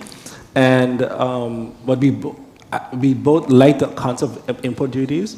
I don't believe, import duties are the most easy taxes implemented, and that's why almost every country has them. and it's a form of indirect taxes, and then you're able to, but Jewel used to champion then, was I want to decide where and how I spend my money. So lower my income, lower my wage tax, and let me decide how to spend my money. The problem with import duties is that we don't have enough data to be able to implement it properly. The other major problem is the northern side, right? Yeah. So, and that's another part of what we're coming to say is the harmonization of both north and south, which is very important. We can't implement a tax on our side that then shifts the whole economy to the other side. So I think import duties comes with harmonization, and I think a good example of that is our recent trip, where we went, for example, we met with Airbnb, for example. So we were there, and we discussed that we have to have the similar legislation on both sides to be able to tackle not just Airbnb, but other aspects of this. And I think it's important for us going forward that we work and realize that, yes, we share different governments, but we share also one island.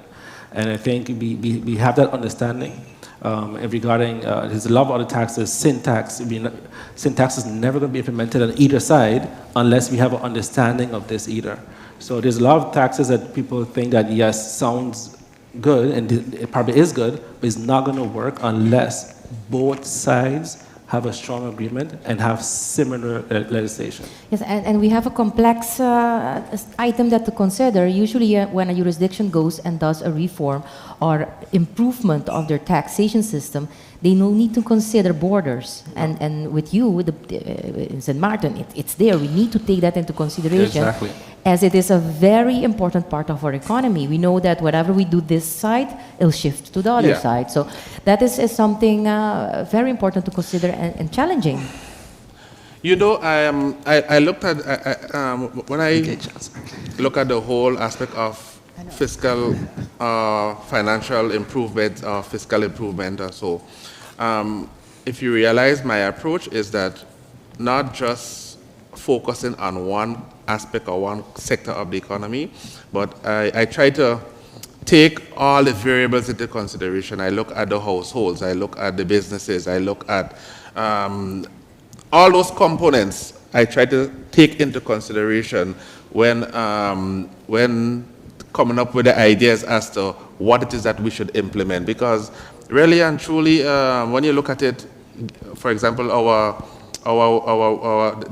income tax to the government is about 210 million, and to be quite honest, if you reduce that by 50%, the individual who now goes home with, let's say, 800 guilders monthly, 260 more, so 1,600. 1,060, sorry. With that, you create what I call, you stimulate the economy. We all know how we are. We are a consuming people.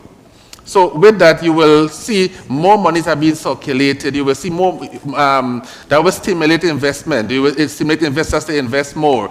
I firmly believe that will trigger the positive movements of the economy. So I firmly believe that a considerable reduction in the wage tax will support the household. Then you broaden the tax base for the business community, and of course you have to incentivize certain sectors of the economy likewise. But then before you in determining the sectors, you have to plan and set the goals as to which of the sectors that do you want to really and truly promote. With that, you can say, okay, then no longer I'm going to charge you, let's say, 30% tax, but because of that particular sector that we as government have put focus in, we are going to charge you at 25 or 26 or probably 24%. So you have that mandate, you have that power as it relates to playing with those instruments to really and truly incentivize the direction of this economy.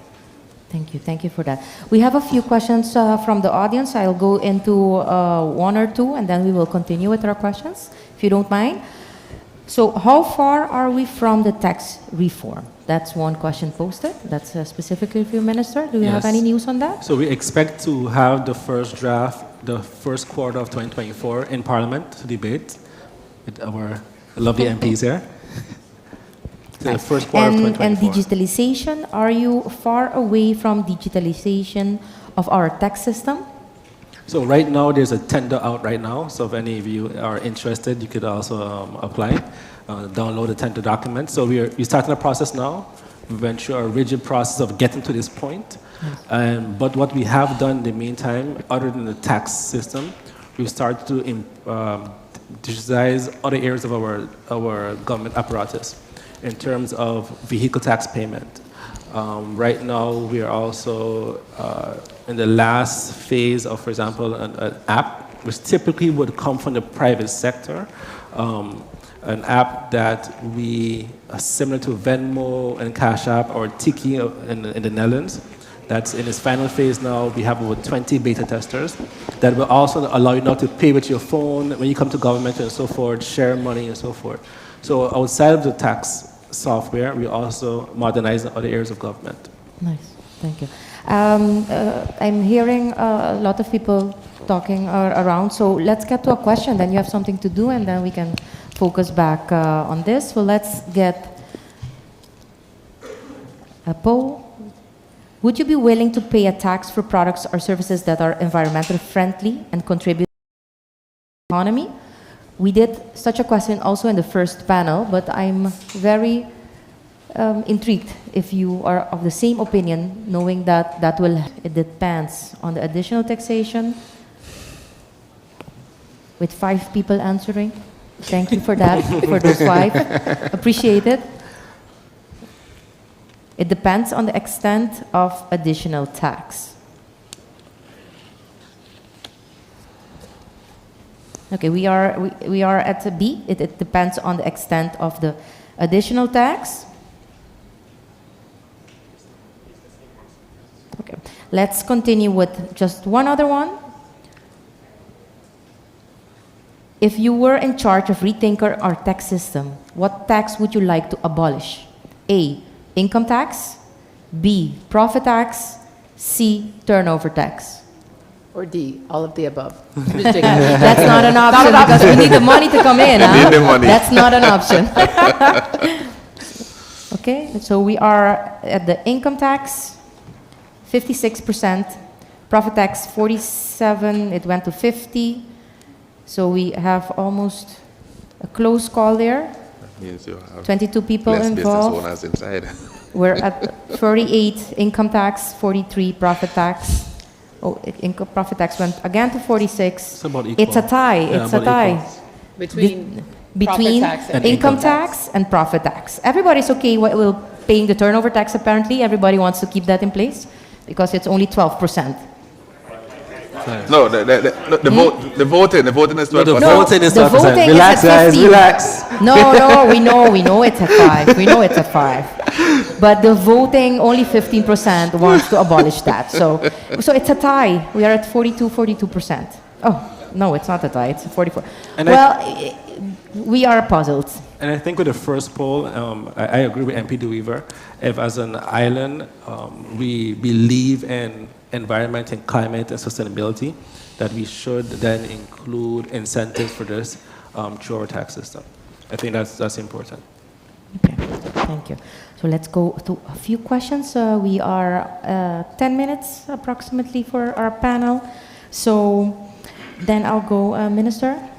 How does the tax improvement plan align with the broader goals of promoting economic growth, encouraging investments, and ensuring a fair and equitable tax regime for individuals and businesses in St. Maarten?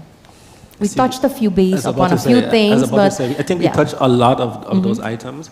But I think in addition to that, we can't, I saw an earlier poll, and I heard some laughter with that answer when someone put stability in government. And I think that being in this position, that I think we can't underestimate the power of stability within government. I think before, we will laugh a lot about this, but you're not going to be able to, as Jules mentioned, when I came to government at that point in time, he mentioned to me already this fiscal reform, all right? And if you're not able to ever finalize something, if you agree with it or not, if you can't even get it to Parliament to have a debate on it, then you won't succeed. And in addition to that, when we look at investors coming in, they look at stability, crime, and taxes, not just taxes alone. So I think that we can't isolate certain items. In addition, Glenn calls me, I think I speak to Glenn more than some of my other staff. It's positive this time, Glenn. And we talk about advancements in technology and so forth, but also how are we going to work together? The data sharing. We have businesses in our file. The chamber is cleaning up their file of 30, at one point in time it was 28,000 businesses where they believe that only 14,000 or less were actually registered, right? So if we don't find a way to share our data and link our data between SFV, chamber, government, and banks and find a single source of information sharing, we're not going to get to the level that we need to get because we are years behind. So we have to leapfrog ahead of time to be able to keep up to date with the technology and so forth. So I think, sidebar from that topic, I think data sharing, understanding our different roles and the importance of those roles, and minimize the isolation within the different entities.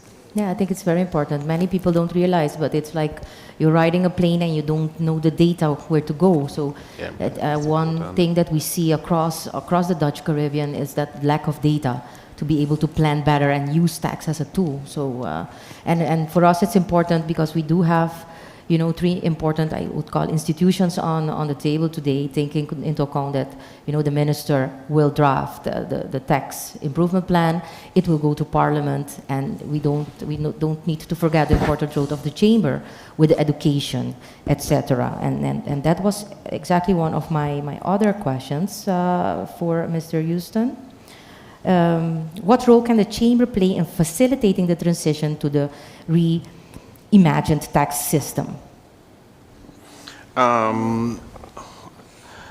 As you know, the chamber has 2 mandates, basically, that of maintaining the registry and secondly giving advice on matters of national development, whether solicited or unsolicited.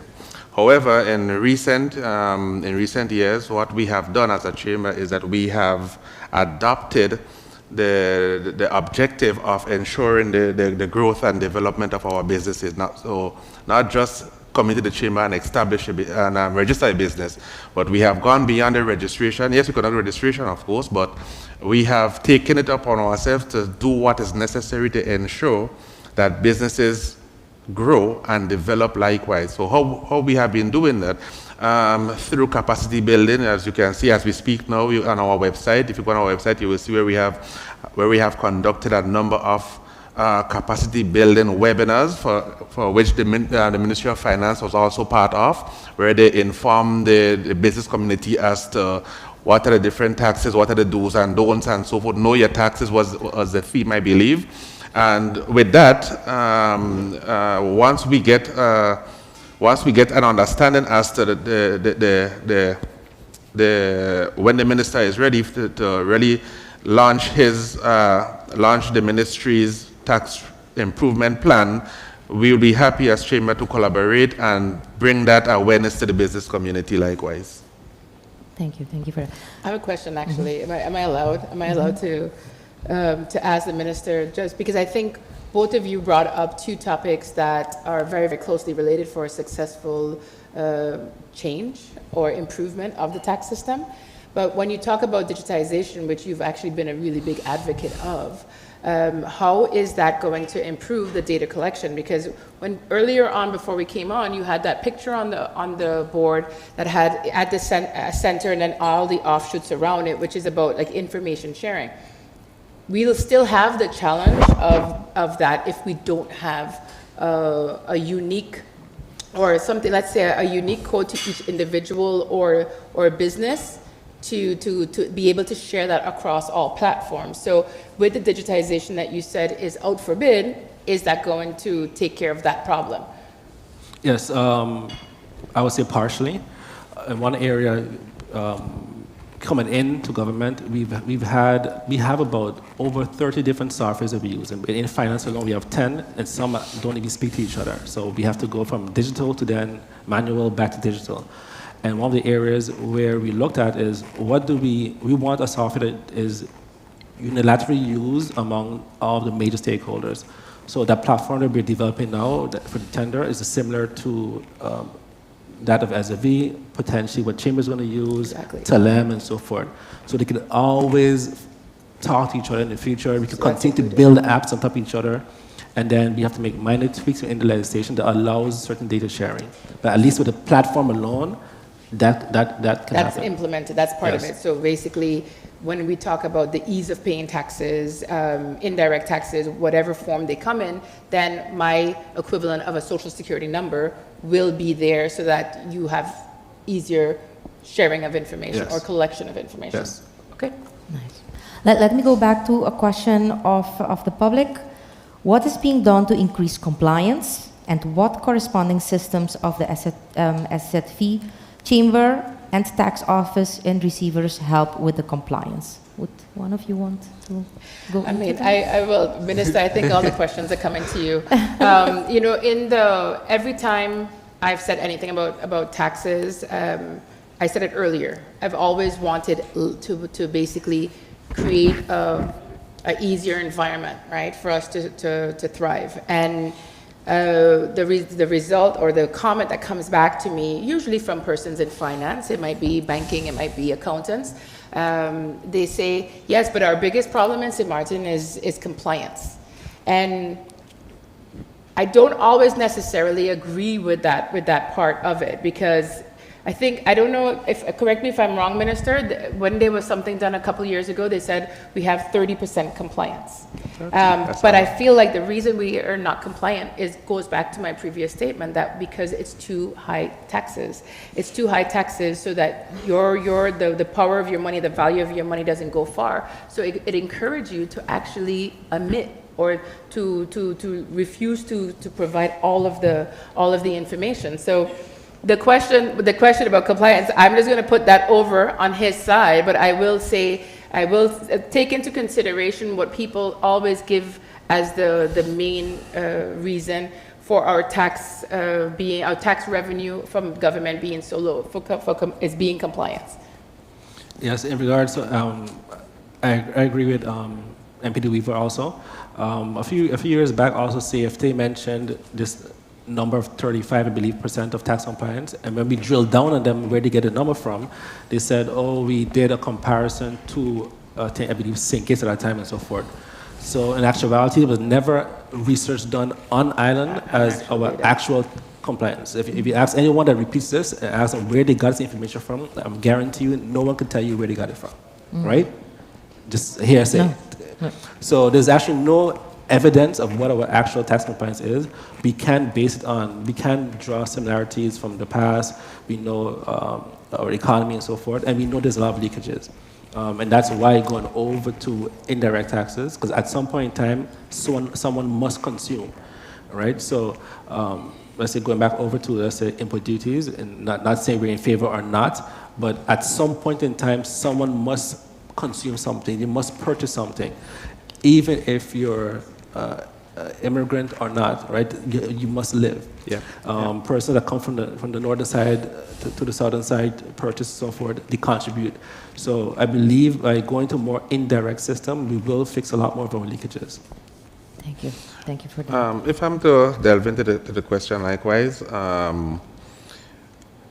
I try to do some calculation as it pertains to if I can make a determination as to compliance rate. And if I look at it in terms of if the total value of the goods and services that we produce on an annual basis is around, let's say, 2 billion guilders, and our collection and revenue is about 460 million, that means you're talking roughly about 18-19% of our GDP is what we collect in revenues.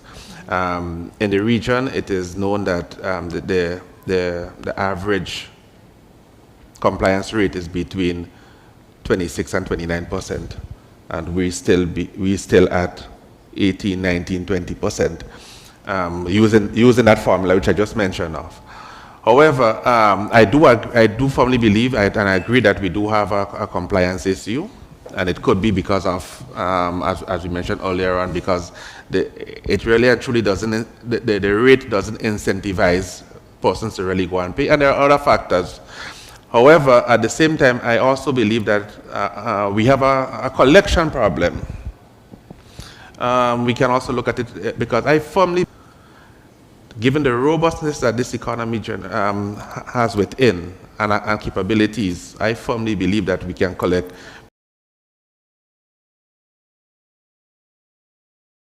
good, let's say up to 27% from the 20%. So that means that brings it to roughly about close to 600 million guilders annually. But I think it also goes back to what MPD Weaver said, is that our current tax system is, I've met many, especially small business entrepreneurs, that just don't know how to file or when to file and so forth. So I believe it's too much. So simplifying, educating, also I think is not one solution. There's multiple things that needs to be done that to be able to increase our tax compliance. Yeah, I think digitalization is also something that's going to help along the way to get us there. Digitization will help. Yeah, make it easier and so forth. Definitely. You don't have an excuse for them not to file. It's online. It's easier. Yeah, but sometimes it all boils down against communicating and giving them that knowledge, because sometimes a lot of persons, I've seen it happening, a lot of persons will register a business, they enter into business at the 1st of April, and yes, they're in business because they're seeing the money, but they're not understanding the nitty-gritties that involve in operating a business. And then they will have problems. They didn't know I didn't know I was supposed to pay tax. I didn't know I was supposed to file that SLV. I didn't know that. So then it all boils down as we as institutions, Ministry of Finance, SLV, Chamber, and so forth, we need to come together and prepare that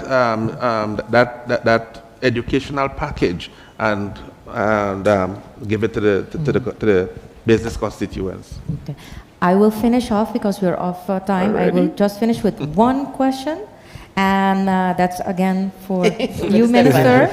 What does the ministry think about a tax break for small businesses? First year, 0% TOT. Second year, 1.5%. Third year, 3%. Fourth year, 5%.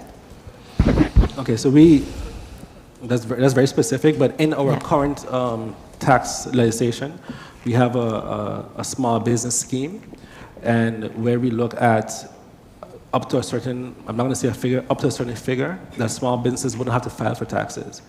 And in that research, we see that we probably lose about 3% of revenue in that sector, but we will gain about 75% in productivity. So staff have to do less of that work. So for small businesses, for sure, that's part of it. And that's also through us working with NRPB and the Enterprise Support Project, using the data there to find out what do these micro, small, medium enterprises want. Okay. You had something? Yeah, no, that was the last question. Let me just chime in on the question. I think for the business community, there is a lot that we can do. I think not just using the figures that you quoted, but yes, I think if we, for example, the discussion earlier on went as to promoting businesses with green initiatives, innovative businesses, what are we doing to really stimulate those type of businesses? And sometimes we oftentimes jump across the Atlantic Ocean 8,000 plus kilometers to go look for ideas. And I think sometimes if we really look at what our neighbors are doing, for example, I can tell you in Trinidad and Tobago, they are incentivizing businesses towards renewable energy, towards the export sector, towards the use of environmental measures that protect the environment. What they are doing, they are incentivizing these businesses to invest. And what happened is that these businesses, the amount that they invest in terms of green initiatives and so forth, they are given a tax rebate on the investment that they actually made, which I think is something that is quite applicable if we really consider it. If we encourage businesses to move towards renewable energy, we can identify businesses that apply that sort of green initiative which we so desire here, I firmly believe that we can give them a favorable tax rebate on the investment that they make, and that is ways and means as to how we can incentivize these businesses. Okay. Let's see if the public agrees with you, and then that's my final questions for the public before I finish the panel today. Do you think government should implement measures in its tax system to incentivize environmentally friendly products, practices, and businesses, or additionally tax practices that harm our environment? Okay, that was, that's one only person replying to that. So that's 100% reply. Well, I know we're late on, but 2 people, wow, thank you. The higher the more, risk, come on. The higher the risk, the more you pay, right? Okay, we're 6. Can I say something about that really quickly? So the question is about whether or not you should give. So this is what I think. Businesses should get a break if they're less harm to the environment. If they are not using plastic, like single-use plastics. If they are not using plastic bags, since up to now the plastic bag ban isn't in place. You know, in this current economy, in this current market or existence of our what we have as tax, I don't think we're in a position to tax more. Because, and that's why I will continue saying that with this reform means that you have to just look at what is not working with your deductions. So I don't think right now at this stage, taxing them with a punishment tax for not doing the right thing is the right move. I think it's giving them a break so that they're like, okay, well, you know what, I'm gonna move to greener consumption, put solar panels on my roof, and then you give them tax breaks because they're already not surviving. So I mean, I don't want to answer for everyone, but that's my position on it. Jude, you had something to say? Oh, I just have one last statement. Considering, you know, guys, we have to all be cognizant as to our position as a country. We know that we have been faced, especially the Ministry of Finance Minister, I commend you for the work that you have been doing over the months, years. Because it's very challenging. We have a growing national debt. We have to cover up our loans and whatever else. But you know what? I hasten to say that sometimes we have to not just look at the size of the debt, but we oftentimes have to look at our capabilities or our ability to service the debt. So not the size of the debt, but our ability to service the debt. And that is where I firmly believe that you will have to start fast-tracking such fiscal reform or fiscal improvement so that we can get this economy moving, get people employed, get new businesses, whether it's local or foreign, and push, again, as I said, the PPF of our economy, push it outwards via technology or whatever else, and let us keep this thing rolling. And then you will be able to, once you simultaneously implement measures to ensure persons are compliant, you will start seeing that your revenues no longer 460 million, but probably a good 600-700 million guilders. Thank you. Any final remarks before we close the panel? My 3 minutes were up the first time I spoke. Minister, any final remarks from your side? I would like to say thank you, and all the last, especially the last 2 persons that voted. We'll take your comments into consideration. And I think that environments like this is where we build community, but we also build on ideas. And we take these ideas, we go back to fix our legislation. And I think, honestly, everyone in here wants less taxes, but also in our own research also, like MP mentioned, people want to know that their taxes are going somewhere. So, for example, where we're in Washington, for example, and I saw a sign saying, they were fixing a road, and it said, your tax dollars at work. Very simple, and I was like, oh wow, that was very connected to that, right? That we understand where our money is going. Yep. And I think that that's an area that we want to focus on going forward. That will boost compliance. Yes. If you show them where the money is going. I want to close my panel, but before that, I want to thank. Can I say something really quickly? Yes. Really quick. 1 minute. I know. I won't stay long. I won't stay long. But when when Minister was talking, I was reminded about what Mr. Cardi said. Your tax dollars at work, and you have to be very, very, very careful when you say something like, putting in a tourist tax to cover your deficit in health. Because normally what will happen is you're paying a certain tax that will go back into that industry. The tax will go back. A tourist tax want to see that you're going into, protecting your beaches, cleaner roads, better infrastructure. It has to go into something that has impact on it. So I want to say your taxpayers at work, you have to be very, very careful when you're saying or thinking of introducing something that is to an unrelated product. So I know I know Glenn's probably not going to be happy with me, but I just needed to make sure I bring that back up. Okay. And thank you all for your attention after a long day. Thank you. I want to commemorate the minister. He took an earlier flight to be with us, so an applause for that. We appreciate your presence. Thank you. Thank you for each of our panelists, and we look forward and continue helping this conversation going along. Thank you very much. Thank you. Minister, always a pleasure, man. We'll take this off first. Oh. Well, thank you to the participants and the moderator of the health panel. I will just invite the director of BDO Sint Maarten, Paul, say a few words. I'll be very short. It is so encouraging to see that almost half of the participants, which were approximately 160, are still in the room. So thank you for that. I would like to... That gives us courage to continue on an annual basis. When we started with this initiative, we named it annual conference. Then I was corrected to call it inaugural conference. Our end goal is to do it on an annual basis. So thank you for giving us the strength to continue to do so. Special thanks to His Excellency Governor of St. Maarten for staying with us throughout the day. So really appreciate it.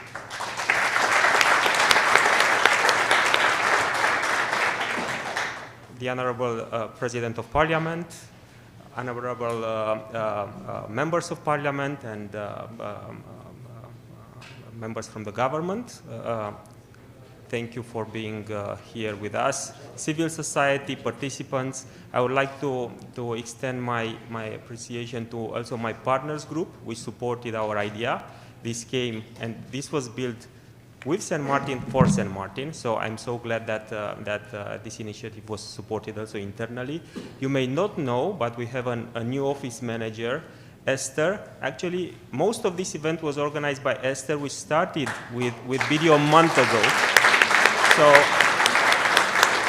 you have not seen her, but she was in the background throughout the whole day and for the past month. So thank you, Esther. We would not have been here without you.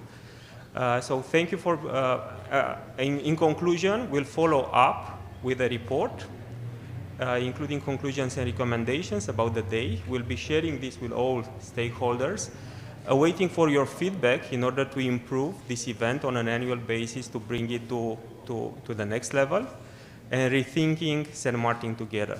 Thank you for being here. I'm inviting you for the networking. And.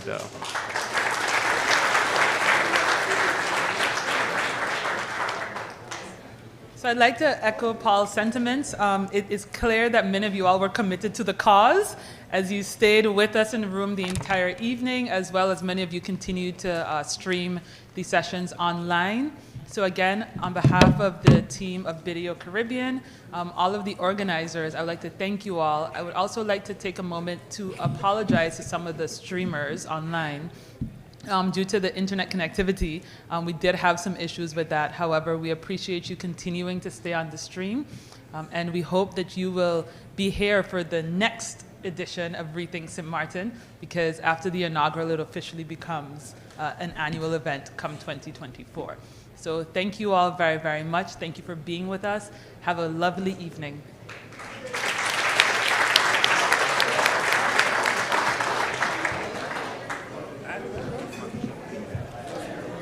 Good job.